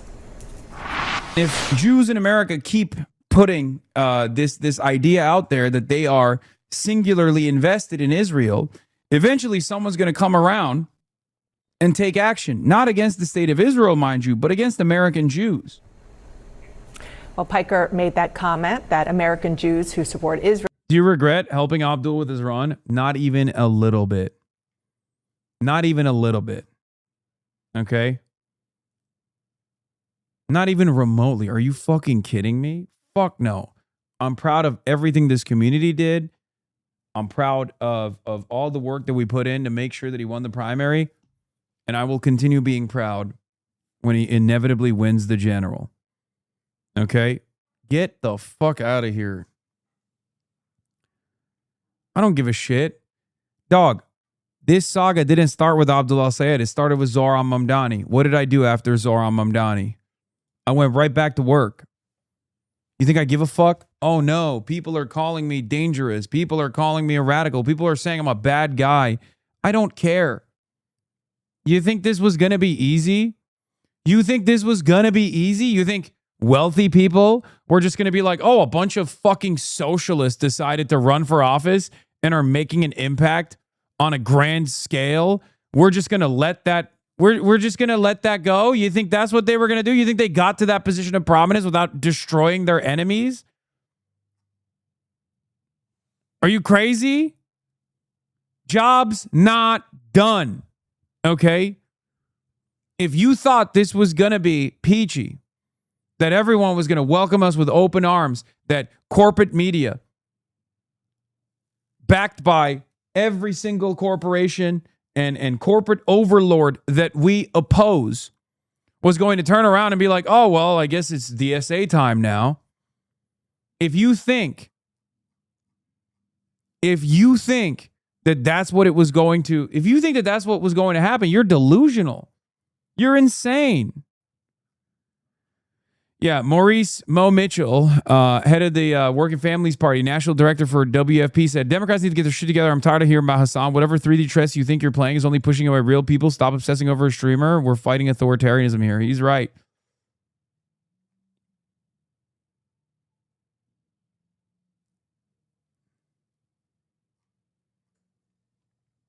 The more power that we secure, the more aggressive the reaction will be. But in some ways, it'll be easier because we will have allies on our side. Okay? That's it. The more we win, the more aggressive the reaction is going to get. And then one day, change will come. Okay? It's that simple.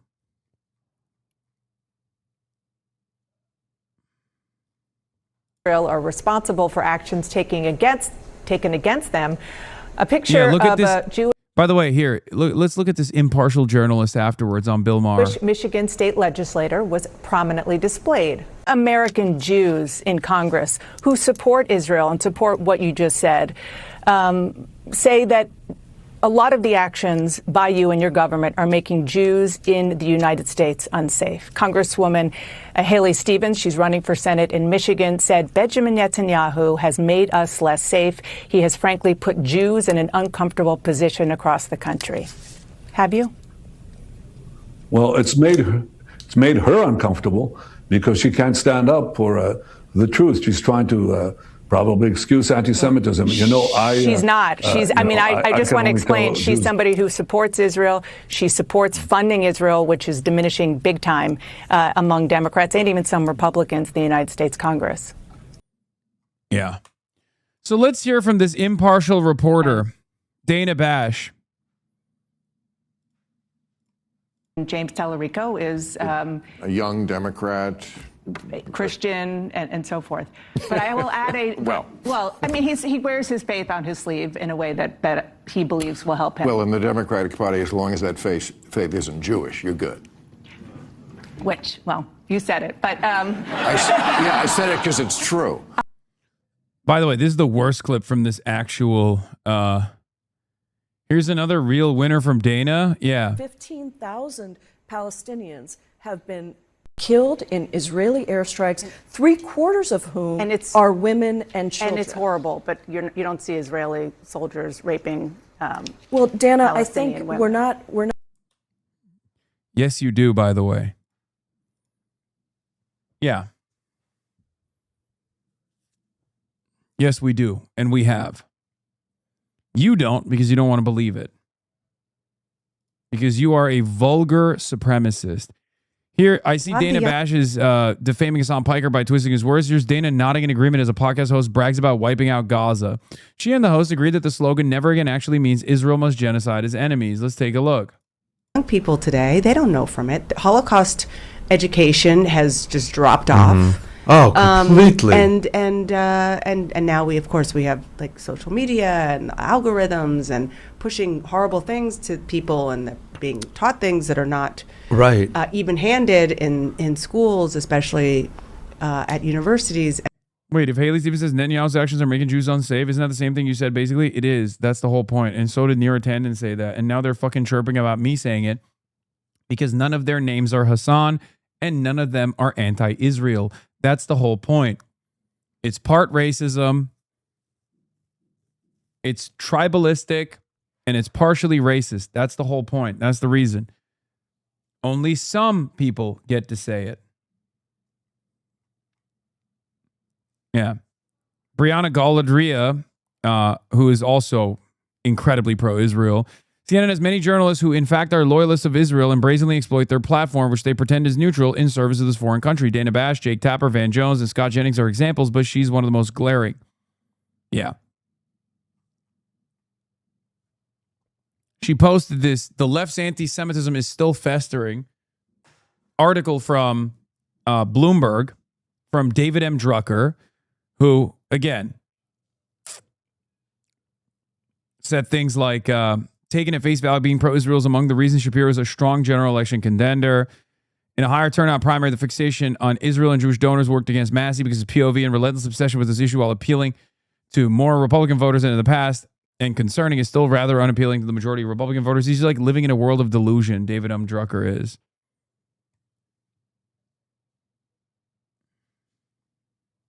And it's scary. But I've said it before on the podcast, but the never again is they're going to keep coming at us and trying to kill us and attack us and ruin good things. But the never again is that they will not feel punishment for it. I love that this used to be a Kahanis slogan. Okay? This analysis, never again, means just for Jews. In the past, in like the 90s, in the early 2000s, was exclusive to the Kahanist flank. Nowadays, you hear, and this is Meir Kahan, who is obviously a fucking psychopath. He is the David Duke of Judaism, like actually, okay, responsible for many heinous acts of terror. Both his followers have done acts of terror in the United States of America and also in Israel as well. And the idea that never again meant just for Jews used to come from Meir Kahan, no one else. Okay? A terrorist. Someone who is considered a terrorist by Israel standards as well. Now, he was the JDL was created, the Jewish Defense League, is a terrorist organization. In any case, now you hear that from people who self-identify as like liberal Zionists and shit. It's crazy. They came in Gaza, and now there is no Gaza. That never again. It's not like you just get away with killing Jews. A lot of the young people today. Yeah. One of the earliest uses of the phrase never again was when the UN ratified the Genocide Convention. It was expressly universalist. Yes. Never again was never about never again just for Jews. It was always never again for anyone. That is the lesson of the Holocaust. Okay? Never again for anyone. But supremacist ideology has distorted this fundamental principle and turned it into never again just for Jews. And back in the day, like I said, this kind of language, this kind of open, vulgar ethno-nationalism was regarded as a radical edge case. It was not one that was championed by Zionists broadly. Now Zionists broadly champion this mentality. It shows that the attitude has shifted. This is something that Omar Bartov talks about as well. Famous Jewish Israeli Holocaust scholar Omar Bartov wrote about the transformation of Zionism, right? What it was supposed to be and what it turned into. And what it turned into is a fascist, ethno-supremacist, exterminationist project. Now, I think Zionism, from its inception, was still ethno-supremacist and exterminationist in nature. I mean, its first big act is obviously displacing 750,000 Palestinians, indigenous inhabitants to the land of Palestine, through a process of ethnic cleansing and through unbelievable amounts of violence. Right? So him and I differ on where Zionism, him and I differ on what Zionism was, but we don't disagree on what Zionism has become. Okay? This is a byproduct of that transformation. If you want to consider it a transformation, this is a byproduct of that transformation, of the broad reception of this sort of heinous sentiment, heinous, vulgar, ethno-supremacist sentiment becoming commonplace among defenders of Israel.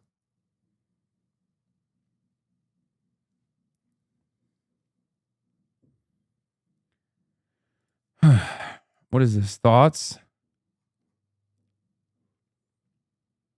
The formula I've seen a bunch over the past day is that it's unfair to ask Jews to renounce the connection they feel to Israel. The sleight of hand is turning an individual civil rights issue into some new collective right to take sides in a foreign race war without pushback. Yeah, Zionism is an ideology, and support for Israel and its genocide is an ideological choice. It is not a protected ethnic, religious, or cultural identity. The constant rounding up of the mopiest, most sectarian framing is transparently sleazy and dangerous and needs to be called out. Yes. They're doing it to Mark Ruffalo too, as you guys have seen. It's official now? Yeah.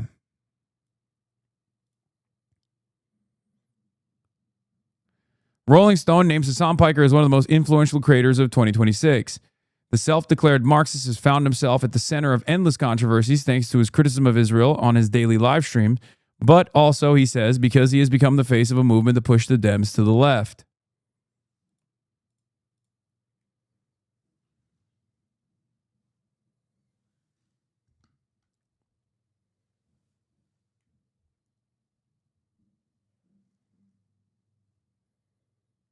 You're fighting the national leaders of the Democratic Party and winning. I mean, it doesn't feel like I'm winning right now, I'll be honest with you. But yeah, Matt Petty's assessment here isn't wrong. The formula I've seen a bunch over the past day is that it's unfair to ask Jews to renounce their connection they feel to Israel. The sleight of hand is turning an individual civil rights issue into some new collective right to take sides in a foreign race war without pushback. He's right.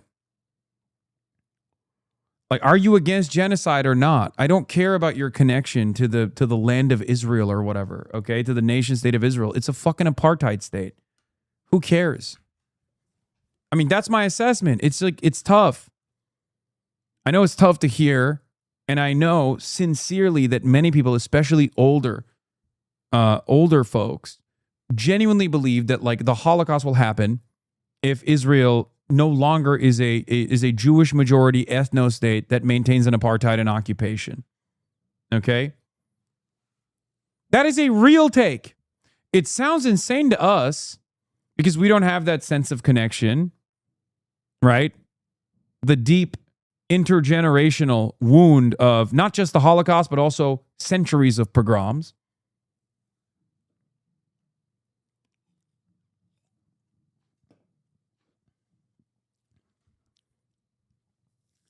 But the reality of the matter is a genocide has been conducted. Ethnic cleansing is ongoing. And it doesn't matter what your personal connection is. And it doesn't matter what kind of hysterical framework you're operating off of that you think that if Israel doesn't maintain a demographic majority Jewish ethno state, then the Holocaust will happen again. It's not. That's not going to happen. You know why I know that? Because we will fight to make sure that that never happens again. Because we truly do believe never again means never again. Not just never again for Jews. It's ridiculous. And the inherent sad, scary irony of it all is that there are people who are now casting aside their former universalist principles of maintaining a pluralistic, diverse democracy.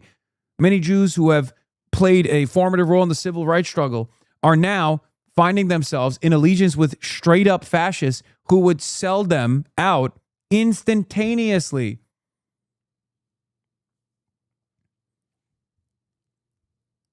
They don't care. They don't care about anti-Semitism. What are you talking about?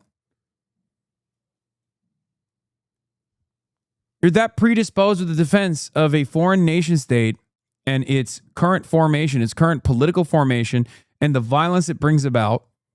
You're so worried about this reality.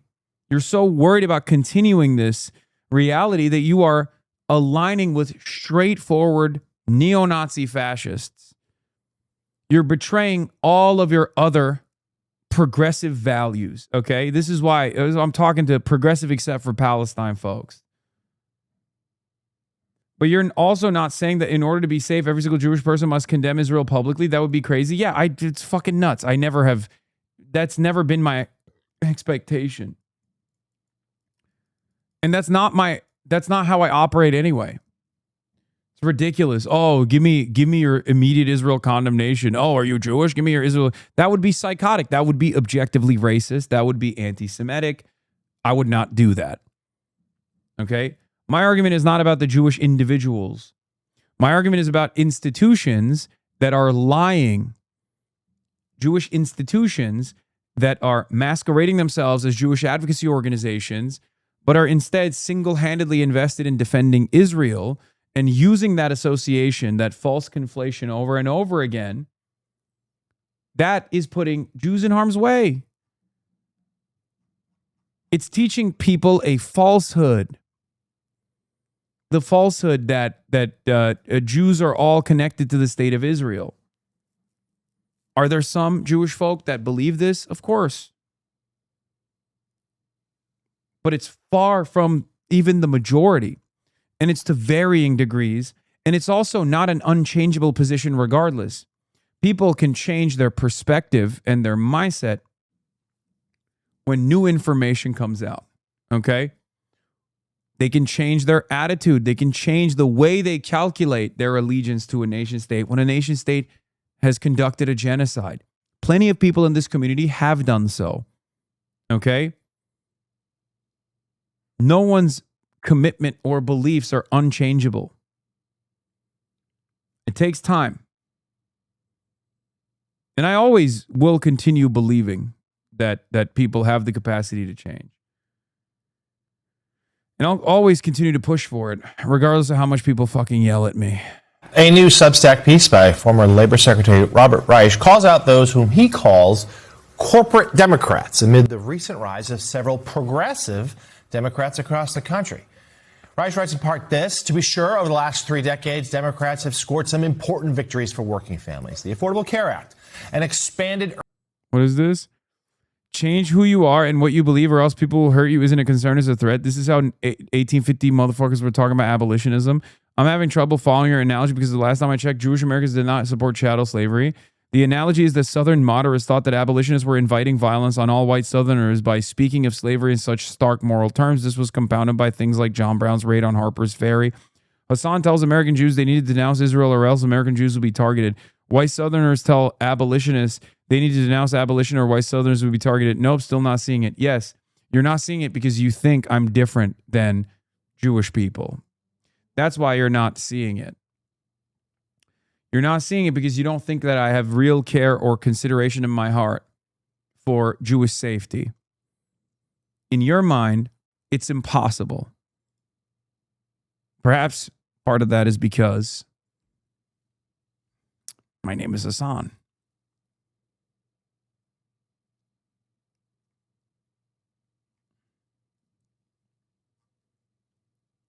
Earned income tax credit and the Family and Medical Leave Act, for example. Yet they've done little to alter the widening economic inequalities that have taken a huge toll on working class families. And the former Labor Secretary joins us now, the paperback edition of his book, Coming Up Short, a memoir of My America, is out now. Mr. Secretary, thank you so much for joining us again. Always good to talk to you. So let's delve into your piece here a little bit. We're certainly seeing a lot of energy on the left right now for Democrats. Progressive candidates, some even affiliated with DSA, surging in at least parts of the country. Is that because, in your estimation, they are talking big swings, big promises, and not just settling? Yes, I think that we are seeing right now a fundamental shift in the Democratic Party that is similar to the shift that occurred in the Republican Party in terms of populism, progressivism, a concern for affordability, a concern for average working people. And for too long, it seems to me at least, and again, I don't want to engage in false equivalence because I think the Democratic Party at least does value working people and has been on the side of working people to a far greater extent than the Republican Party, in my humble opinion. But I do think that the Democratic Party is now fired up to deal with the kitchen table economic problems that affect most American families these days. So, Mr. Secretary, you write that you saw the start of the corporate Democrats there in the 1980s and then 1990s. It became a party of big money. And again, we're not offering equivalencies here between the two, but you suggest that perhaps maybe moderated some of their ambition. So what would be an example or two of something they could do that would be big, that would make a difference?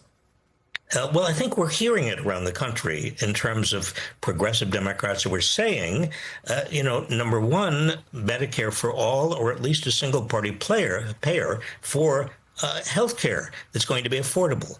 Number two, child care. Number three, housing, making housing more affordable and more available, particularly to young people in this country who now cannot afford a house. I mean, issue by issue, what people talk about over the kitchen table really are now central to the Democratic message.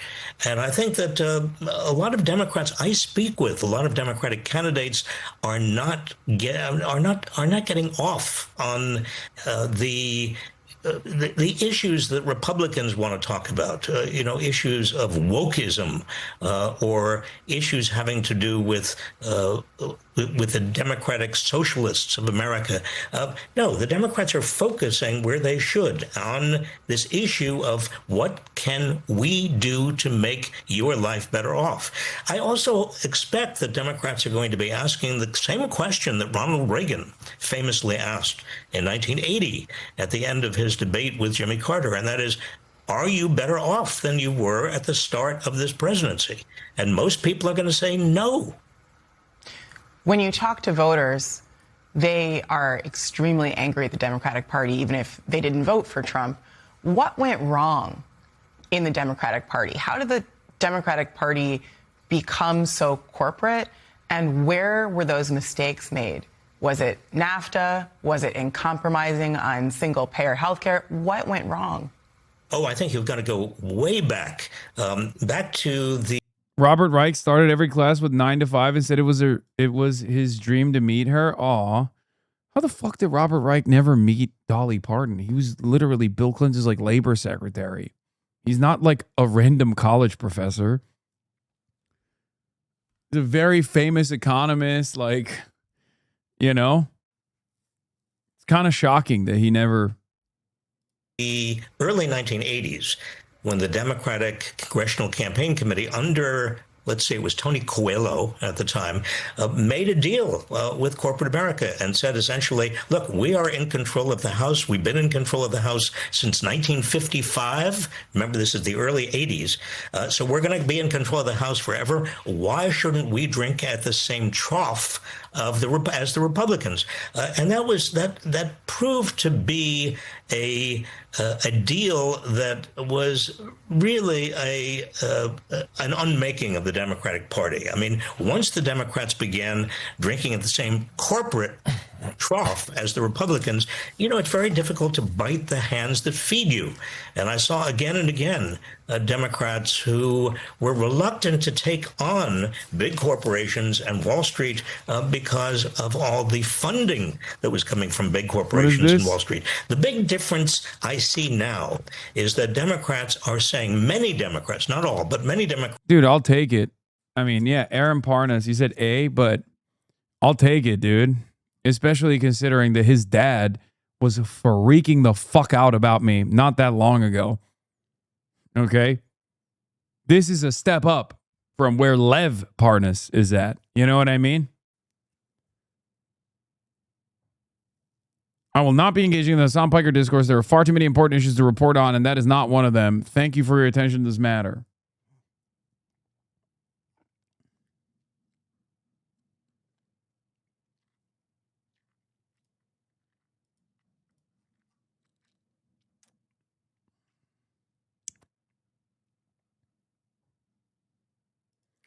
Cat brings up the goal in why they keep covering you. Michigan, for instance, Senate candidate there, Abdul El-Sayed, not DSA, but he supports some of their policies, to be sure. And you're right, and that some of the things that DSA stands for actually are broadly politically popular.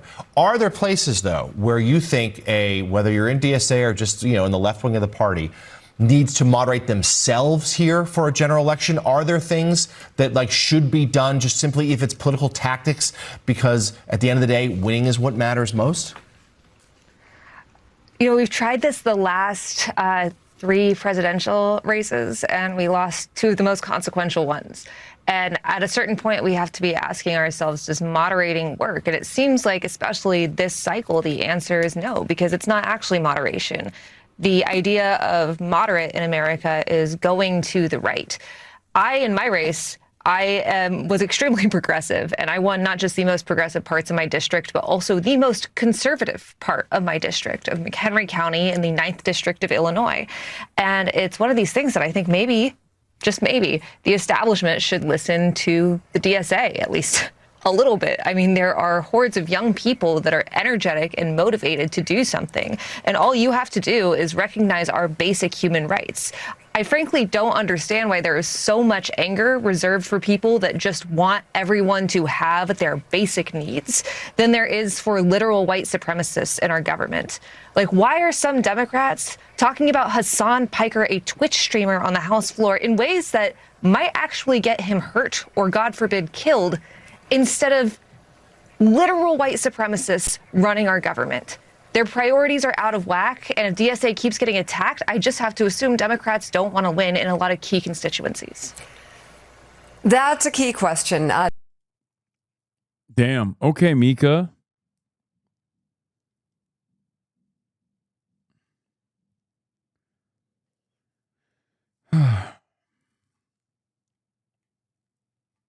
Cat, obviously doing queen shit, but I'm just shocked that Mika did not have such a negative response to it. Democrats are saying to those funding sources, those big corporations and the wealthy people, they're saying, no, we don't want your money. We are actually depending now on small donations. We think we can do it. We're organizing like mad, and we're creating a very different kind of campaign. And I think we'll see this increasingly in the Democratic Party.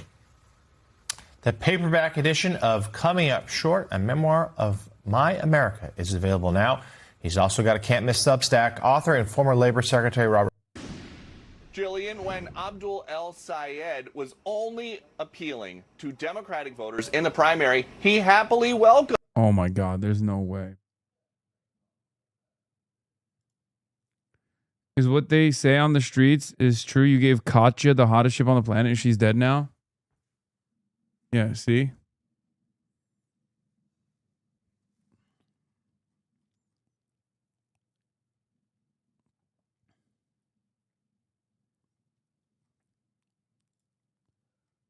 Welcomed Hasan Piker and his huge streaming audience. But now that he must also try in the general to appeal to independents and some Republicans, he's starting to see the streamer who once said that America deserved 9/11 as a little bit of a problem.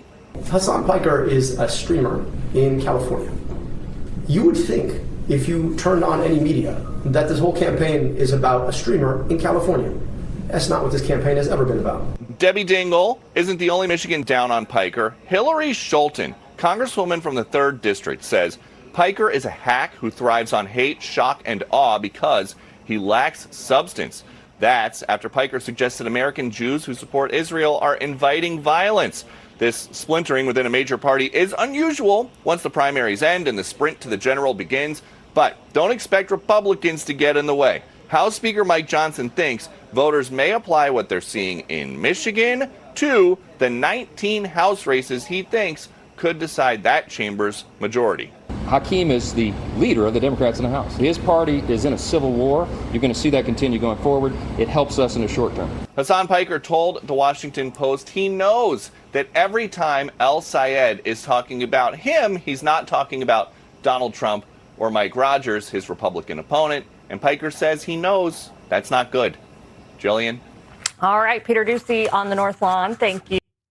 Yeah, that was my Washington Post article, or that was when I was, I think, interviewed for this. El Sayed ties the firebrand influencer threatened Democrats' path to control Senate. The quest to unite Michigan Democrats after a combative Senate primary hit a snag this week as the party erupted into renewed acrimony over inflammatory comments about Israel and American Jews from left-wing political commentator Hasan Piker. Though Piker is not running for Senate in Michigan, well, going to stop you there. I am actually running for president of Michigan and president of America. I am actually running for president of the United States of America. I am literally running for every seat in the country. Yeah. I'm running the primary Josh Gottheimer. I'm running the primary Cory Booker. That's right. I'm running for president of Minnesota, president of the Democratic Party. Must be, right? The way these motherfuckers have been talking about me.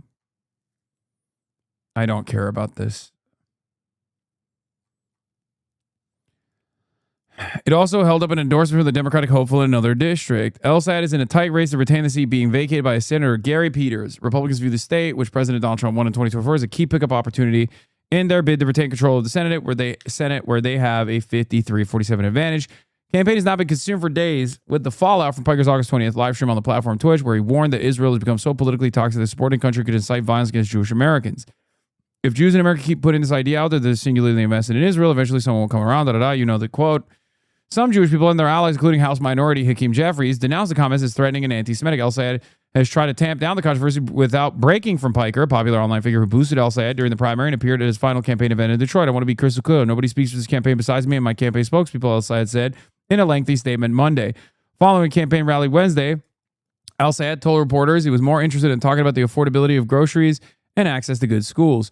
You would think if you turned on any media that this whole campaign is about a streamer in California, he said. That's not what this campaign has ever been about. Nevertheless, Piker's progressive and sometimes controversial views on foreign policy, particularly related to Israel's war in Gaza, have roiled Democrats as they seek to hold a battleground seat. Critics have repeatedly lambasted al-Sayed for a comment that Piker made on his broadcast in 2019 and subsequently apologized for that America deserved 9/11. Piker had argued that U.S. foreign policy had inflamed tensions in the Middle East this month. Al-Sayed called the comments a dumb statement and said he would not play gotcha politics over old Piker content. Though many established Democrats have endorsed al-Sayed since he narrowly won this month's primary and over more moderate Representative Haley Stevens, vocal holdouts such as Skolton continue to criticize al-Sayed for his connection to Piker. This person is a fucking asshole. Her whole role in this is to rat fuck the race and destroy the Democratic Party's chances of maintaining a Senate majority. I need you guys to understand this, okay? I need you to understand something here. She is an utterly irrelevant political actor, okay? This is a plus 22 Abdul district. It's not like this district is going to now not vote for Abdul al-Sayed, okay? They're going to vote for Abdul. The problem is, if she keeps chirping, then the media will keep covering this as like the Democrats are in a state of disarray. That's the only role. So from Abdul's calculation, what he must do here is inoculation, right? He has to at least get them to stop yelling. It's not about full-throated endorsements. Same with Moss as well. Well, Moss's situation is a little bit different. That's Haley Stevens' old district. And yes, he probably definitely needs to win every single voter in that district. And that's a little bit different, especially in a close race. So that calculation is a little bit different than the Skolton calculation. And for Moss, the calculation is obviously not going to be Abdul al-Sayed like turning around and saying like, I love Israel or whatever, right? Like he's not going to do that. So he is trying to do his very best to merge that relationship. But I think the real way to do that is by getting a high-ranking Democrat to talk to Moss and to be like, dude, what are you doing? Okay? That's it. Like, it would be helpful to get the Moss endorsement, beneficial for Moss to come out and stump for Abdul in his district, of course. So it's not very, I don't know if it's highly likely that that will happen because I don't know what the concessions that Moss could possibly get out of Abdul, especially as it pertains to Israel. But the best thing that could happen is obviously a Moss endorsement. The second best thing is that Moss just doesn't constantly yell about Abdul al-Sayed.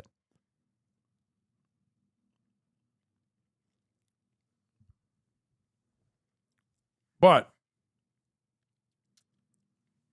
the problem is, as we've seen in this past week of controversy, manufactured outrage, top line Democrats are not exactly invested in bringing the ranks together to unite for Abdul, even if it means losing the fucking Senate. That's the real drama. That's the real issue here. Okay? Because obviously if high-ranking Democrats would go to Moss and be like, dude, you have to endorse Abdul. What are we doing? This is the fucking Senate majority. Like, this is impossible.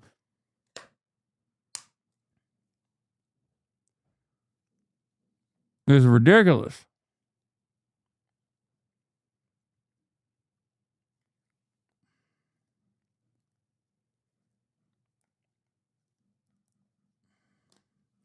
There are obviously other ways to draw turnout.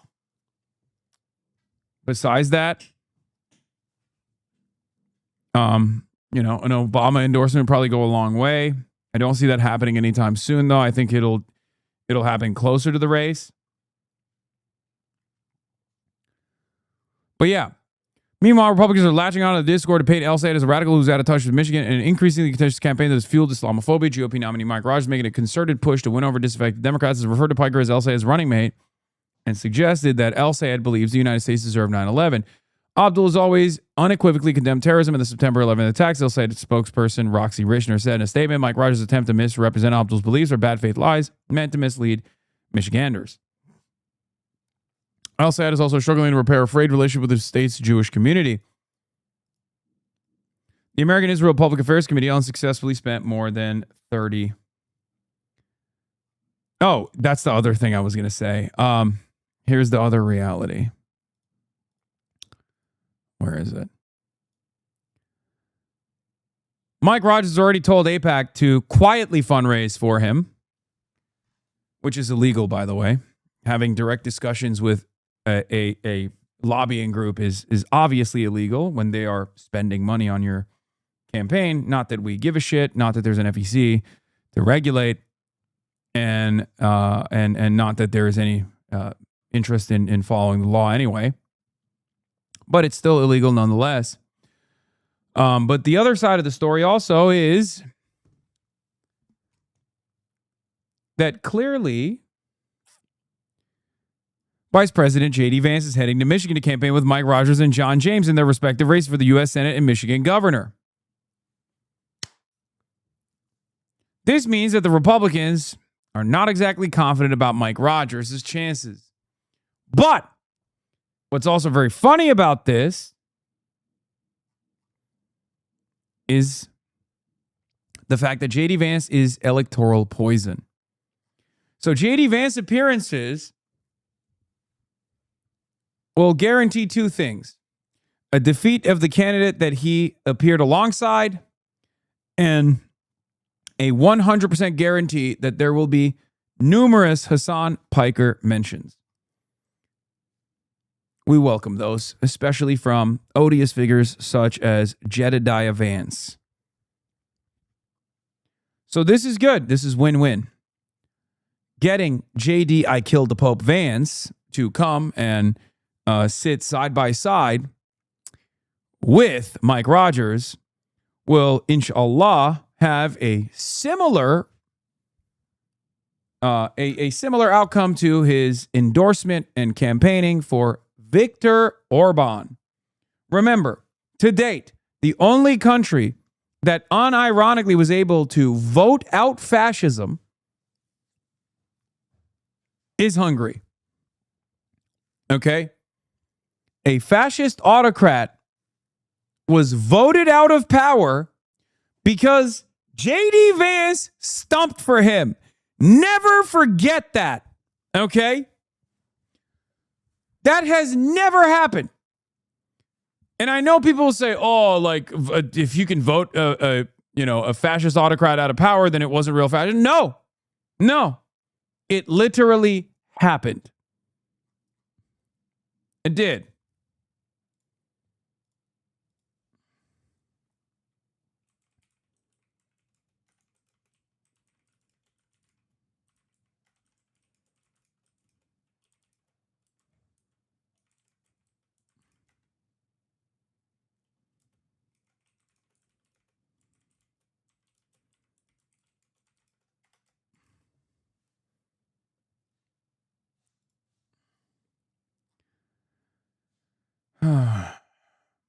Guys, can I ask you a question? Is there a particular reason why you guys elevate and highlight smears from like random congresspersons with like 12 fucking likes? Is there a particular reason? Like, do you guys not consider like, hey, maybe it's better not to fucking highlight every single congressperson and elevate their ridiculous slander to prominence? Or do you just see it and go, like, there's a difference between John Ossoff saying something and, like, I don't know, fucking North Dakota 2, House District North Dakota 2, Democrat or Republican, fucking writing a report on how I am an anti-Semite or a danger to America or whatever the fuck. Okay? Like, you understand that, right? Like, you can make a distinction between Hakeem Jeffries and, like, fucking Brad Sherman, right? You're capable of doing this, right? Please, you guys are politics autists. You have to be able to understand. You have to be able to make a distinction between a random dickhead out of 435 people in the House of Representatives versus, like, high-profile Democrats, right? We don't have to look at every fucking Democrat that has said something.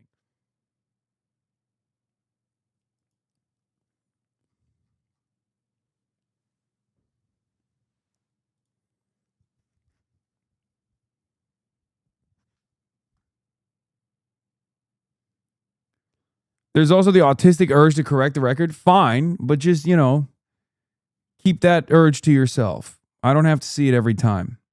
Okay? Sometimes what you're doing is highlighting shit. Anyway, AIPAC spent $30 million. While many Democrats agree with El-Sayed, prominent members of Michigan's Jewish community, which traditionally vote Democratic, have raised concerns about his emphasis on Israel and expressed hurt about a statement El-Sayed made in March that some felt rationalized an attack on a local synagogue. Just after the attack, El-Sayed said, hurt people. The Lebanese-born American who was accused of carrying out the attack was reportedly mourning relatives killed by an Israeli airstrike. El-Sayed has condemned anti-Semitism throughout his campaign and sought to separate it from his criticisms of Israel. El-Sayed also disavowed the attack immediately. I feel like that should probably get a mention in the article right after you said hurt people. They're making it seem like El-Sayed delivered a response to a synagogue attack with hurt people. He didn't do that. He obviously immediately condemned the fucking anti-Semitic hate crime. What the fuck?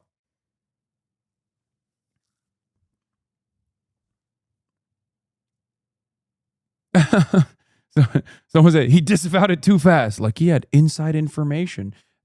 How strange. Anyway, but Piker's recent broadcast thrust the issue back into the Michigan Senate race. Piker told the Post in an interview that he was shocked by the extent of the backlash to his comments about Israel. He said he was making a broader point that tying Jewish identity inextricably to Israel in this political moment could be dangerous for American Jews, but critics isolated one sentence, he said, and misconstrued the meaning of his comments to imply it was condoning violence. The most heinous interpretation of this is the notion that I'm not a sincere defender against anti-Semitism, and that I'm actually celebrating or threatening American Jews with violence if they don't back away from defending Israel, which is not the case, he said. There's no justification for violence of any sort. He added that he believes many simply reacted to what they were told, he said, rather than actually listening to his full comments.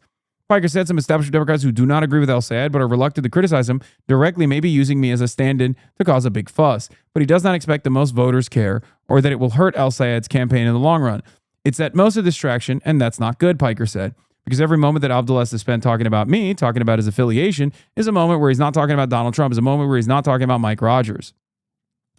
During the stream, Piker criticized Jeremy Moss, the Democratic nominee for a House district representing suburban Detroit, who is Jewish and a supporter of Israel. That prompted a response from Moss, and then the statement from El-Sayed, who expresses commitment to Jewish safety. Yeah, I wonder what I was reacting to with what Jeremy Moss was saying.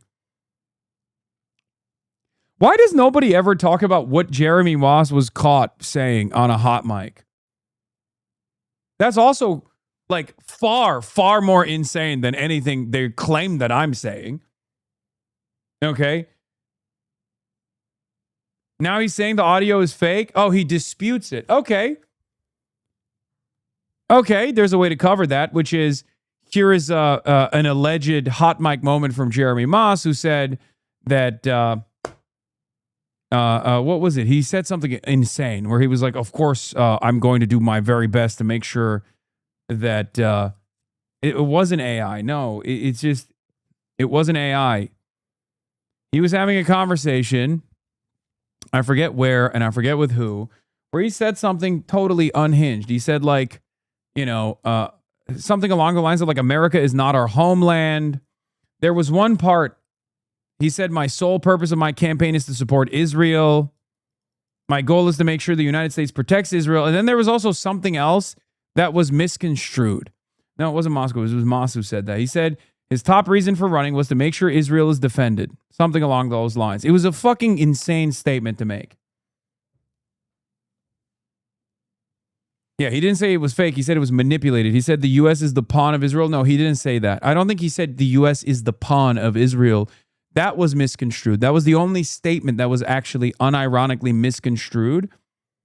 And he leaned into that. But hey, notice how the media doesn't have the same care or consideration for shit that I say publicly in broad daylight, or they actively chop up things that I'm saying to imply the opposite of what I'm implying.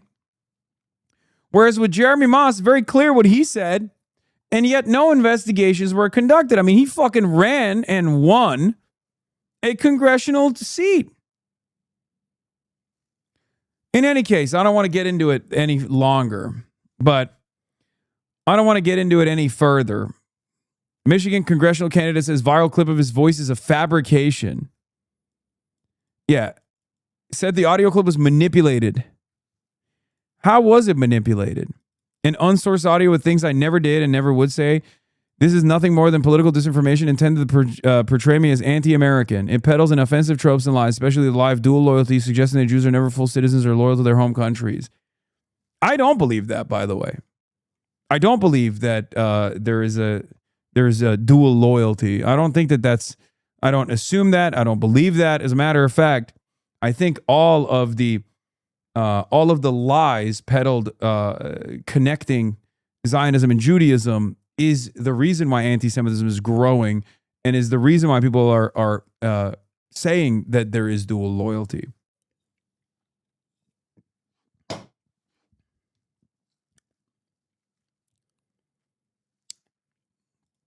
Anyway, the use of artificial intelligence campaigns has skyrocketed. It's unclear where the clip of Moss originated and where it was first shared, though it appears to have been online since late last year.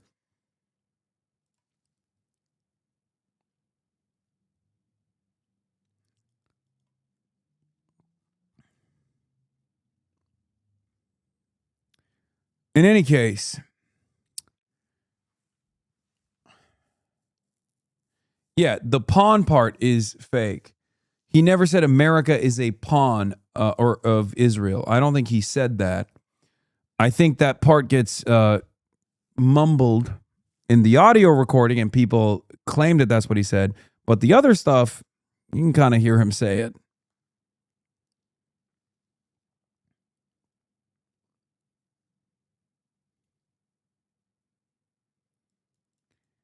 The line about it's not wrong for Israel to use America as a pawn was manipulated, I think, because the part where he supposedly says that is unintelligible, but it's clear he says Jews in America and not Israel to use America. He could be being sneaky and saying the whole thing was manipulated. I think that's what he's doing, yeah.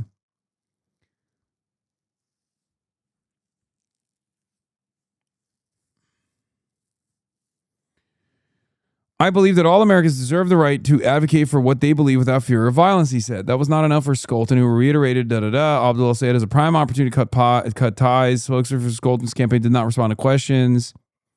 Moss, who has not endorsed al-Sayed either, was more conciliatory, acknowledging that they're engaged in continual dialogue. These important conversations do not fit neatly in the confines of a tweet or a reel, he said. Some Democrats have had enough hand-wringing over Piker. God damn, I talked to this journalist for like 25, 30 minutes. And the only thing they put here is these two paragraphs.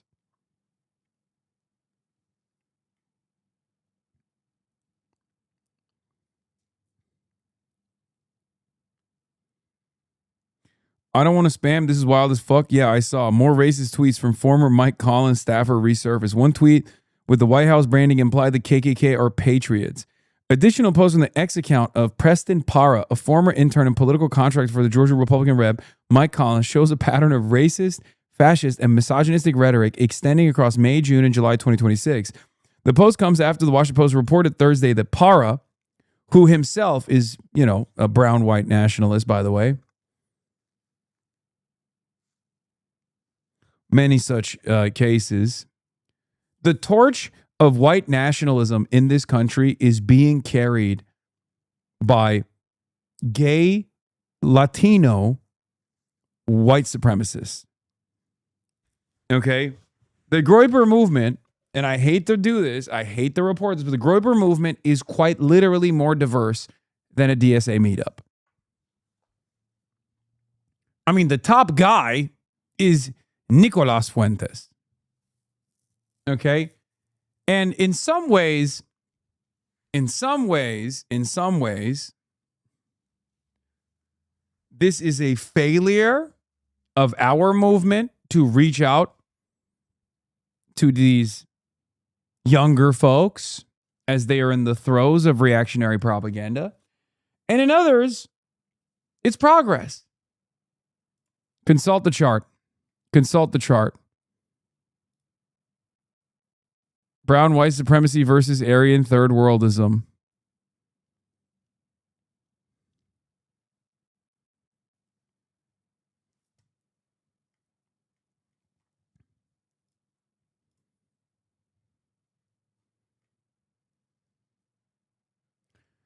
Now, understand something. Understand something. this is a sign of progress. Okay? What is one of the most American things you can do? It's to be racist. Okay? This means cultural assimilation is perfected by the third generation. Okay? Okay, there's a lot of other people in the chat saying other American things like gun violence, family annihilation, eating a burger. Okay, I see that. I hear you. I see you. There's still room. Okay, this is true. Gun, burger, racism. To me, this is a sign of progress that many of our top races now are not white themselves. It's called DEI. All of these folks that run around talking about how much they fucking hate DEI, half of them are DEI candidates for the white supremacist Olympics. To me, that's progress. Back in the day, overwhelming majority of out and about, loud and proud white supremacists used to be white. Okay? Nowadays, the Latinos are taking our jobs. They're even taking our jobs in the fields of racism. I used to be a white man and get a job with a stern handshake at the racism factory. Nowadays, I go to the racism factory and there's goddamn Latinos at the floor. They took our jobs and they took our hoods. They're wearing our robes.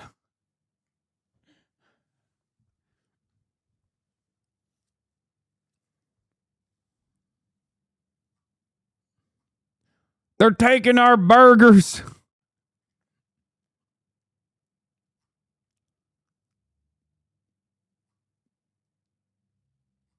In any case, look at this. Guy says, I love when black people get disenfranchised.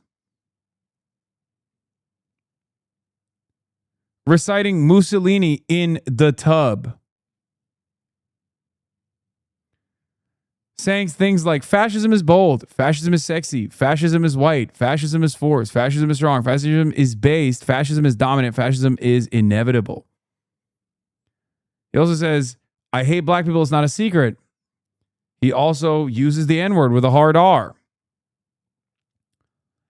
Says America's so litigious that if white people took to the streets as the blacks did during the summer of Black Heart, or the whites are doing in Belfast right now, we'd be arrested. Surveillance is too good. Only solution is a strong state to slam down. Okay. Oh, wow.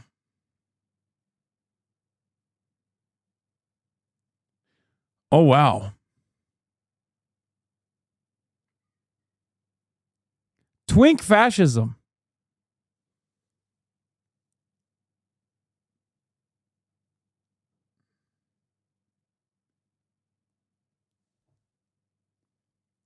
Who is this piece of shit? I forgot. Oh, not relevant. Just a staffer for Mike Collins. Now, the real question that I know is top of mind for all of you. The real question here is, has he condemned Hasan Piker? Because Mike Collins certainly has. But has Mike Collins' staffer condemned Hasan Piker? Because if not, if he is ambiguous on the top issue that is the facing all Americans, the biggest crisis that's facing all Americans, maybe then we can figure out if he's actually racist or not.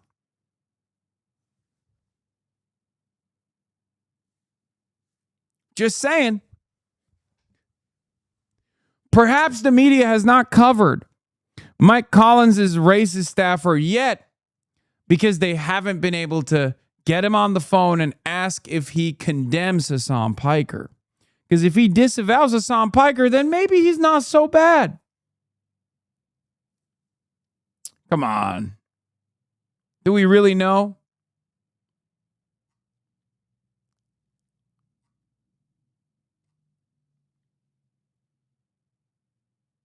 It appears he does not condemn you.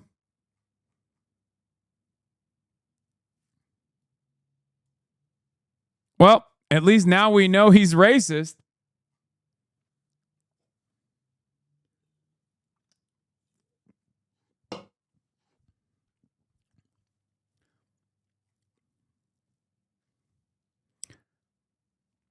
Now we know he's definitely anti-Semitic.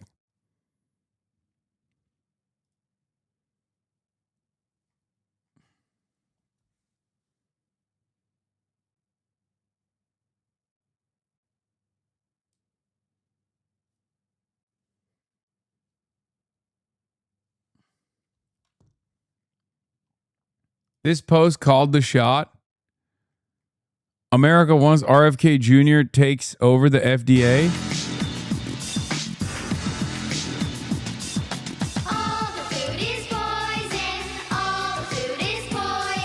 The carrots, the peas, the celery sticks, the meat and the fish will make you sick.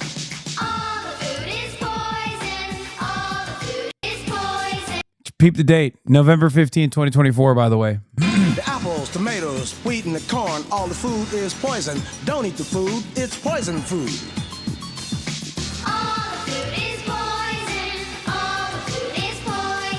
The onions, pickles, and the melons, too. Even the pasta and the turkey are contaminated food. Don't eat the food.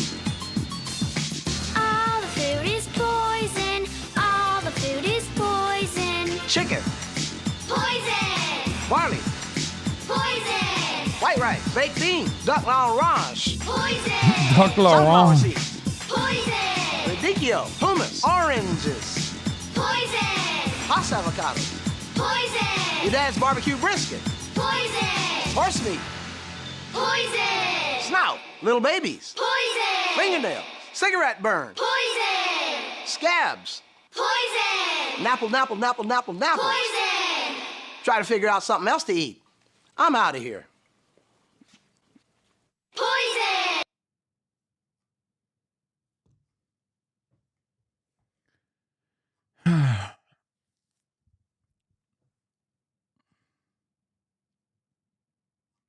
Dude, someone asked, well, how did I feel about Grand Theft Auto 6? I fucking loved it, dude. It was amazing. I am so excited.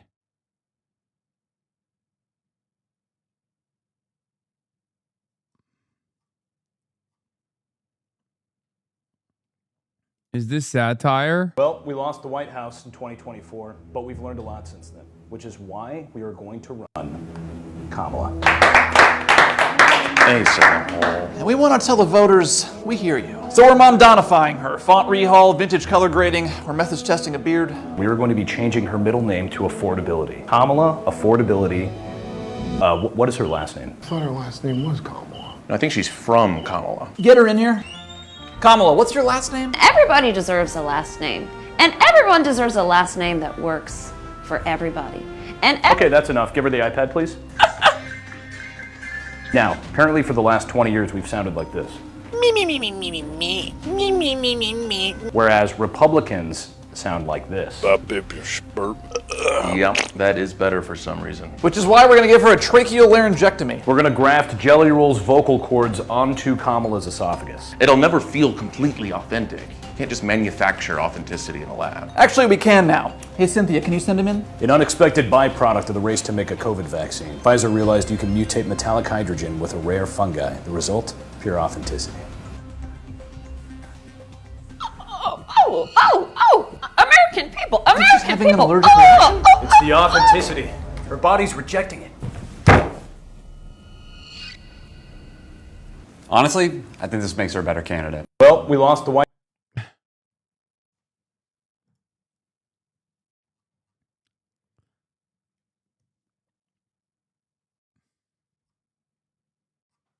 It's not satire, therefore it's not funny. I agree. How he's now dressing, wearing these Mao Zedong type suits Mao Zedong and presenting himself in this very specific way. It's all purposeful. So he's having his moment right now, and this is the face of the Democrat Party. There's a reason he's still kind of holding a lot of power with a lot of people, because they have not denounced him. And if any of these people actually cared about the United States of America on the Democrat side of the aisle, they would come out and they would say, this man does not speak for us. We do not condone anything he is saying. This is not who we are as a party. Who's doing that? Who is coming out and saying this guy is not one of us? He doesn't speak for us. We don't want anything to do with him. Now, we've had some. You know what's really funny? So many top level Democrats did do this, but this in and of itself is also another perfect depiction that Republicans don't actually care about your apologies. So you should never give them a apology, no matter how sincere it might be. Because like all that is a sign of weakness, which they will pounce.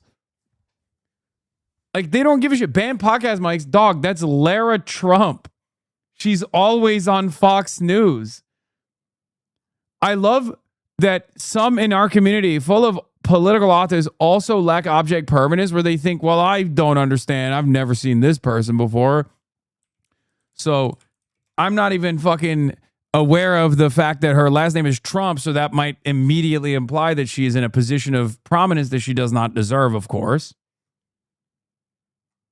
Crazies on the conservative side of the aisle, and we have been very quick. Anyone who has had any sort of platform to come out and say these people are not for us. This is not a MAGA person. Anytime you spat out hateful things that are, obviously meant to hurt people and encourage violence on people, we should have everyone on both sides of the aisle speaking out against it. I haven't heard enough or anything at all about this guy from the Democrats.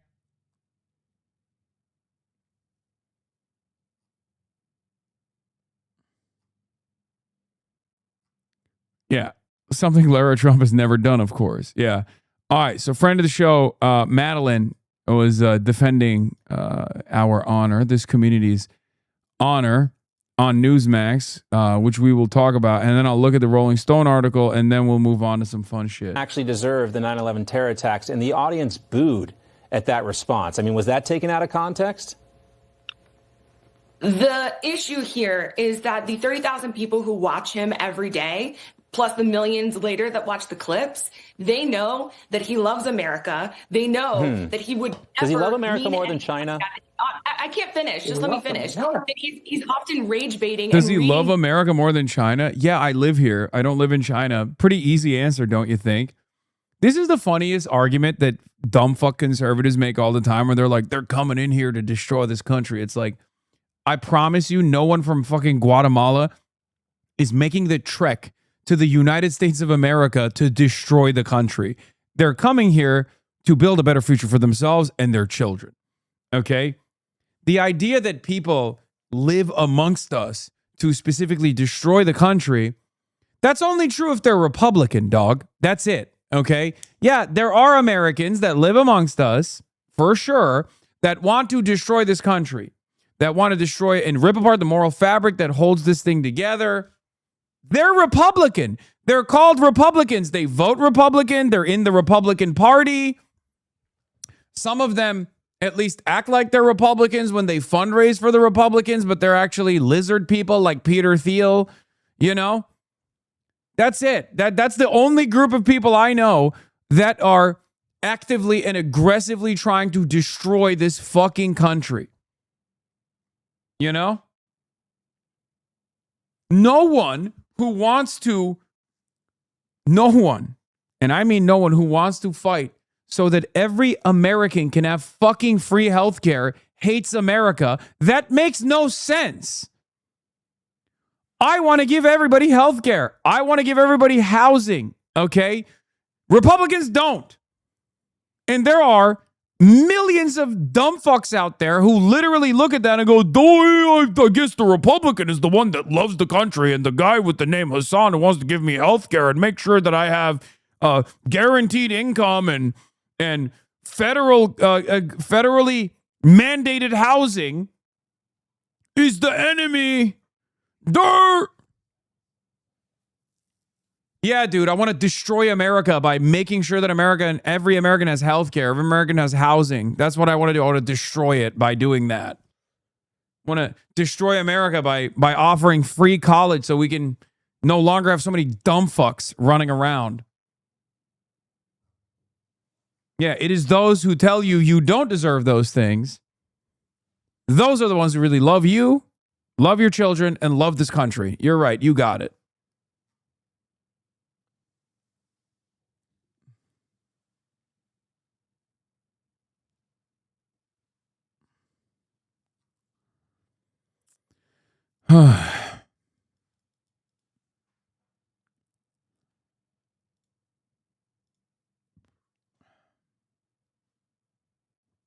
Comments that other people have sent to him, and then they clip it and take it out of context. The reason that audience was upset was because they knew that he was trying to placate people who deliberately took him out of context. He stopped explaining himself.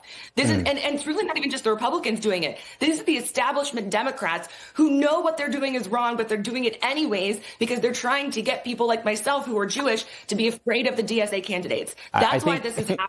If you want to get it right and you want to get the truth, then actually do the research and look at him in context. I've watched Hasan Piker a lot. Go ahead, Dan.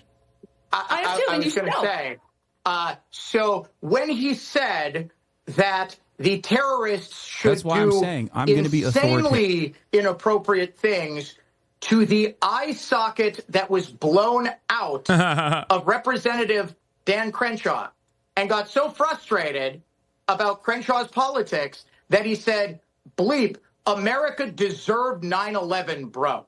Was that taken out of context? Was that just rage baiting?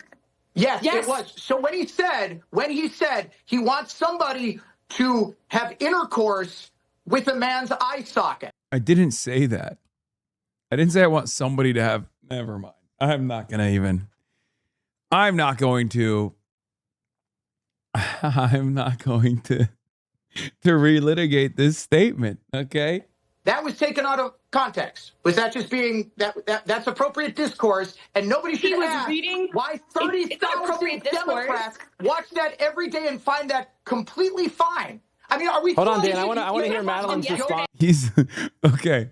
We just realized the technique of winning every argument against Republicans on television is to just be like, yeah, he's dope. Hasan is awesome, and I support him. The dude, I've never seen someone crash out this hard on television, bro. What the fuck? He lost his damn mind. You should be like, hey, man. Hey. Did he say some crazy stuff? It was rage baiting. It was rage baiting. I've never seen someone in the throes of madness like this. He is losing his dang mind, dude. Response to this. Hold on, Dan, hold on. I want to hear Madeline's response to this. Go ahead, Madeline. Yeah. So first of all, you could have watched him yesterday where he said, I love America. Second of all, a politician standing next to somebody doesn't mean that they've endorsed every single thing. And third of all, responding to somebody who was one of his comments, and yes, extremely inappropriate. You don't need every single member to stand next to them. The point is that he's encouraging people to love America and specifically using the word de-radicalization every single day. I'm sick of people getting this wrong. We know you love Hasan Piker. You're taking this very personally. I want to move on. I want to move. Oh, damn. Wait, it's awesome. They got nothing on this. They literally have. This is a new meta because the expectation is that they bully every Democrat, right? The expectation is they get to bully every fucking Democrat all the goddamn time. And they go, hey, oh, you're a liberal. How do you feel about this? This guy sucks. The moment that someone goes, no, they go, whoa, hold on. That's not, in the words of Scott Hannity, you're breaking the rules, Bill. Okay? You're breaking the rules, Bill. Follow the rules. You're not supposed to push back. What the fuck?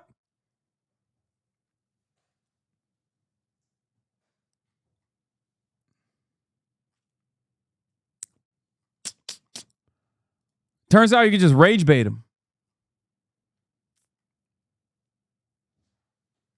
You're the Scott Hannity of the left. Don't ever say that. The Israel products. Wait, oh, Jesus Christ. Why is it so fucking? It's at 400. That's why. I say this to my coworkers who lose decorum. I say they go off script from management.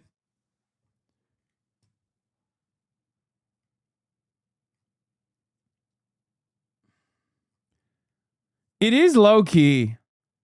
It is low key crazy that these guys actually, they're so used to, they're so comfortable with no pushback whatsoever. So when someone actually matches their energy even a little bit, not saying it's on fire for an entire minute challenge.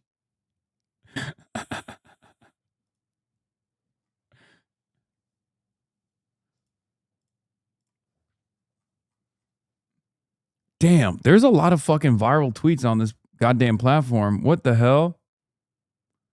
Won't make a blip because AIPAC Dems are crying about Hasan Piker.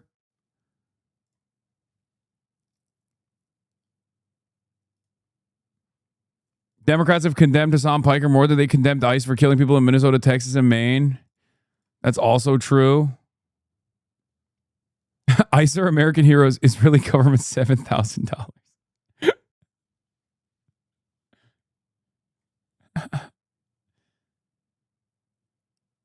Yeah. Chris Rabb went beast mode. He said, this is what the institutionalists are focusing their efforts on now, disavowing Hasan Piker. Hashtag Hasan Piker. Not white Christian nationalists, not the oligarchs, not the AI overlords. Nope. The guy encouraging young people to use their collective political power for good. Fuck that noise. Lion. That's what I'm talking about. That's why he's the MVP. That's why he's the GOAT.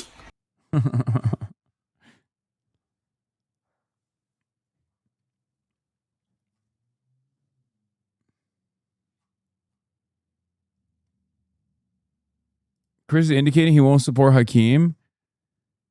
We got progressive elected officials saying they'd endorse Hakeem Jeffries despite him being one of AIPAC's largest recipients. Meanwhile, Chris Rabb's Instagram story right now. Hakeem Jeffries is fried. Dude, he is so goated. Oh my God, he's so good. This is why, chatters, this is why the DSA difference matters, okay? And not all DSA candidates are cut from the same cloth either, but Chris Rabb is a goddamn lion, okay? A lion amongst men. Nay, a lion amongst sheep. Also, shout out to the Jam Boys, obviously. 50K, my tweet went viral too. Oh my God. This is 38,000 likes. Holy shit. Hasan Piker accuses AIPAC of calling Democrat members of Congress to orchestrate a smear campaign against them. And he's correct. This shit's so blatant that even my 50-year-old mom can see this shit a mile away. She's annoyed with the constant coverage of Hasan on CNN. Let's go. Yeah, I mean, I do think that they like I said yesterday, I think they, blew their load where they just went so aggressive. They went so aggro that people were just like, what the fuck are we doing?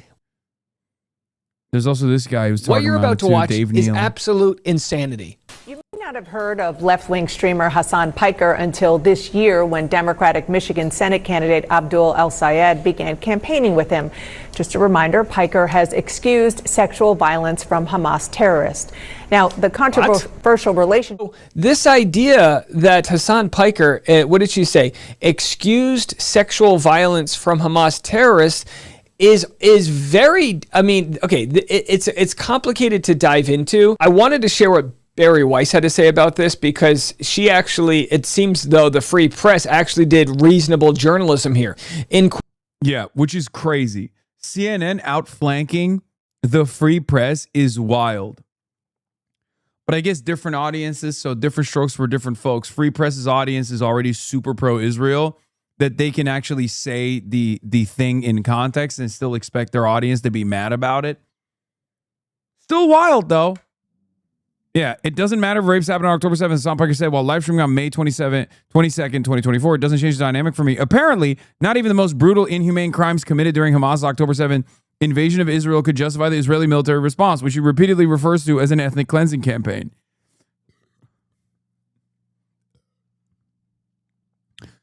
Still to this day, my favorite article.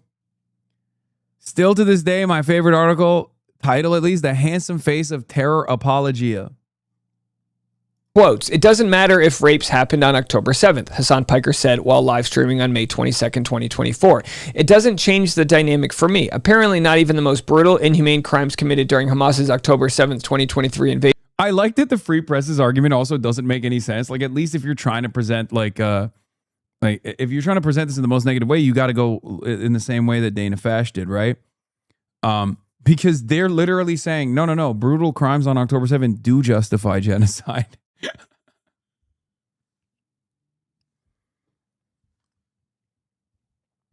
Like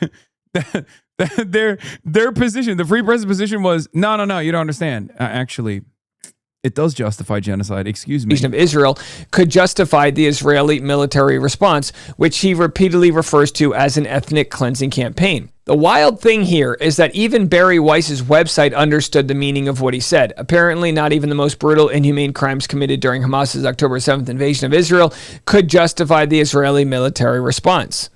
I understand that. Do you guys? It's not apologizing or justifying rape. It's actually the opposite, which is to say that all of these atrocities occurred. With that said, the response was overwhelming death, destruction, despair. So several thousand people being dead does not justify killing 60, 80, 100,000.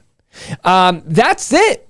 That's it. But you couldn't even get that basic, conversation out of Dana Bash. This is just scary. Yeah, I mean, she's crazy. Where is the Rolling Stone article, man? Let's take a look. 25 most influential content creators handle number 3, above Kai Cenat, which is crazy. Number 3. Hasan Piker. There's always been friction, Hasan Piker says. I just never thought it would get to this degree. The self-declared Marxist, 35, has found himself at the center of endless controversies thanks to his inflammatory criticism of Israel on his daily streams, eagerly clipped by both Fox News and MS Now. But also, he says, because he has become the chiseled face of a movement to push the Democratic Party to the left. If you were to ask me what's the turning point, it was certainly Zohar Mamdani's mayoral campaign, he says. There he saw centrists burn their credibility by backing Andrew Cuomo. They started recognizing that there was a real threat in these insurgent movements, he says. And they weren't wrong. Piker streams upward of 7 hours a day, reacting to news, interviewing guests, and interacting with his chat. Though he stumped for AOC and Bernie Sanders, he's recently started campaigning for lesser-known candidates, including Abdul El-Sayed and Melot Kiros. They wrote this blurb far before the recent, the last iteration of the controversies. Number 2 is I Show Speed, and number 1 is Drewski. Used to be 8, baby. Turns out Half Day Hossie doing all right. Miss Rachel's up there at number 5. Darman is at number 6. Markiplier number 7. Quenlin Blackwell at number 8. Alex Earl at number 9. Number 10 is Jake Shane. Handle Octopus Lover 8. Kareem is at number 11. Brittany Broskry at 12. Tefi Pessoa. Hello, Tefi.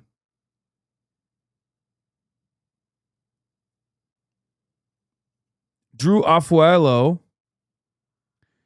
Dave Jorgensen. Oh, he does the Washington Post TikTok account. Yeah. 2024, number 15. 2025, number 8. 2026, number 3. Look at that.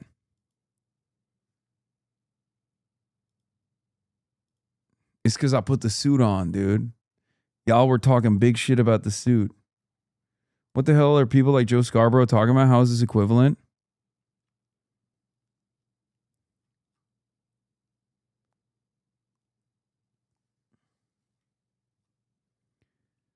Solely because of the suits. Make no mistake. Reese Feldman, Teeny Younger, Jen Hamilton, Ananya, Grace Ryder, Cyrus Vasey, Atiya Walcott, Pooja Tripathi,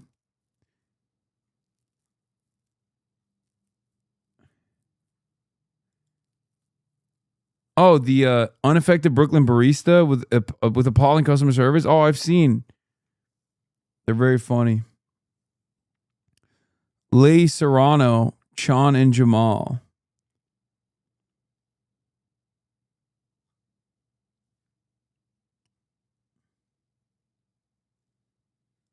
What is this? She can't help herself. Laura, I love how El Sayed is prancing around in his tight black T-shirt, kind of the Anderson Cooper black T-shirt. You know, I don't know why I have to wear a black T-shirt and you're cool. So, you know, you're fit, Laura. You like to work out, go to the gym. But he seems like he's always in the gym. Like he's man-spreading when he sits there. His legs are... Oh my God, bro. Is being horny legal again? What's happening? Laura. God damn, Laura. Oh my God. Oh my God. Damn, girl. Pack it up. You're live on camera. That is crazy. That is actually crazy. It's so crazy that Lara Trump, callback, is also kind of thirsty. I don't know, but he's trying to be too cool for school, and he's kind of a small guy, like short guy. That's fine. He's no big deal. He's a good-looking guy, but it always feels like an act. But with Trump, that's who he always has been. I mean, I've known him for more than 30 years. That's who he is. That's how he's always been. So no matter if you don't like him, you like him, you're mad about something, you know you're getting Donald Trump. You're not. God damn.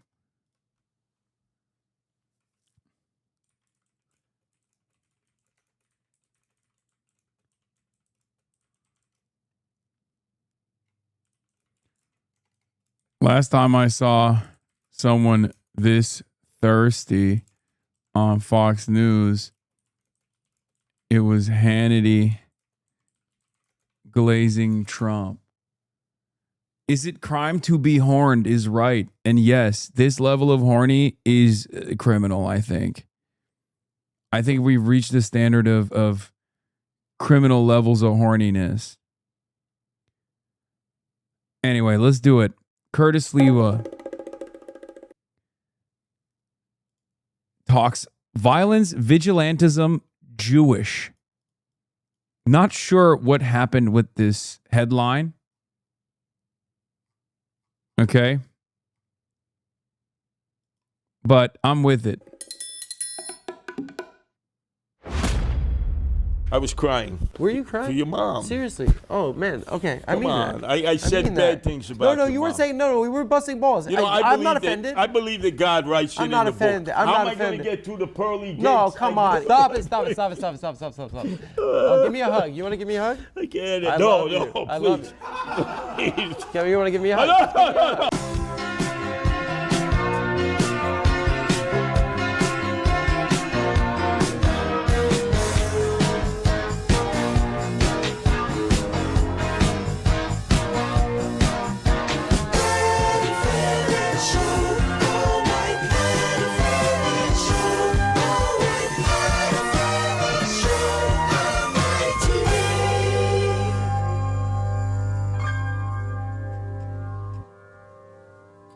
All right, don't shoot. Remember, there are rules here. If you got a gat, don't shoot. That's all I ask. My guest this week is Curtis Sliwa. He's a politician, radio host, and the founder of the Guardian Angels, a vigilante justice group started in 1979 to patrol the New York City subways. Curtis has lived quite the life, surviving two separate taxi-related murder attempts, one in the backseat of a yellow cab at the hands of the Gambino crime family, and the other when he ran into traffic and got hit by it was pretty funny. Don't laugh. Love him or hate him, he's as New York City as they come. You know, can I do a scene out of The King of Comedy where I basically have kidnapped him and I take over the show? What do you think? Was that not one of the greatest movies of all time? De Niro kidnapping Jerry Lewis. Hey, Jerry, I'm a person of no consequence. I am Adam Friedland. Welcome back to the Adam Friedland Show. And by the way,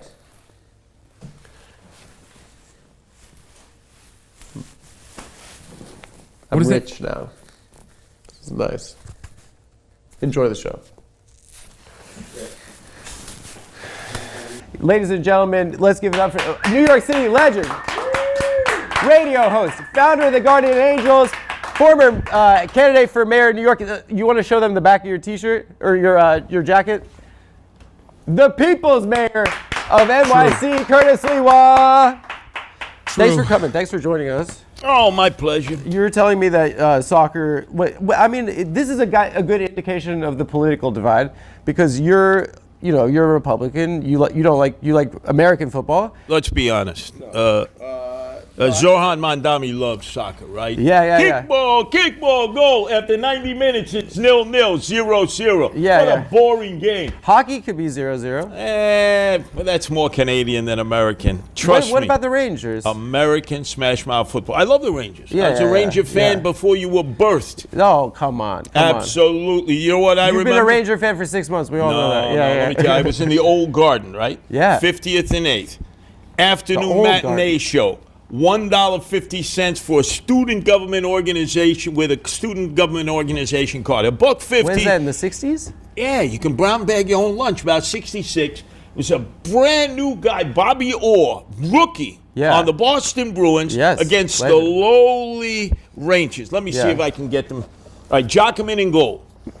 Harrison, Nielsen. Defense. And then, of course, you had the line of Joubert, Rotel at center, and Hatfield on the left wing, and still they lost. But what, for $1.50? That's not bad. In the old guard. You know what you get now for $1.50? You get Ugats. You don't even get, you get bupkis. You don't even get cockroach hairs for that. Really? They have hairs on the cockroach? Oh, absolutely. You've never looked at them closely? I have not. No, Come on, I really? No, a woman usually screams, and I have to kill it. Very important. And show them how brave the rats and the cockroaches. Yeah.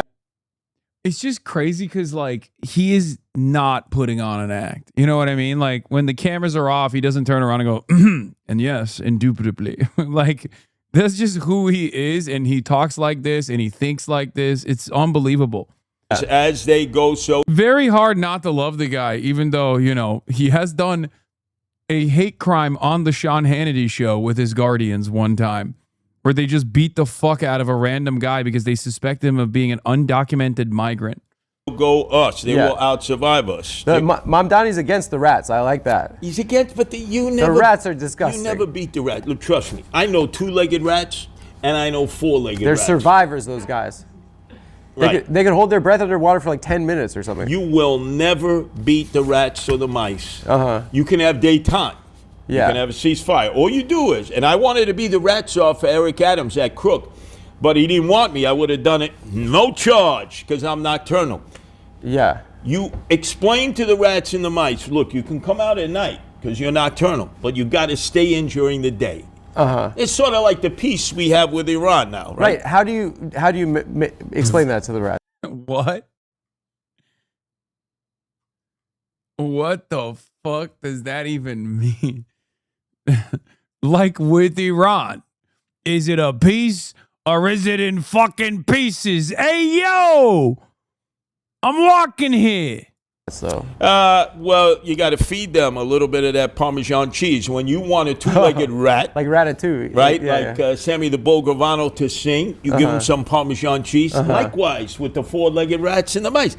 It's all up here. It's all up here. See, and I was willing to share this is what the kind of ideas you would have brought as mayor. For bupkis. That's why I voted for him. I didn't want to vote for a rapper, and I didn't want to vote for the Cuomo, so that's why I voted for you.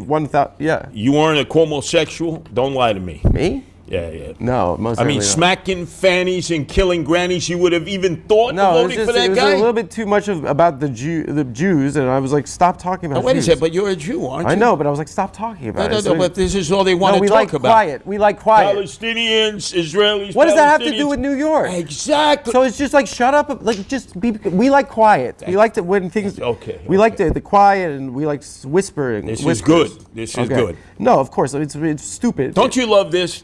Yes. They start singing from the river to the sea, Palestine will be free. I love that. Yeah. And I'd say, what happens to the Jews? Do they all move to Boca Raton? And then on the other side, I say, and what about Palestine? The Jews say, there is.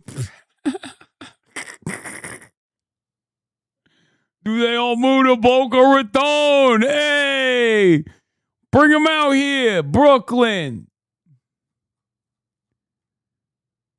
Don't start singing Palestine. Well, yeah. there are Palestinians, right? So there's Palestine. Yeah. So you're right. We should just stop discussing this. His solution is stop talking about it.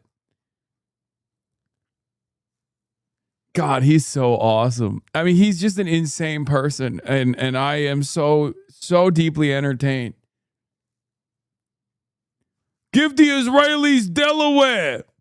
No one knows what they're doing in that state. Is it really a state? It gave us Joe Biden. It can't be that good. They keep talking about how tiny Israel is. Delaware's tiny too. Just for the mayor, it has nothing to do with it. Mayor, we don't have the governor, army, and we don't have the army. People, assembly people, state senators, city council people. That's all they want to Well, talk. in Congress, they fund it. By the way, yeah, Curtis Sliwa acknowledging Palestinian statehood and therefore outflanking most national Democrats is right. This is good. The correct assessment. Curtis Sliwa has now outflanked Hakeem Jeffries. Okay. They should be like talking about their decisions of whether or not they fund these kind of things. But in New York City, what the fuck does it have to do with our life? Yeah. Nothing to do with picking up the garbage, making sure the schools work, making sure the trains run on time. It's just a bit embarrassing. The basics of what a mayor has to do. It's a bit embarrassing. It was embarrassing for Jews. That it was like it's all about us. And it's like, also, you're not Jewish, bro. He was an Italian guy. Let me ask you a question. Yeah. Are you the chosen people? No. It's ridiculous. According to the Old Testament, you are. Who cares? Okay, good. What? It's just, according to the Old Testament, I didn't think I'd be agreeing with this guy, too, out of the box. Wait, because I don't believe in this God is like, he's rude. And No. Hashem. Hashem is... Hashem. Okay. Baruch Hashem. Are you waiting for the Mashiach to come? I'm not a fucking pet. I'm not a... What the fuck? Oh no, that's 10 anti-Semitic incidents on the ADL Anti-Semitism Glossary Index. Oh no, I shouldn't have laughed at that. I disavow. Curtis! I disavow. Curtis saying that is not anti-Semitic. Me laughing at it is. I don't make the rules. Jonathan Greenblatt makes the rules. I disavow. Like I'm not like a... Come with me to 770 Eastern Parkway, I love right? them. We'll daven together. I like them. No, but I like it. It's, for me, it's just like, it's you just read the words and you don't know what they mean and it's boring. Now let me ask you. That's kind of nice, though. Do you have separate plates for dairy and meat? No, I'm not kosher. Oh my God, you are a BLT Jew. Bacon, lettuce, and tomato. Like my parents are Jewish. My parents are annoying. Sorry, but like this, that's just what. Well, doesn't that come with being Jewish? We're funny. Yeah. You know, like I don't know. Tell me. I don't like being alive is painful. When did you have your first BLT sandwich in which you crossed the line? It's like crossing the Red Sea. No, we would have bacon out of the house. Ah, you see? But we would have shellfish in the house. It didn't make sense. We'd have shrimp in the house, but we couldn't. Oh, you had trafe? Of course we had trafe. Of course. Yeah. What kind of a Jew are you?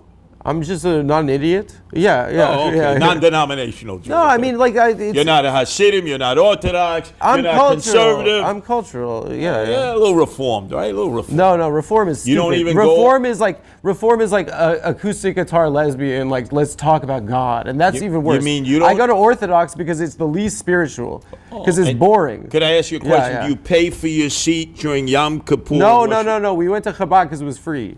Oh, okay. All right. Lubavitch. That's insane. Yes. But we were at Lubavitch. But we went because it was free, and I did the whole shebang for my bar mitzvah. Have you ever danced with the Lubavitch? The best part of Jewish is that one thing, the dance. Kabbalah. Will you break? We are 9 minutes in. 7 minutes if you don't count the intro. What is happening?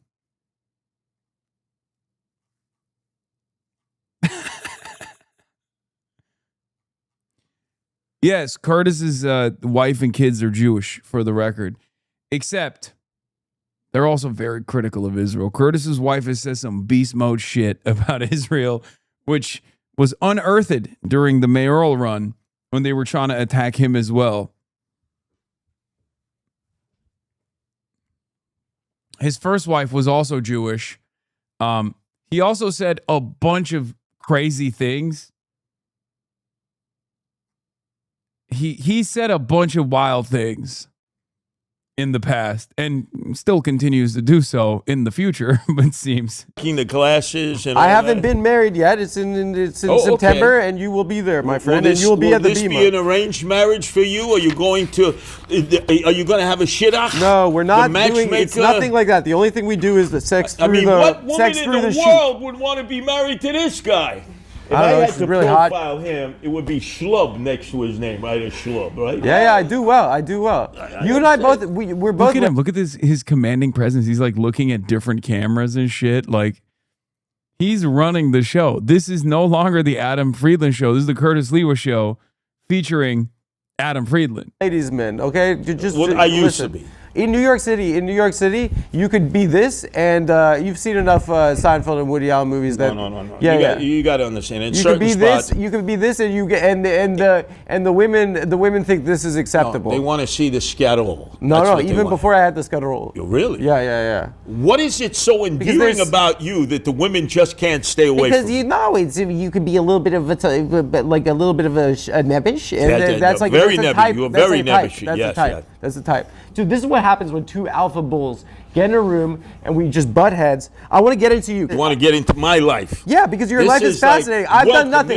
I've done bupkis. I've done bupkis with my life. You've done a lot more with your life. So I want you to tell your story. I think you're from Canarsie. Originally Canarsie, Brooklyn, right? But I spent some time in Brownsville and East New York, the trifecta, the troika, the Trinity. Okay, and you're like Gotti. He'll come back later when I'll ask you about what happened in '92. What are you afraid to talk about now? But John Gotti was from your neighborhood. Were you like aware of him growing up as a kid? Yeah. He was this big macha, right? That everybody was afraid of. They would bow to him. They would kiss his ring. Except I would never schlep to Gotti. Did the wise guys ever try to recruit you to get in with them? No, because remember I'm a mutt. I'm part Italian on my mother's side, Bares. So you can never be a made guy. Exactly. Yeah. But they didn't trust me. Would you trust me? Yeah. 100%. Yeah, that's why I voted for you. You think I would take the? I don't believe you voted for me. I voted, and I offered a full-throated endorsement of you. Cross your heart and hope to die. Wait, you're a Jew. You can't do that. It doesn't mean anything. Cross means nothing. Hey, knock on wood. Oh, you can't do that. But this is more of a laminate. Okay. Wait. So there were wise guys in your neighborhood. This was like old New York. It was kind of ethnic white kind of enclave of Brooklyn, right? Let me explain. Yeah. And my wife, Nancy, is going to be very upset when I use this analogy. If I picked up a dead cat in the street and swung it around my head, every fifth person in Canarsie that I hit was a mobster choking on his lobster. Yeah, yeah. Because you know how I love cats, and you know how my wife loves you. But Yeah, yeah. I have to use that analogy. You know, so that's you a Jewish understand. custom, the cat swinging a dead You cat remember around. Goodfellas, right? Of course. Lucchese's, Polivario, Yeah. Avenue D. You got the Chop Shop there. And then you got the Bamboo Lounge. That was in Canarsie. They torched it there. And you had Gelfkins, which was right on Flatlands. You would go in, but sometimes you'd come out in a body bag. Tell us about the hole. Gabish. Oh, Gabish. All right. Tell us about the hole. Do you know about the hole? About the what? The hole. The neighborhood where it's under the water table. Oh, that's East New York. But between it's Linden off Boulevard. of Linden Boulevard. Or Fountain Avenue. But that's where the mob used to dump bodies, right? Yeah, but you see, I used to take my Rocket 88 Olds and go. Yeah. You know what that was? Scooter? Oh, racing, man. Drag racing over there on Fountain Avenue. What kind of car is a Rocket? A Rocket 88 Oldsmobile. All you had to do is you get 1.5 miles a gallon and you fly. The cars were long back then. Oh, big. And they weighed like a shit. Gas guzzlers. Yeah, yeah. By the way, many accidents back then, and I never had a driver's license. Really? Never. Did you get one now? No, I've never driven legally. Yeah. But I don't drive at all. See, we're Really? making news here. Oh my God! We got a big one. 4 times We got I a took big the one. test. We got a big one. 4 times You I failed took the the test? test. Yeah, I had long hair. I looked like a hippie. So my Supreme Cuisine said, hey, look, the guy who gives you the test, who was always the same guy, he hates you because he thinks you're a hippie scum. Yeah. Just put $20 there when you go in. I said, I don't believe in bribing. I'm sorry. I couldn't parallel park if you put a gun to my head. If this was Deer Hunter, right, and you put it, I couldn't parallel park. Yeah, He yeah. failed me 4 times. But he was looking for the moolah shmoolah. There's no doubt he wanted to pay up. Just give so him I a never little got a scroll. license. Why not? I never got a Just license. put it on his seat. No. Remember, they tried to bribe me to get out of the mayoral race. I Yeah. will not bribe anybody. How much they offer? 10? 10 million tops. Adams, I think, accepted for 20 mil. By the way, where's Eric Adams? Wait. You turned down $10 million to stay in the race? Hey, look, Adams, where's he with the 20 mil that I think he got? Albania. He became a citizen of Albania. Eric Adams, swagger man with no plan. Who the hell becomes a citizen of Albania? Except if you got shade on your face, right? Yeah, I mean, he was kind of like a. You're Jewish, right? You know, he's No. selling to your people Bitcoin, I know, a.k.a. he crime made- coin, to fight No, he did anti-Semitism. yeah, and how yeah. many schmucks and putzers who are Jews are buying that crime If coin? they lost their money in that, they deserve it, and I'm happy. I'm good. glad Oh, that's for him. street. That's I'm street. glad We for him. agree Any on that. idiot That's that bought Stop Anti-Semitism coin. God, this is the trifecta, the troika, the trinity. 3 things I agree with this guy We on. agree on everything. Just stop it. Wait, you were on a show Romper Room when you were a kid? Oh, that's when I became lens lice. What is that? See, all you had to do is invite me and tell me you had. Wait, this is 2 hours long? I didn't even realize it was 2 fucking hours long, dude. Holy shit. This guy goes on. I mean, I can see why it's 2 hours long because he loves the app. And it seems like the first 15 minutes of him, he's basically, I was going to say he's basically like a Cumtown fan. First 15 minutes is just him ripping into Adam for being Jewish. But honestly, he's much funnier than a Cumtown fan. Cumtown fans just are not capable of delivering this many jokes in rapid fire succession. They just basically keep going, "You're a Jew" to Adam Friedland. This is the replacement for Nick, actually. He's Nick Mullen. If he just starts talking about how Adam is gay in the next 30 minutes after he's done making jokes about Adam being Jewish, he's just Nick Mullen.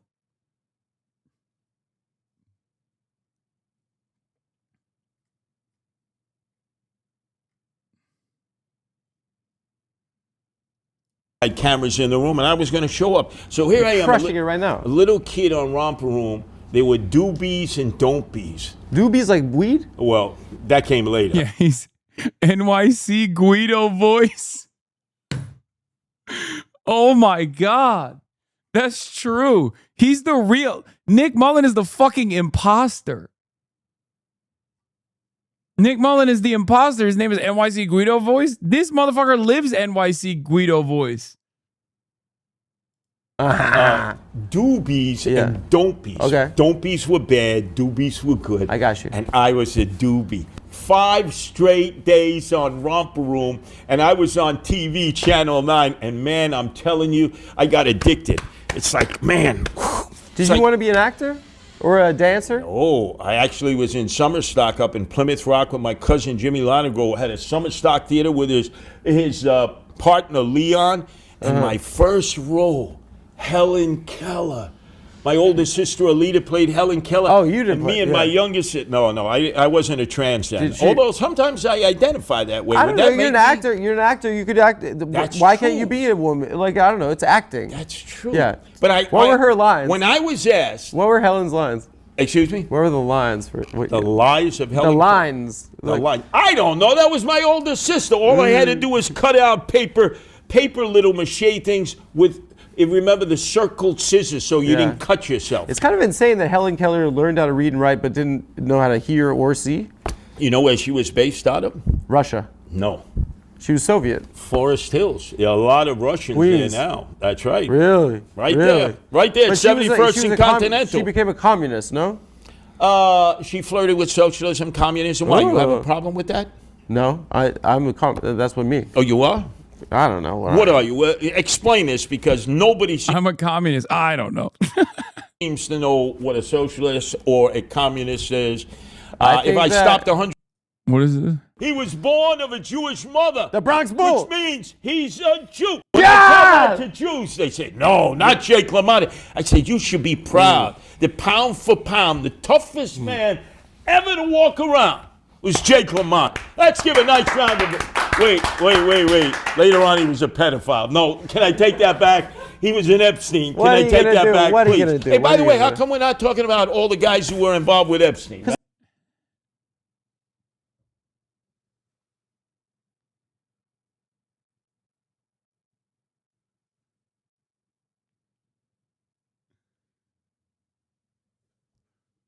Wow. Wow. If you don't watch the whole thing, you have to watch this clip. Does it piss you off when people try to shit on Columbus? Like Native Americans and stuff?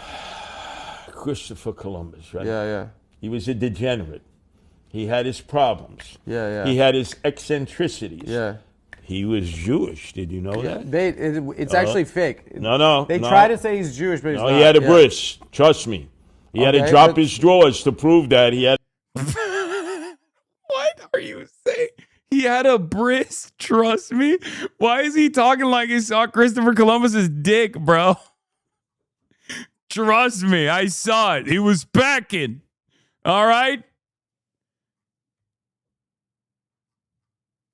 You don't even know about it. The bris, come on. Like that style. You know, back then, people that's like a hoodless style. You know, why do you think he had to escape Spain in 1492? He was doing it on behalf of Queen Isabella and King Ferdinand launched the Inquisition on your people and said either convert or die. And he decided to leave with the Nina, the Pinta, the Santa, and the Maria. Yeah, well, there's 3 actually. There's Santa Maria. No, you're wrong. No, Santa Maria the was Nina, the 3rd one. the Pinta, the Santa, and the Maria. The Nina, the Penis, and the Santa Maria. That's right. 4 of the ships. 3 of them made it. Yeah. As he went. Oh, so he called one the Santa Maria after one lot. He combined the names? Excuse me? Nothing. The Santa and the Maria is 2 different ships. Are you trying to instruct me on the hero of my peeps, Christopher Columbus? I thought you're Jewish. No, he is Jewish. I thought you were Newsboy of the Year. Yes, I was. The Daily Newspaper Boy of the Year. I mean, what can you say? No, this is literally Welcome Back, Nick Mullen. People out in the street, you think they would know? I know. They're all idiots, but I'm pretty smart. So what are you? Tell me. I don't know. Fucking. You're an independent, autonomous, free thinker. I don't know. The way that people identify themselves, like you're not involved in idolatry. Say it one more time. I believe in democracy, I guess. Good. And then I believe in... one person, one vote. Yeah, but I would take $10 million to drop out of the race for sure. But you're not alone. That's $10 million. It's like that. It's like when you're growing up and your friends are like, would you suck a dick for $1 million? No way, bro. It's like $1 million. You used to joke like that all the time? That's what teenage boys all joke around about. No way I suck a dick for $1 million. No, teenage boys, they wanted to match size. I mean, that was the big thing back then. It was size. We're, of course, did you whip it out? Yeah, I was packing. God, you packing. perv. Absolutely. Why? Oh my God, come on. Why? You got lured into that, man. By my friends? Yeah. During COVID, we were all sending pictures to the boys' chat. It was funny. Really? As a bit, yeah. We were like, it's gay to send your girls a dick pic, but it's funny to send your boys a dick pic. And then I sent one, and then my friend Brian said I was puffed, and then he sent it to my girlfriend. He said, it is Adam puffed. And I was like, you bitch. Okay, cut all that. Let me Yeah. That wouldn't have even made it up in the old Catskills at the Concord. Whatever. You come from a generation where it's gay to eat pussy, right? What the hell are you talking about? I could be your grandfather. Yeah. Show some respect. So in your generation, it's a thing that it's homosexual to eat to do cunnilingus on a woman. I'm a liberated modern man. What the hell is this? You're my best friend. Okay, at 8 years old, you were mugged. Many more times than just 8 years old. You see, you want to tell us about that? When you're a tough guy, let me explain something. But you were 8 years old. Yeah, every tough guy says that they've given people beatdowns. Yeah. But if you're a real tough guy, you got beatdowns and you gave beatdowns. Yeah. Of course, I caught my fair share of beatdowns. So what was the situation? That was your first brush with violence or something? That's what I understand. Here I was, on my way to the candy store to get a comic book. Okay.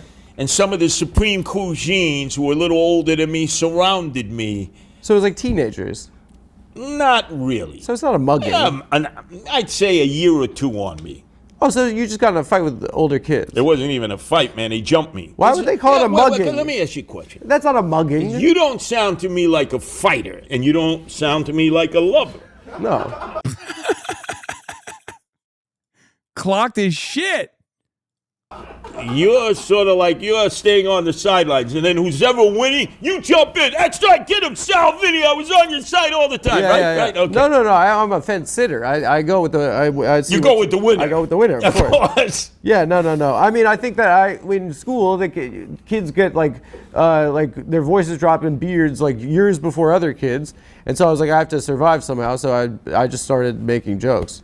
Yeah, that's kind of how I survived. Not very good jokes, I might add. You weren't there. How do you know? Yeah, because I grew up with guys like you. Canarsie was Italians and Jews. Yeah. See, if you notice, I would have run that. I would have run Canarsie if I was there. You see, I would have been the top dog. Did you ever notice why Italians and Jews get along so well? Because we're in love with our mothers, and that we think life is painful, and we hate ourselves. They both hate the Irish because the Irish were the cops, and they hated the Jews because they thought that the Jews were Christ killers, and they hated the Italians because they said, all they do is they drink wine, and they're members of organized crime. So Jews and Italians bonded together. Yeah. Murder Incorporated. Do you know your Lucky people Luciano. were the toughest of the tough? Bugsy Siegel. That's right. But even before Meyer that, Lansky doing the books. That's right. Yeah, but Lepke and Gura Brownsville. Yeah. Do you know that Anastasia, who was the mad assassin, would subcontract his hits to the Jews in Brownsville because they were the toughest of the tough? What happened to you? Me? Yeah, it must have been a weak Wait, gene I have pool. a question, right? Like when you heard... What is going on, man? Also, how the fuck does Curtis Sliwa get away with saying whatever the hell he wants to say?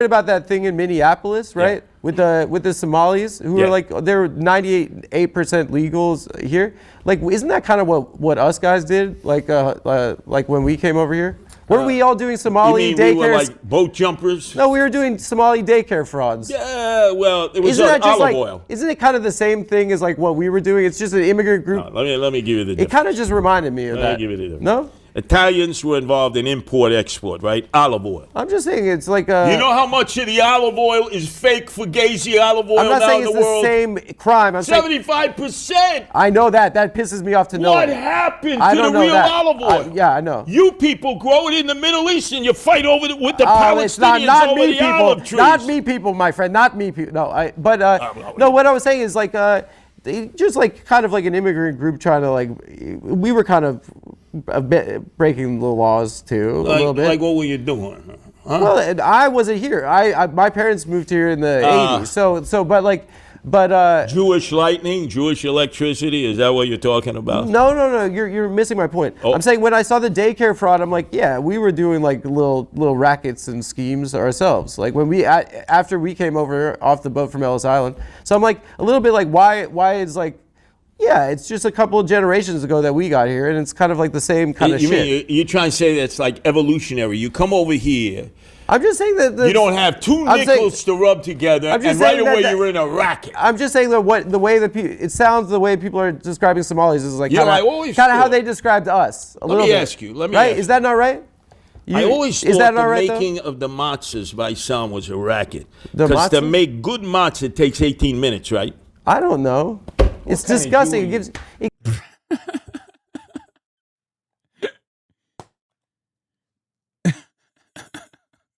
He's so mad. Does he always wear that beret?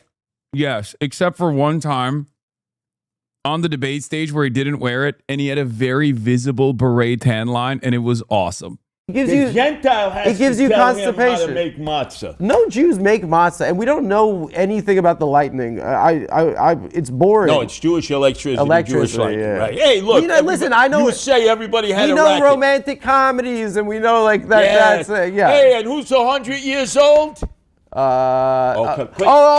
Van Dyke. Dick Van Dyke. No, yes, but he's not a Jew. Mel Gibson. Mel, not Gibson. Mel Gibson. He hates Jews. Mel Brooks. Mel Brooks, yes. Okay, Mel Gibson. Okay. Hey, this is good Jeopardy. Okay, so you're 8 years old. You get mugged by the stupidest criminals ever. A few times. By the stupidest dumbass criminals ever. Because you have what? Jadruls, a nickel. You have a nickel. You have a nickel, right? And these animals come in and they beat you up. And then you decide to devote your life to the martial arts.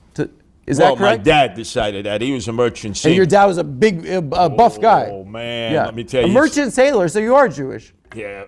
No, merchant seamen. They were the scourge of the earth. What are you talking about? What are you talking about, merchant? Not merchants like the Chinese and the Lebanese and the Jews who traveled the world as merchant seamen. What a stunad. Right? Okay, I love this guy. What are you, a schmendrick? Of course I'm a schmendrick. I'm a Shlemiel Shlemazel. Okay. Yeah, so wait, so you started studying the martial arts karate, right? No, judo first. Judo. Sotokari.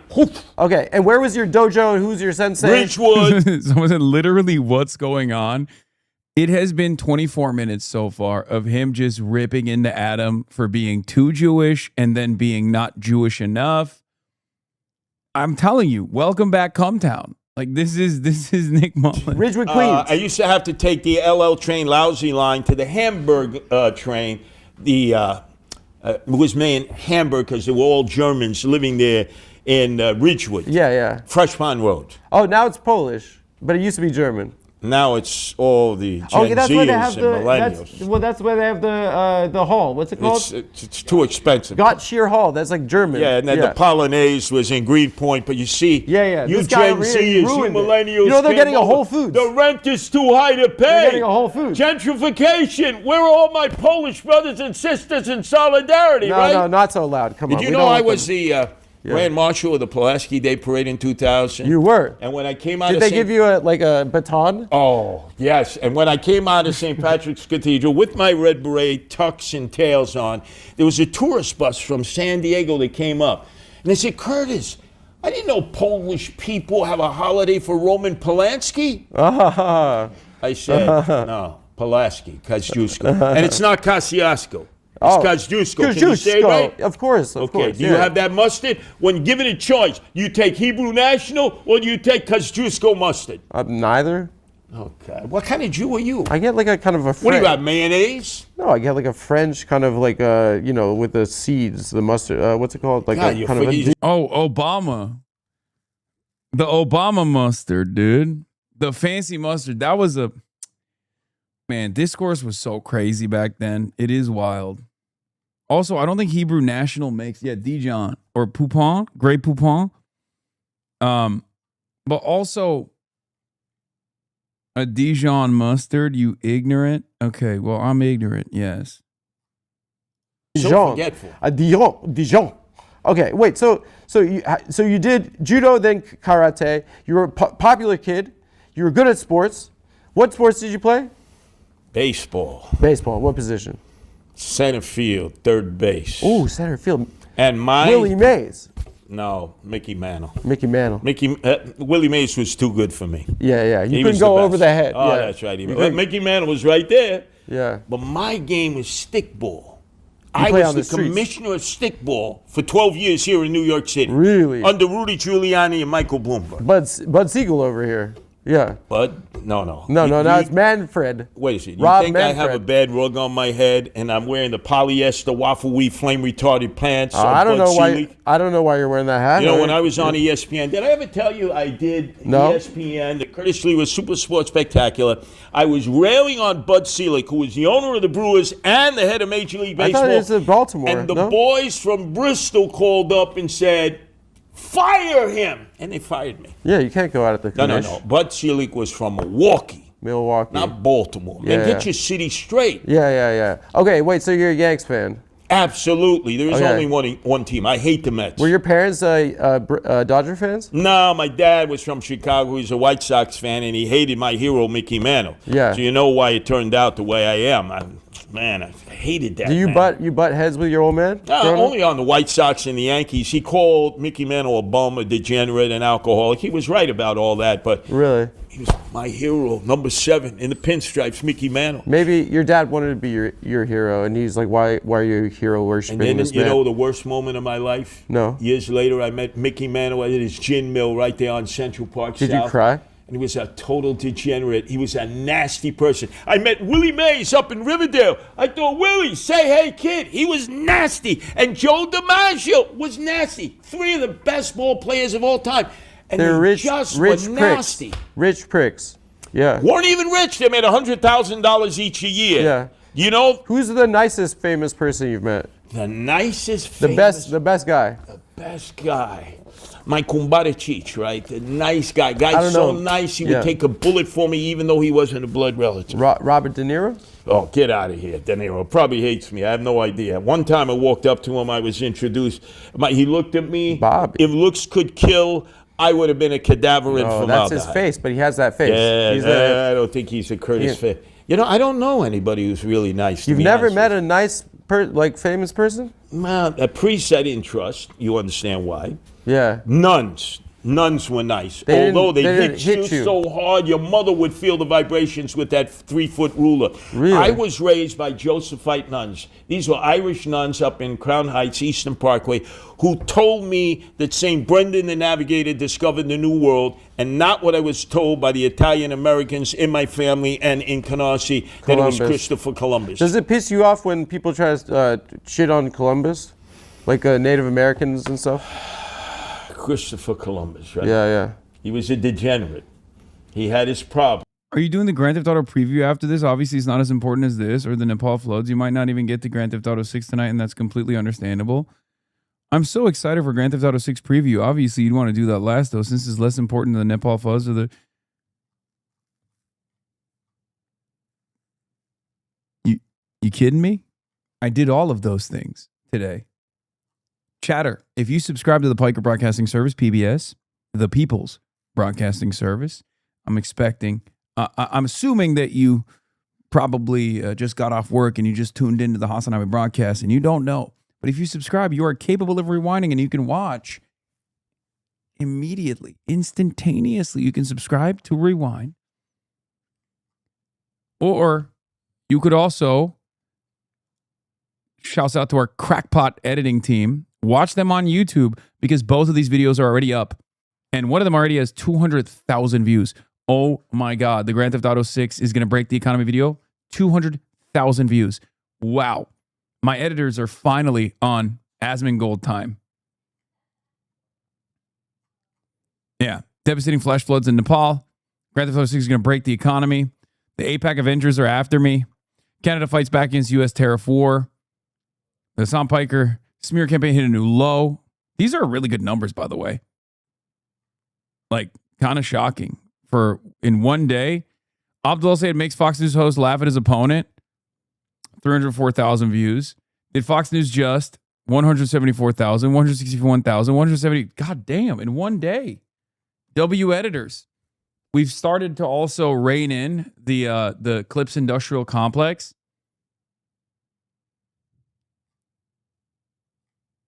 We started to rein in the Clips Industrial Complex, which is part of the reason why you're seeing a lot of these videos do better. Where if we're putting out a video, we tell fan channels not to put out a competing video to eat away in the algorithm.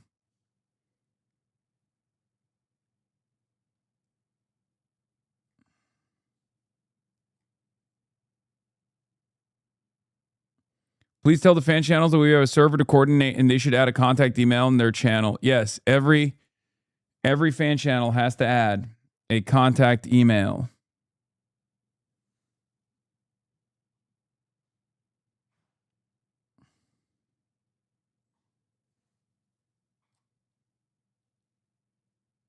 The Independent calls it Pikergate. Democrats fighting over Hasan Piker face accusations of falling into a Republican trap.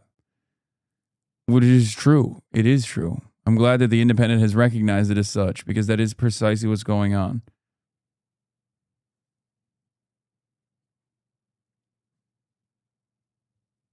Austin was right. Why? Why are you saying this? They listened to Austin. Austin was right. Austin was fucking right. What is going on, Hasan's New Pharmacist? Why are you freaking out?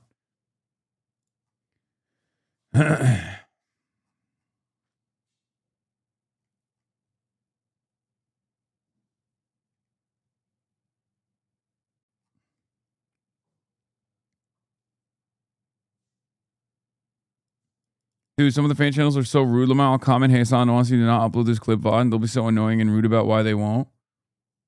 Well, we'll take them out if they are. So it's run by a Dem who also hates abortion and gay people. Yeah, Detroit's Wit said not seeking re-election to State House and citing spiritual reasons. Yeah, this new Democrats for Mike Rogers PAC is run by Hasan. This is why Austin clocked you. I feel like there's a lot of accusations being thrown around. Is that where I'm you just trying to work on my thing. And Oh, this is, yeah, when Austin said, I don't upload fast enough. It's true. God, he looks like shit. He looks like death, dude. HasanAbi Clips Industrial Complex purge? No, it's not a purge at all. We just have to rein it in a little bit. Yeah. He had his eccentricities. Yeah. He was Jewish. Did you know that? It's actually fake. No. They try to say he's Jewish, but he's not. He had a bris. Trust me. He had a drop. He had a bris, Christopher Columbus. Straws to prove that he had a bris. Some people just like that style. You know, back then, people like a hoodless style. You know, why do you think he had to escape Spain in 1492? He was doing it on behalf Queen Isabella and King Ferdinand launched the Inquisition on your people and said either convert or die. And he decided to leave with the Nina, the Pinta, the Santa, and the Maria. Yeah, well, it's three, actually. There's Santa Maria. No, you're wrong. No, Santa Maria was the third one. The Pinta, the Santa, and the Maria. The Nina, the Penis, and the Santa Maria. That's right. 4 of the ships. 3 of them made it. Yeah. As he went. Oh, so he called one the Santa Maria after one lot. He combined the names?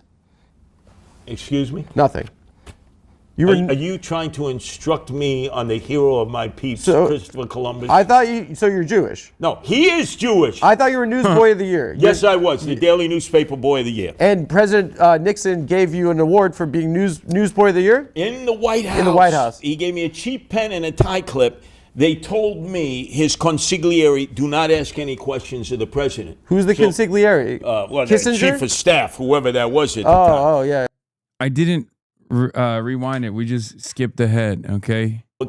You campaigned on the President Jaime did. I asked him a question. What did you ask him? Excuse me, Mr. President, You campaigned on the fact that you would end the war in Vietnam, and yet you opened up a secret war against Laos and Cambodia. And guess what? They shined their boots on my backside and kicked me to the curb. Wow. That was after Cy Hirsch. Yeah. Question authority. Let's fucking no go, idolatry. Bro. Let's fucking go. How old were you when you were Newsboy of the Year?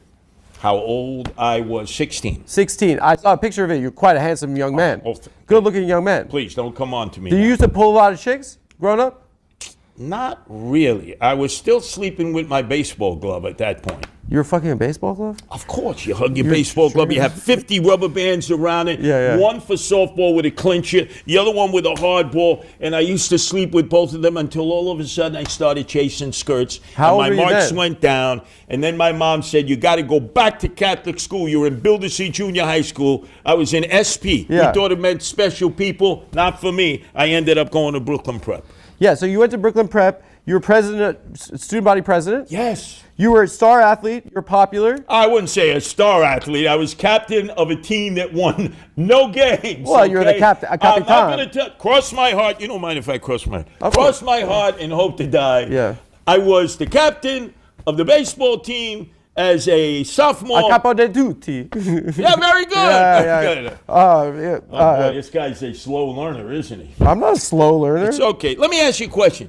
Commendatore. Did you like Ronzoni, Sonoboni? Were you a spaghetti bender? Did you like spaghetti? No, you don't break it. You don't break it like the Metagon do. You have to. You don't break the spaghetti. Wait, what are you, a Northern Italian? What do you got your nose in the air like you don't care? No. Southern The way they Italian. look down on us, those my God. The way they look down on us. You're the ones who used to hire my grandfather to dig the ditches like they do the Mexicans now. No, we're Paisa. You and me. Hey, old Come Paisa on. boy, huh? Okay, so you're student body president, star athlete, Newsboy of the Year. You saved people from a burning building. Five people. So the five Nixon human five, beings. Nixon five. Okay. I saved 5 people from a burning building. He's got.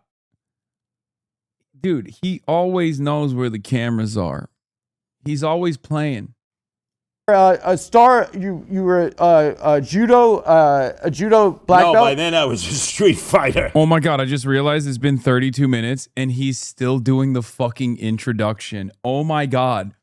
We are 32 minutes in and Adam has gotten through 3 lines in the intro. That's why he's talking about judo still. I forgot that he was reading his notes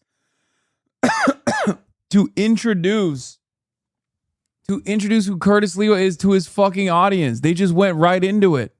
Okay. Throw all the rules out. Have you attained a black belt in any martial Let me art? tell you something. You give me a chance, I'd jap you from the back. That's What the is only way Jap? you can win. Like a Jewish American princess? Well, I knew many of those. Yeah. Oh God. Do I need to go blah, through blah, them? blah blah blah. Okay. Wait. Go through them. Go through them. Now I know why Jewish men die early. when they marry That's a true. Jewish It's true. woman. Oh. It's true. It's like, please, cancer, please Yes, take me away. Please, please, enough. cancer, please. Okay. They turn the boys into mamalukes. So as do Italian mothers, the mamaluk. Oh, we love the mother. We love the mother. We love the. And your mother was. Francesca. Your mother was a saint. press secretary. Okay, but let's go into this. I just want to finish your upbringing. All of those facts. I'm reading. He's desperately trying to go through the notes. He's like, your mother was this. Okay, let me just finish. Let me just read the intro, please. You're like, this is a perfect college applicant, right? Like, how do you find yourself at McDonald's on Fordham Road in the Bronx after high school? It was quite a short trip. You're a student body president. But I announced that we were going to have an initiative and referendum not to wear jackets and ties. You want to wear berets? No. Just wanted to wear civvies, regular civvies. When did you find out that looked good? No, there was no berets back then. There was no berets. I had more hair on my head. So the students actually voted not to wear jackets and ties. I let them out in protest. And then the headmaster, Father Alexander, and the prefect of discipline, who hated my guts right down to the marrow of his bone, said, you're going to be on the outside looking in, and kicked me out of high school. And I never looked back. I could have had But you were the partial president. scholarship to Brown University because I was the recycling guy before there was even recycling. That's the other You thing I left that forgot. out. That's the other thing I forgot. I thought you were smart. You're Jewish. You're never supposed to leave things out. Okay, here's my question. Okay. He used to collect garbage all over his neighborhood to clean up the streets, which is the theme of his life. and you brought it home, and your neighbors complained because there was too much. Wouldn't you? Why didn't your parents let you turn the house into a dump? But let me ask you a question. Wait, why did your mom and dad let you do that? Because my mom and dad were very much like Unitarians. As long as you did the work, they would support you. They said, look, if you believe in this and you do the work, we're going to be there. And my dad had to come back from the ship and meet with the neighbors who felt their property values were going down.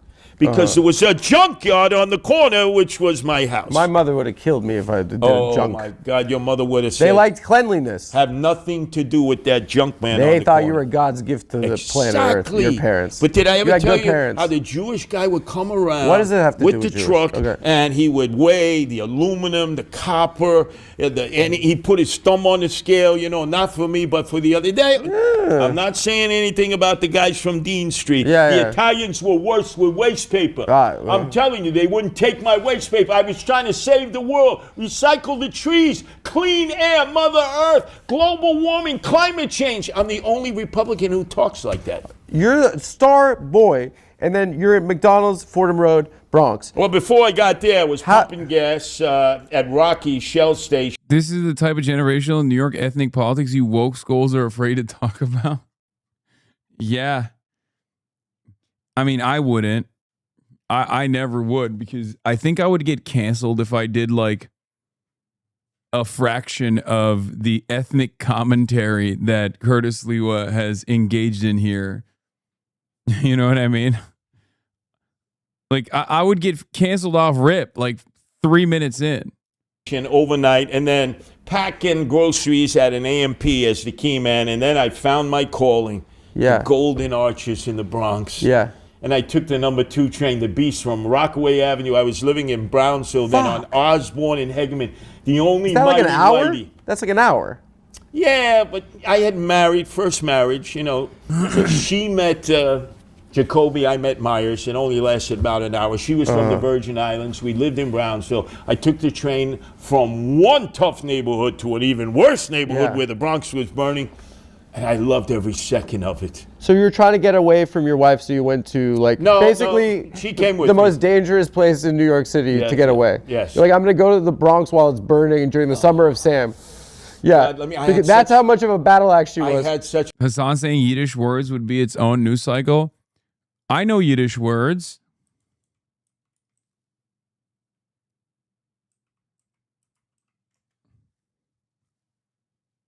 No, don't. Wait, why? Fox News. I used to say Meshuggah. You guys know that? I will get canceled, brother. What do you think is actively happening to you? It's not real.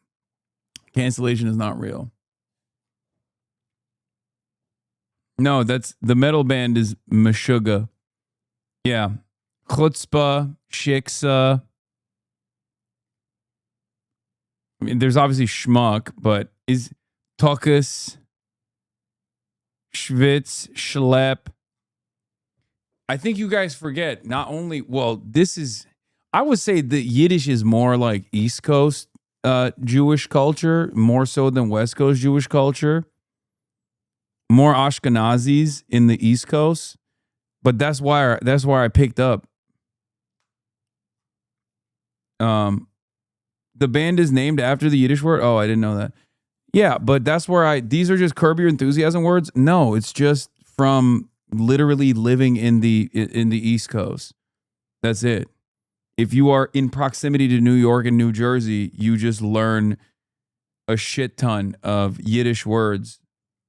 Guys, I was born in New Jersey, okay, at the end of the day. What are we fucking talking about? What are we talking about? Chatter describing Yiddish as Curb Your Enthusiasm words is so funny. Yeah. Hasan makes fun of Yiddish language. Up next on Fox News. Fair and balanced. Yeah, no, I know about Yiddish because of how anti-Semitic I am. Yeah.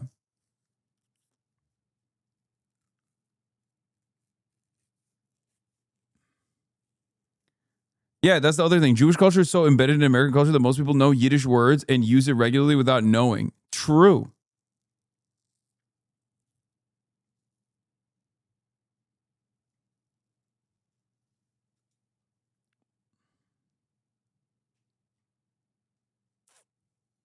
Who the fuck taught you shiksa?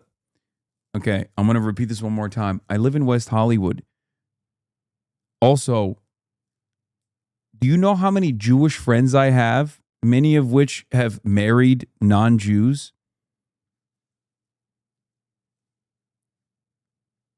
Are you kidding me? Again, I live in West Hollywood, okay?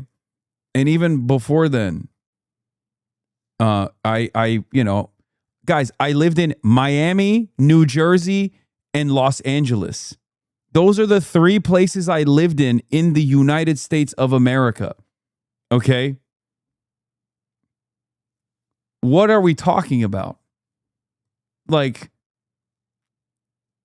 these are like Florida, New Jersey, and Los Angeles have, with the exception of New York, these are 3 of the most like Jewish populated states in the country, if not the entire fucking planet, pretty much.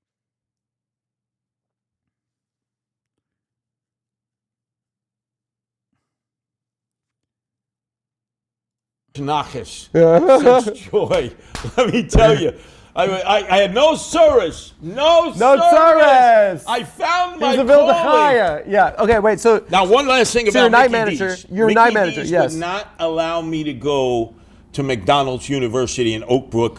Why? They said that I was Because you got kicked out of school? They said you're a special ed? Yeah, because they thought I was more of a bouncer than I was a manager, which in the Bronx, you really needed a bouncer, not a manager. They judged a book by its cover because you seem like a tough guy, but you're also an incredibly intelligent person. Says who?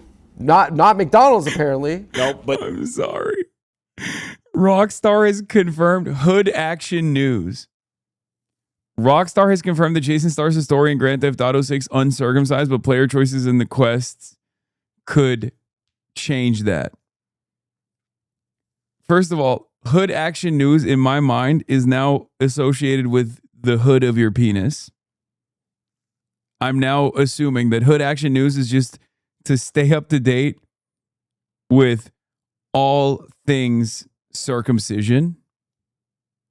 Like, this is a circumcision related news outlet.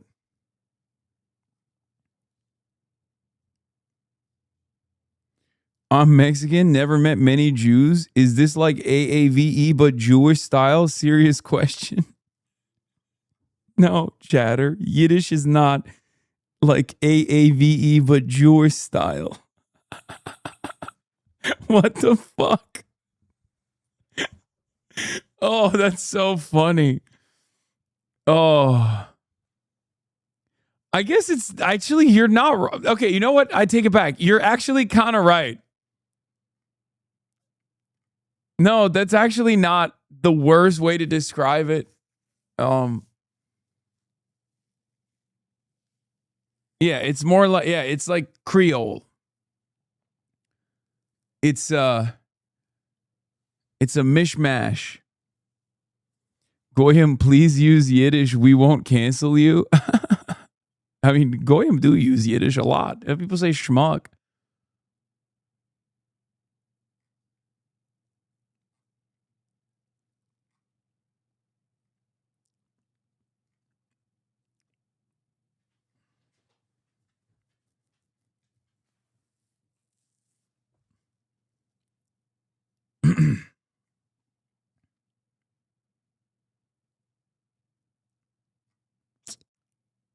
It's based on German phonetically, yes. This is I find you to be incredibly intelligent. This is the man who voted for me. You see? That proves that he voted for me because he thought I was intelligent. As well, I did. I was proud of it. Thank you. And I'm proud of it. But okay. He's lying. He voted for Cuomo. Everyone knows this. Okay. Wait, so you're at McDonald's, you're in Fordham Road. Let's go 1977. There's a serial killer in the Bronx, right? There are rolling blackouts. Like, it's a real shit, like fucking, like, it's terrifying place. The Bronx is burning. And then you meet your a man who's still, I assume, your best friend. You want to tell me about him? The Mad Chinaman, Don Chen. Yeah, I would. 320 pounds. He had been a member of the Savage Skulls, and he said, Curtis, you can manage this McDonald's the Roy Kroc way, Well, you can manage Ray Kroc. Yeah. Sorry, I didn't mean to. I didn't mean to do that. Excuse me. You insult me. In the Bronx, they didn't want Ronald McDonald to come to that McDonald's. Yeah. They wanted the Hamburglar. The kids asked for the Hamburger, not for Ronald McDonald. I would ask for Grimace. How come you didn't laugh at that joke, huh? Because it wasn't funny. What It was kind not of funny an at all. audience is this here? Yeah. But anyway, the point is, Don Chin told me you could do it the Roy Kroc way, or as you say, Ray Kroc,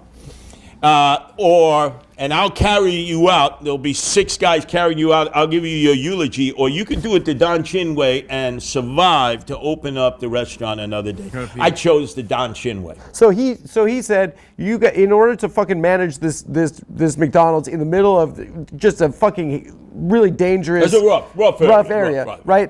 You got to learn how to be tough, and you got to learn how to like command the McDonald's. You had people coming in. That was a birthday. You had people coming in, b-boys, MCs, DJs, graffitis, knowledge, Black Spades, Savage Nomads, Savage Skulls. They called themselves that. Yeah, just go down. Oh, so it was like Warriors. Well, that's right. Yeah, And okay. we started the same time the movie The Warriors came out. Yeah. And quite frankly, if you need to know what I was starting in, my baptism was in fire. It was just like what you saw in The Warriors, with no cops around. But one thing, my law and order in the restaurant, you came in, you gave my closers a hard time. Ralphie, Vincenz, 3 snaps up. Yeah. I'd go over the counter and give you a therapeutic back massage. No homophobic language. Now, in a rough neighborhood, that's pretty tough. Well, there was a gay coworker that you were friends with, and you had administered his wedding. I married him in I personally did not marry him. I had enough marriages. You didn't get married to him. Exactly. No. But I married him as the so-called clergy, the pastor. 1977. 77. That's right, 77 Sunset Strip. 1977, in the community room of a project in Soundville, I married Ralphie, my closer, to his long-term boyfriend, Vincenz. And do you know... Italian guy? No, he was Puerto Rican. He was a Boricua. This was a Boricua man. Yeah, okay. The place was packed. Outside, the gangs were looking inside like, what the hell is this? Yeah, it's tough being gay in that Very environment. tough. Yeah. But 1977, you know what the Democrat and Republican attitude towards gays getting married was? You should be happy to be domestic partners. Did your friends survive the 80s? Your gay friends? Well, I know a lot of gay and lesbians and transgenders. No, but like gay men, a lot of them died. Like in the my God, that was a horror age. Yeah. And the nation turned our backs on them. We didn't do all we could have done for them. Did you know people that died? What is that? That was the evil Dr. Fauci, appointed by Ronald Reagan then to deal with AIDS. Hey, what did he do, Fauci? You did ugats. No, he went to.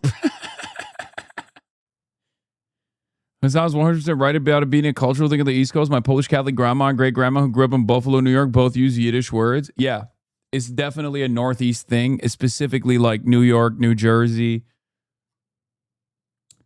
That's a perfect example of circling back to his point early on being quiet about Israel.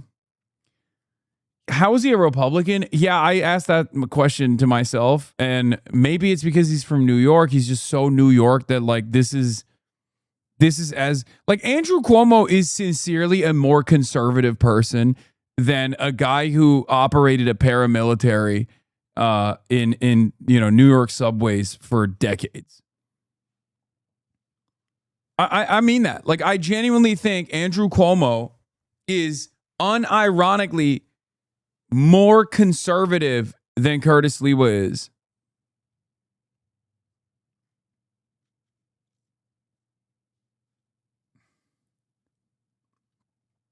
He talks about Salvador Allende in this video, believe it or not.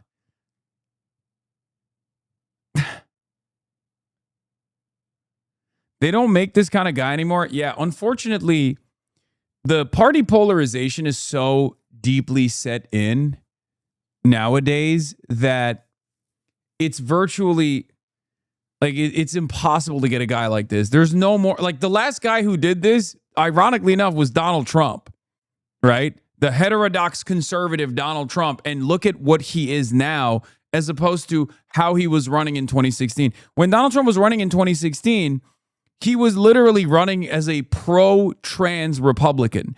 It sounds like the past is a different world, okay? It sounds like the past is a different universe, but that happened only a decade ago. Donald Trump ran for president as a Republican who was openly pro-transgender. He had a flag that said LGBTs with the T in it for Trump.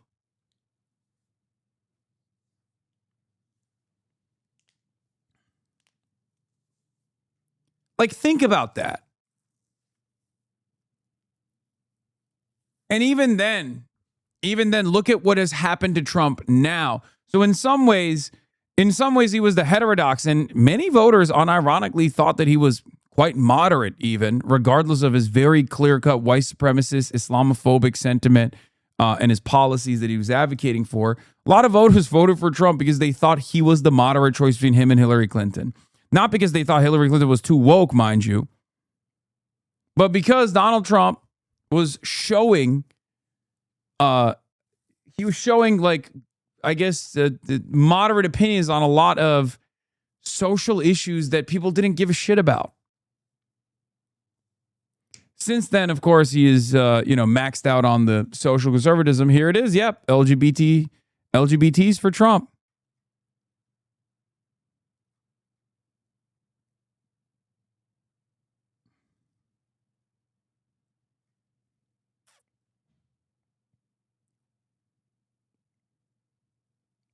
He famously said North Carolina should drop the transgender bathroom issue, and that if Caitlyn Jenner wants to piss in any bathroom, it's fine by me, as long as she's pissing in Trump Tower. That's what he said. That was 2016.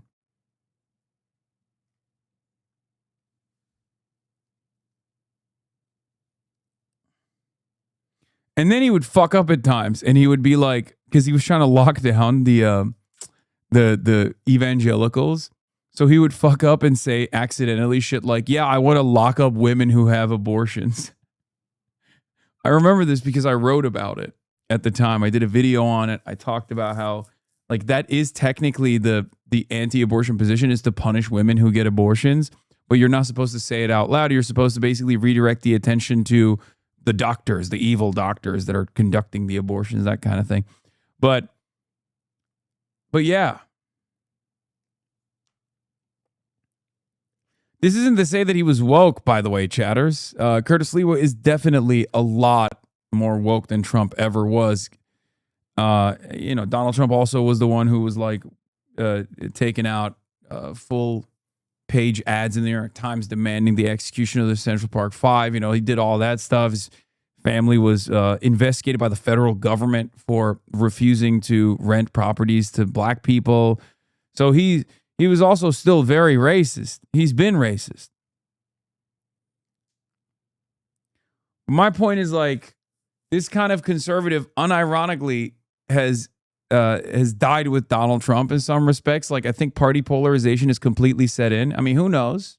Never say never. Things might change, but this country has become, like, significantly more conservative broadly. I've been thinking about the whole, like, apologies for being too woke in 2020 posture that we're seeing from Democrats right now. And while I've defended the woke 1, woke 2.0 distinction, partially because this community is responsible for it, let's be real.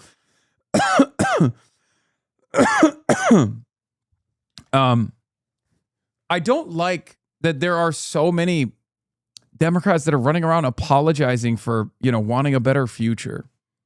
Like, there are certain elements of woke 1.0, certain excesses, certain social excesses that you can criticize or whatever. But I actually fucking hate Democrats constantly apologizing like they should be ashamed of being, too accommodating or being too woke. Like, what are we doing? It's almost like we're telling the public it's appropriate to be bullied for having good takes early on.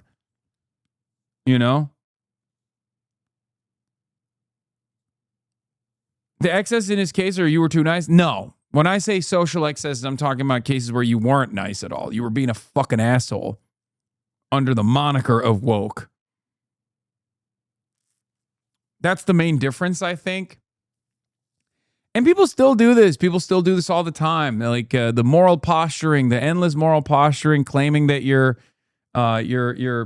operating from a higher moral playing field, and your opposition is lower than you, even though you're a real piece of shit. You know what I mean? There's a lot of real pieces of shit on the left. Just because they have good politics doesn't mean they're good people. Hasan, you literally said I should die because I'm white.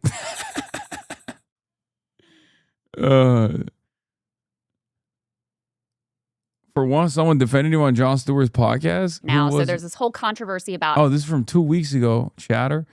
Bro, Jon Stewart, come on, man. You got to have me on the pod, big dog. What are we doing? Anyway, look, that's all I got for today. I have to do an interview. I have to conduct an interview. So I got to go.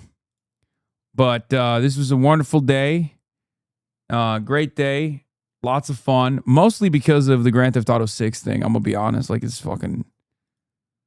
That really put me in a good mood, even though Twitch was dying in the process. I was excited. There's something to look forward to. Holy shit.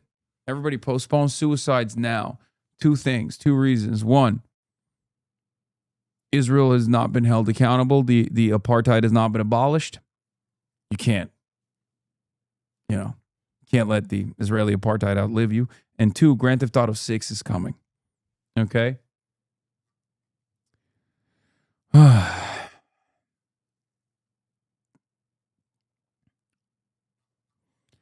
Anyway, love you guys. And I will see you tomorrow. Peace, everybody. Bye-bye. Stunning lo-fi introduction, starting off the day. All the chatter's trickling in, hostile people hate. Sunny Los Angeles, California, says Hasan. Stun luck to the stun luck to the topics just begun. 'Cause there he is again, Hasan is streaming. Hasan is streaming. There he is again, Hasan is streaming. Hasan is streaming. Reviewing a Chinese train, telling Kaya place. Sun and Asmin chatter loves, giving greetings grace. Zoran winning NYC, woke 2 back with the force. The Rogan of the left, to me a dumb himbo still of course. The Charlie Kirk assassination, the Fear and Online show. 8 full fucking years of this, and plenty more to go. Doing fun stuff tomorrow, throw PBS up on the screen. A man-made horror reaction brought to you by this life's dream. 'Cause there he is again, Hasan is streaming. Hasan is streaming. There he is again, Hasan is streaming. Hasan is streaming. Kicked out of the DNC, IRL with March the Goat. Combating the propaganda that shoved down people's throats. CBS Israeli news, a coup, a regime falls. A full-blown fascist takeover, and still the duty calls. Total radicalization coming out to sea. The system will always fail, it's up to you and me. All these daily streams, whether short or whether long, have helped millions of people keep it moving right along. 'Cause there he is again, Hasan is streaming, Hasan is streaming. There he is again, Hasan is streaming, Hasan is streaming. But hey, what can you say? That's BBS for you. But he'll play games real soon. Just you wait. Say, hey, what can you say? That's BBS for you. But he'll move on real soon. Just you wait. Ba-da-da, ba-da-da, ba-da-da-da-da-da. Hey, what can you say? Hey, that's BBS for you. But he'll pull your lungs real soon. Just you wait. Sha-da-da, sha-da-da, sha-da-da-da-da-da. Hey, what can you say? Hey, that's BBS for you. But he'll do jet advice real soon. Just you wait. But hey, what can you say? That's BBS for you. Brought on by viewers like you. Just you wait. Just you wait.